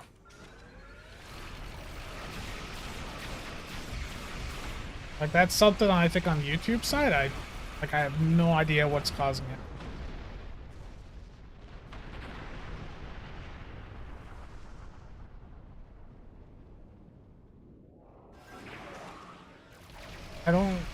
I mean, the clipping issues, I don't even really bother with costumes that much, so I can't comment much there. Some people I've played with get annoyed when they learn that, like, I haven't, like, went into the tailor and messed around with my character for like the last 5 years.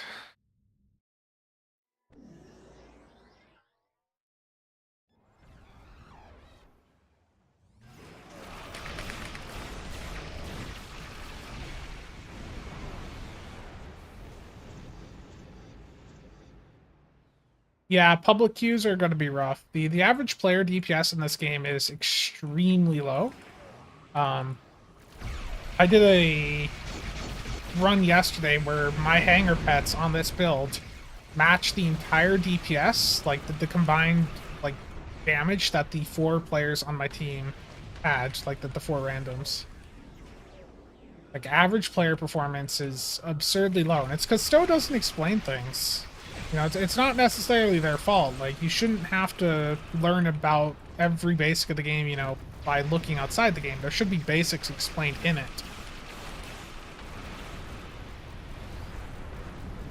The game just fails massively at sharing that info.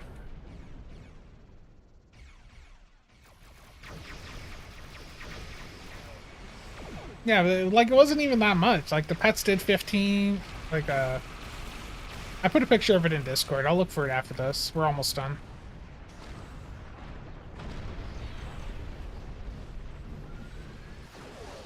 Yeah. Like, any builds from before these new engine side consoles, you know, to some people, those are basically outdated now.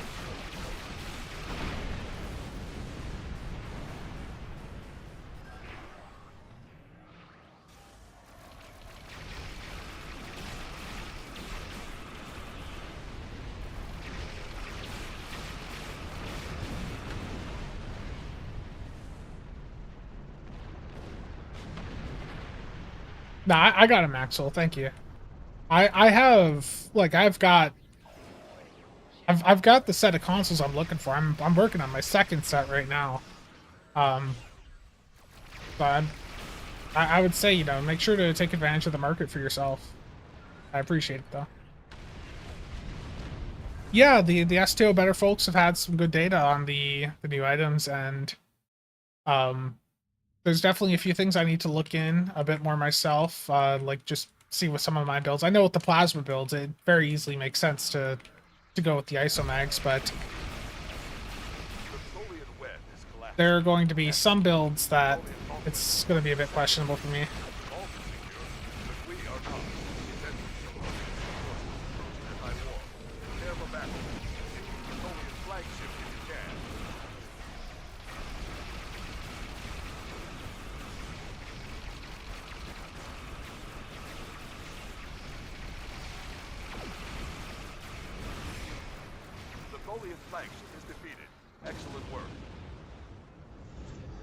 Hey Trez, thanks for joining.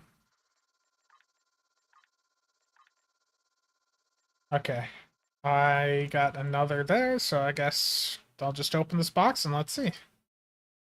Nothing. Nothing.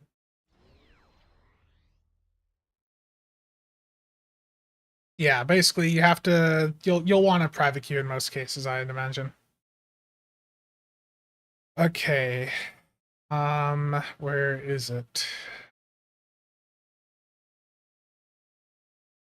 Here it is. So run I did yesterday on my D7. My pets in the Jupiter Eratus did a total of 4.9 million damage. And the total damage done by the 4 randoms in that run was 5.3 million. So the randoms were still a little bit ahead, but just going on about average player performance, we've made the, like, myself and others have referenced Hanger Pets out DPSing a player before, but the player performance on average in this game is so low that with a really high-end pet build, your Hanger Pets may out DPS or match, what the other 4 players in your map are doing.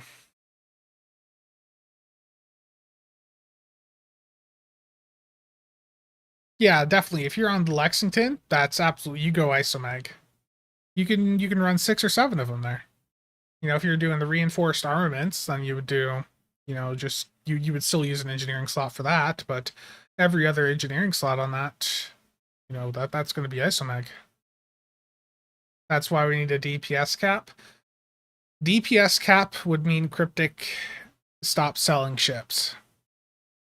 I know you're meaning. That's one of the arguments that popped up on that forum thread that just is frustrating.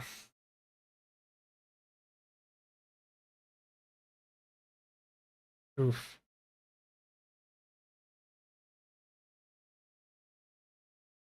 Physical hat that says DPS on it. Terrible. Yeah, the materials are not guaranteed to drop from the TFOs. It's a 50-50 chance.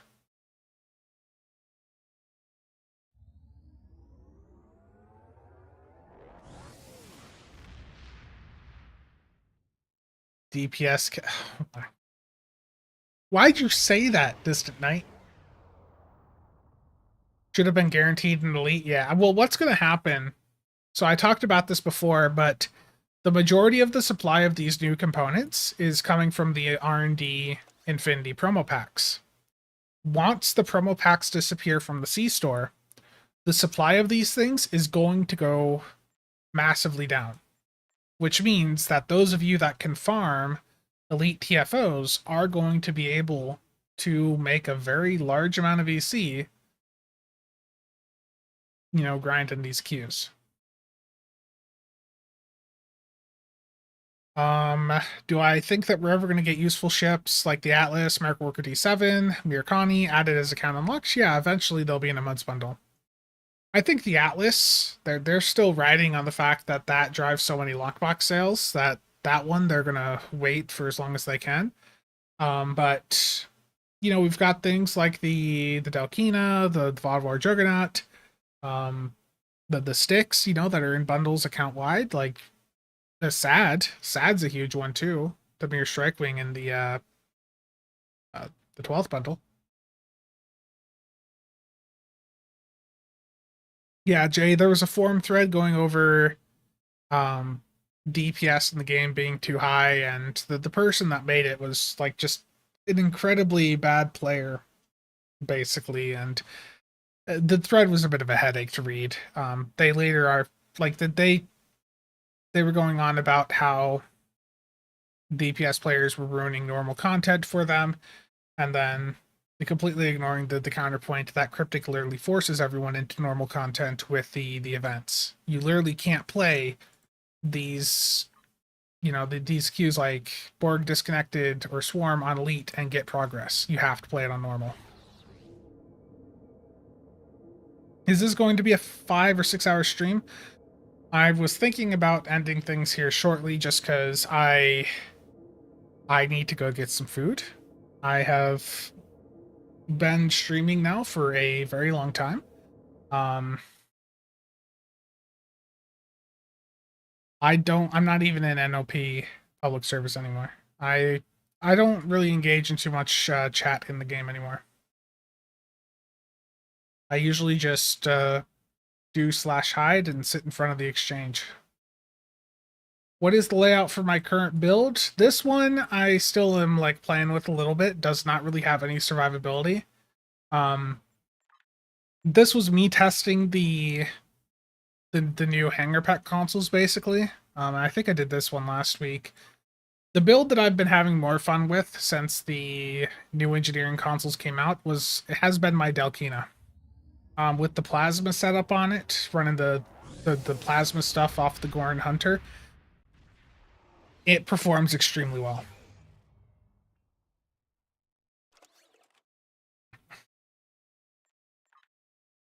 So this Dalkina build using the quad cannons from the Gorn Hunter, the experimental weapon from the Gorn Hunter, the console from the Gorn Hunter, and the starship trait from the Gorn Hunter, like have all those four components from the Gorn Hunter have made plasma actually really good. In content that lasts a long time, so that's what I've been dealing with. Vault Elite, or yeah, so the Vault ensnared on Elite is not that bad. It's basically you just have to have 5 people that can run around to different parts of the map, and kill things on their own. Um, Even like if you just have like a beam overload build, work perfectly fine there.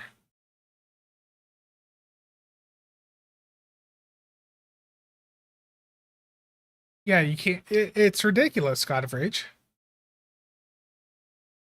In what scenario do you want to use the colony attack consoles with the ISOs instead of universal consoles on a ship? Um, I think that's going to vary, and there is a really nice breakdown going over the numbers behind some of these decisions over on the Stow Build subreddit, and I'll link the thread here. But I think if you're on a ship where you still have like if you have a ship that has like 2 engineering consoles and 5 tac, you're still going to want to run locators, You're still going to want to run locators or exploiters. But if you're on a ship like the Dalkina, where the difference between engineering and tac consoles is like 1, I think at that point you're starting to be at a point where you can, really consider these isomags. And if you're on a plasma build, it just makes sense, even if you only add 3 engineering consoles, in my opinion, because it's boosting the starship trait, the experimental weapon.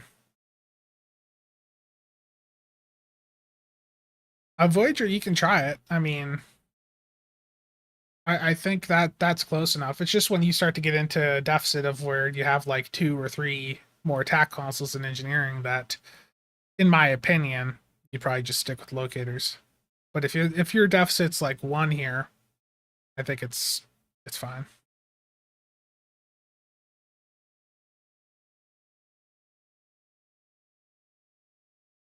And the math, the math is going to really depend a lot on you and your build. You can pop things into Trinity, look at things, but if you have like an experimental weapon on or a trait like complex plasma fires, that's not going to be, factored in for Trinity there, but that you can at least see for your weapons, which is going to be better for you. Like on an engineering heavy ship, like where you have only like 2 or 3 tac consoles, that the boost can be quite significant going over to isomags. Bellums in a lot of the post tier did beat the colony consoles, but for me personally, I would take that slight damage hit and go with the colonies just to to get that extra bit of survivability. And also because with the colony consoles, you're getting a little bit of a kinetic boost there, which is at least, going to help the Maelstrom a little bit. Yeah, Jay, I know.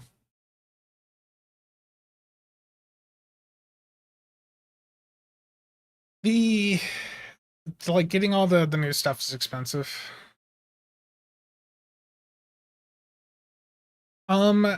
General Spinobi, I was able to do one run last week where I had a fairly decent number out of the D7. But the pets only did 300k, and that was with 7 of the consoles on. Like, that's still good. But I had a run on my monitor earlier this year where the pets did 200k, and at that point I'm sitting here thinking, is it really worth boosting the pets over the weapons? And I think in long duration stuff, your pets getting that boost is fine, but if you're doing like an infected or something really short, you're probably still better off with the isomags over the pet consoles, even on a hangar, like a hangar heavy ship.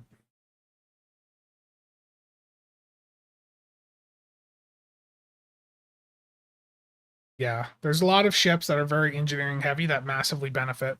Absolutely. Yeah, indeed, Jay. I don't know. I've been quite happy with this build. The plasma has been performing extremely well, and if you play elite content, I think if you can get the plasma stuff, I think it's the way to go. Personally, I don't have numbers to say that for sure, but I have been having really good results with the trait. In fact, if we look at some of these runs we've done here, like what about the counterpoint we just did?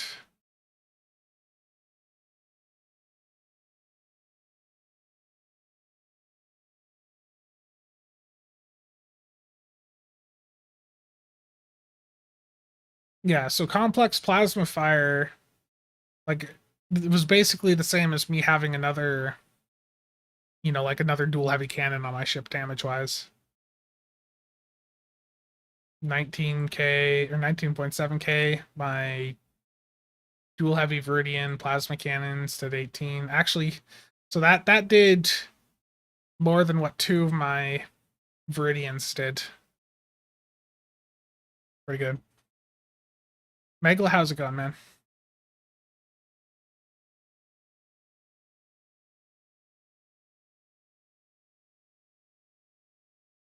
Herald Spheres on here. Let's see. What was that like? Yeah. And it actually scales up quite well. So in the Herald Sphere earlier, it matched what my 2 turrets did, which is about what I've seen.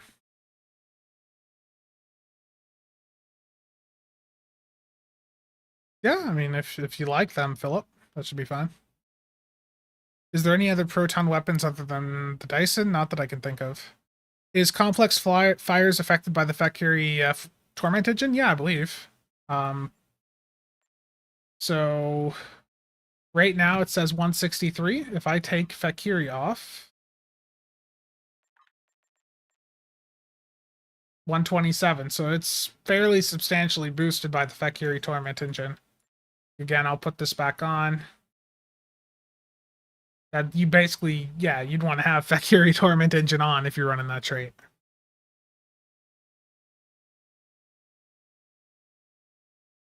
Now, I know someone asked to attack consoles boosted, so here is a Protomatter.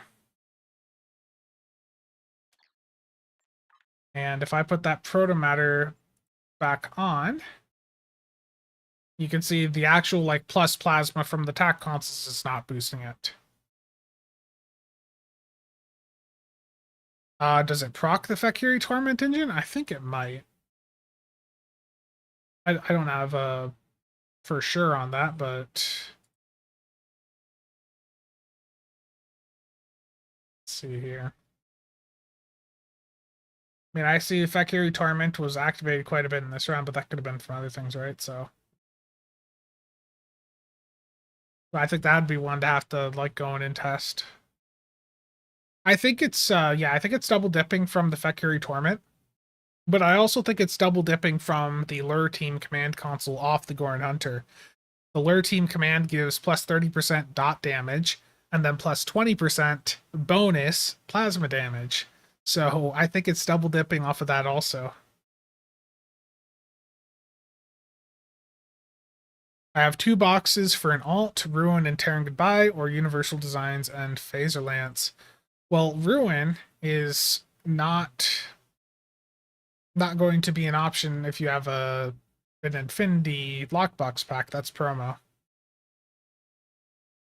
Unless you're looking to sell it to get the ship. I would still run CSV on a 4-4. If a 4-4 gives me an option to run CSV, then yeah, I'm gonna run CSV. Cannons are just too effective. Cannons, if you understand how to keep your ship pointed at a target and you don't mind the visuals of cannons, they will outperform beams. What do I think about Calm Before the Storm? I think I'm running it. I think it's a good trait. Or apparently I don't have it on right now. Yeah, so I've got EWC, Withering Barrage, Complex Plasma, Terran Goodbye, Ruin, and then UD. So yeah, I don't have it on right now. Um, I mean, Ruin and Terran Goodbye are just you get kills. Universal Designs and Phaser Lance, that's a nice combo too. But that it both are good. Universal Designs is going to work basically all the time with Phaser Lance. Terran Goodbye and Ruin are only going to be effective when you are the one getting the kills.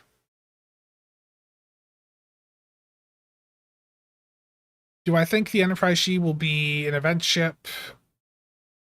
It'll be part of next year's event campaign. Yeah. Now that it's been released on PC here, and it'll be released on console probably in the next month or so, it will be an option from the 2024 event campaign.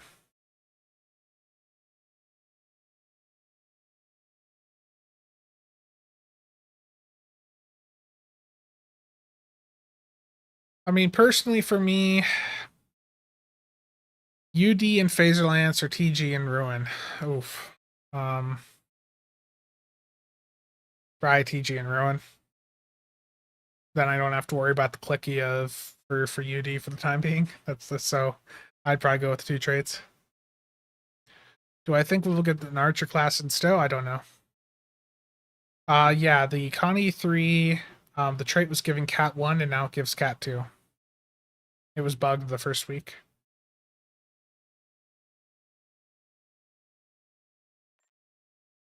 Okay. I know we're just a couple of minutes away from 5 minutes, but I really do need to go get some food and get away from the computer. Is it still worth getting, or I mean, it's fine, but I don't think it's I don't think the ship's a must-have. I think that trait is cool, but I don't even know where I would slot it, to be honest.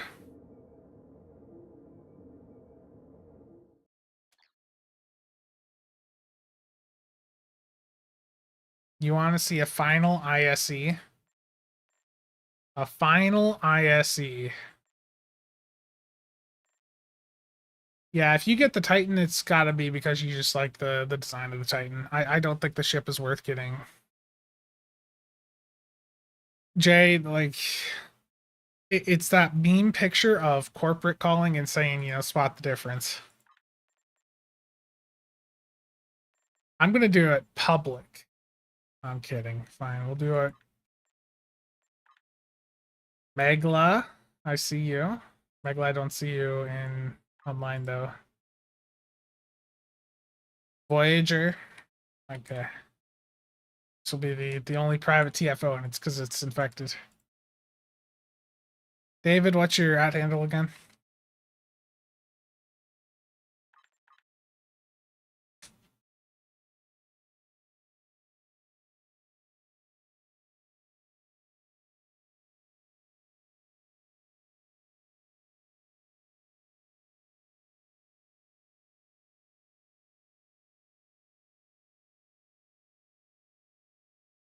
You're not in game?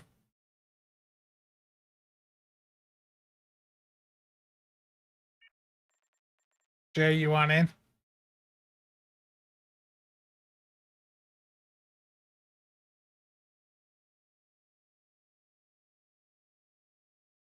We got Megla.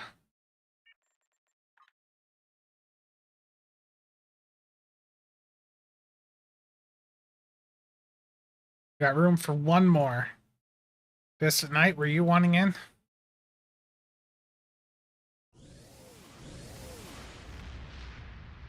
Actually, that's an interesting idea, especially considering that I have the new Neo Connie. 17-1, you want in? Okay. Yeah, we're full with 1701. Yeah, Megla, I imagine you've had a fun time reading that conversation, haven't you? I feel bad for Brett. But yeah, Axel, that might be interesting to do, especially given that the Neoconi console does provide Cat 2 for electrical. Everyone here good to go?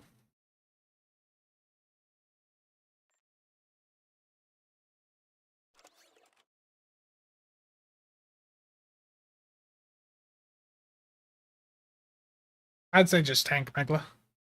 Oh yeah, only engineers can tank, remember.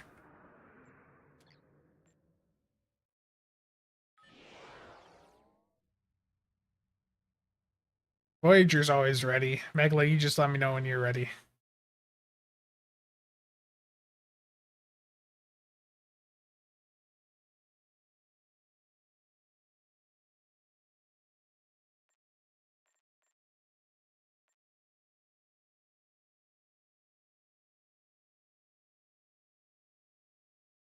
Why do I have kinetic amplifiers on?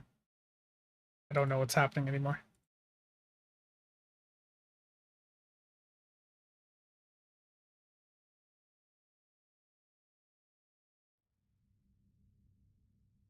Respect. No, I'm gonna like die here. Okay, here we go. Megla is Jeez. Megla, terrible. What you just said, terrible.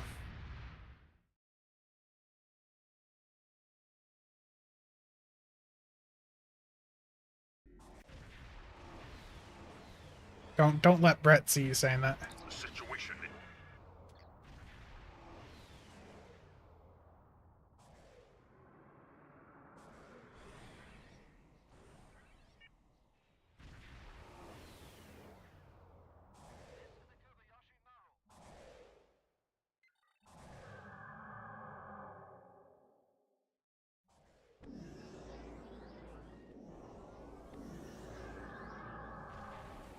Here we go.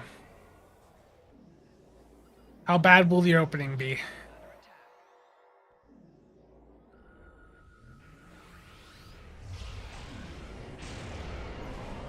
Scanning the nanite threat. God, there's no data.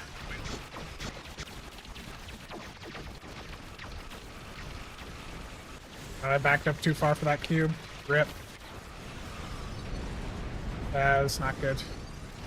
Very bad. I can already hear Nick spamming me. The nanite drones to repair the transport. Stop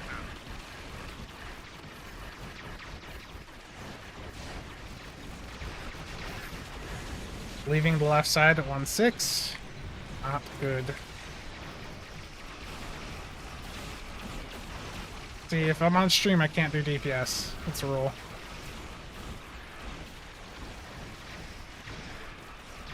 A probe is closing in on a transport. Destroy it.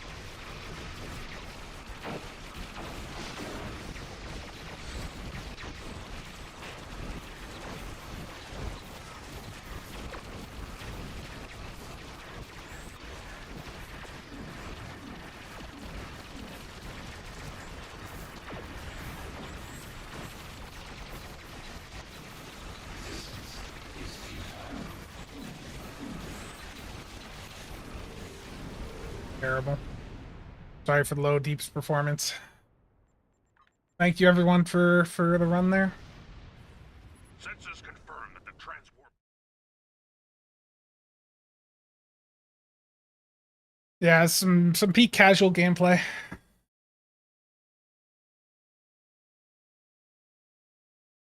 Why do I still have screen shake enabled? It helps the immersion.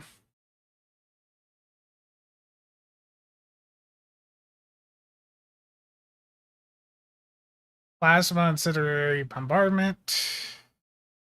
143k off the experimental weapon. The starship trait did 129.7k. Yeah. Really low, I know, sorry.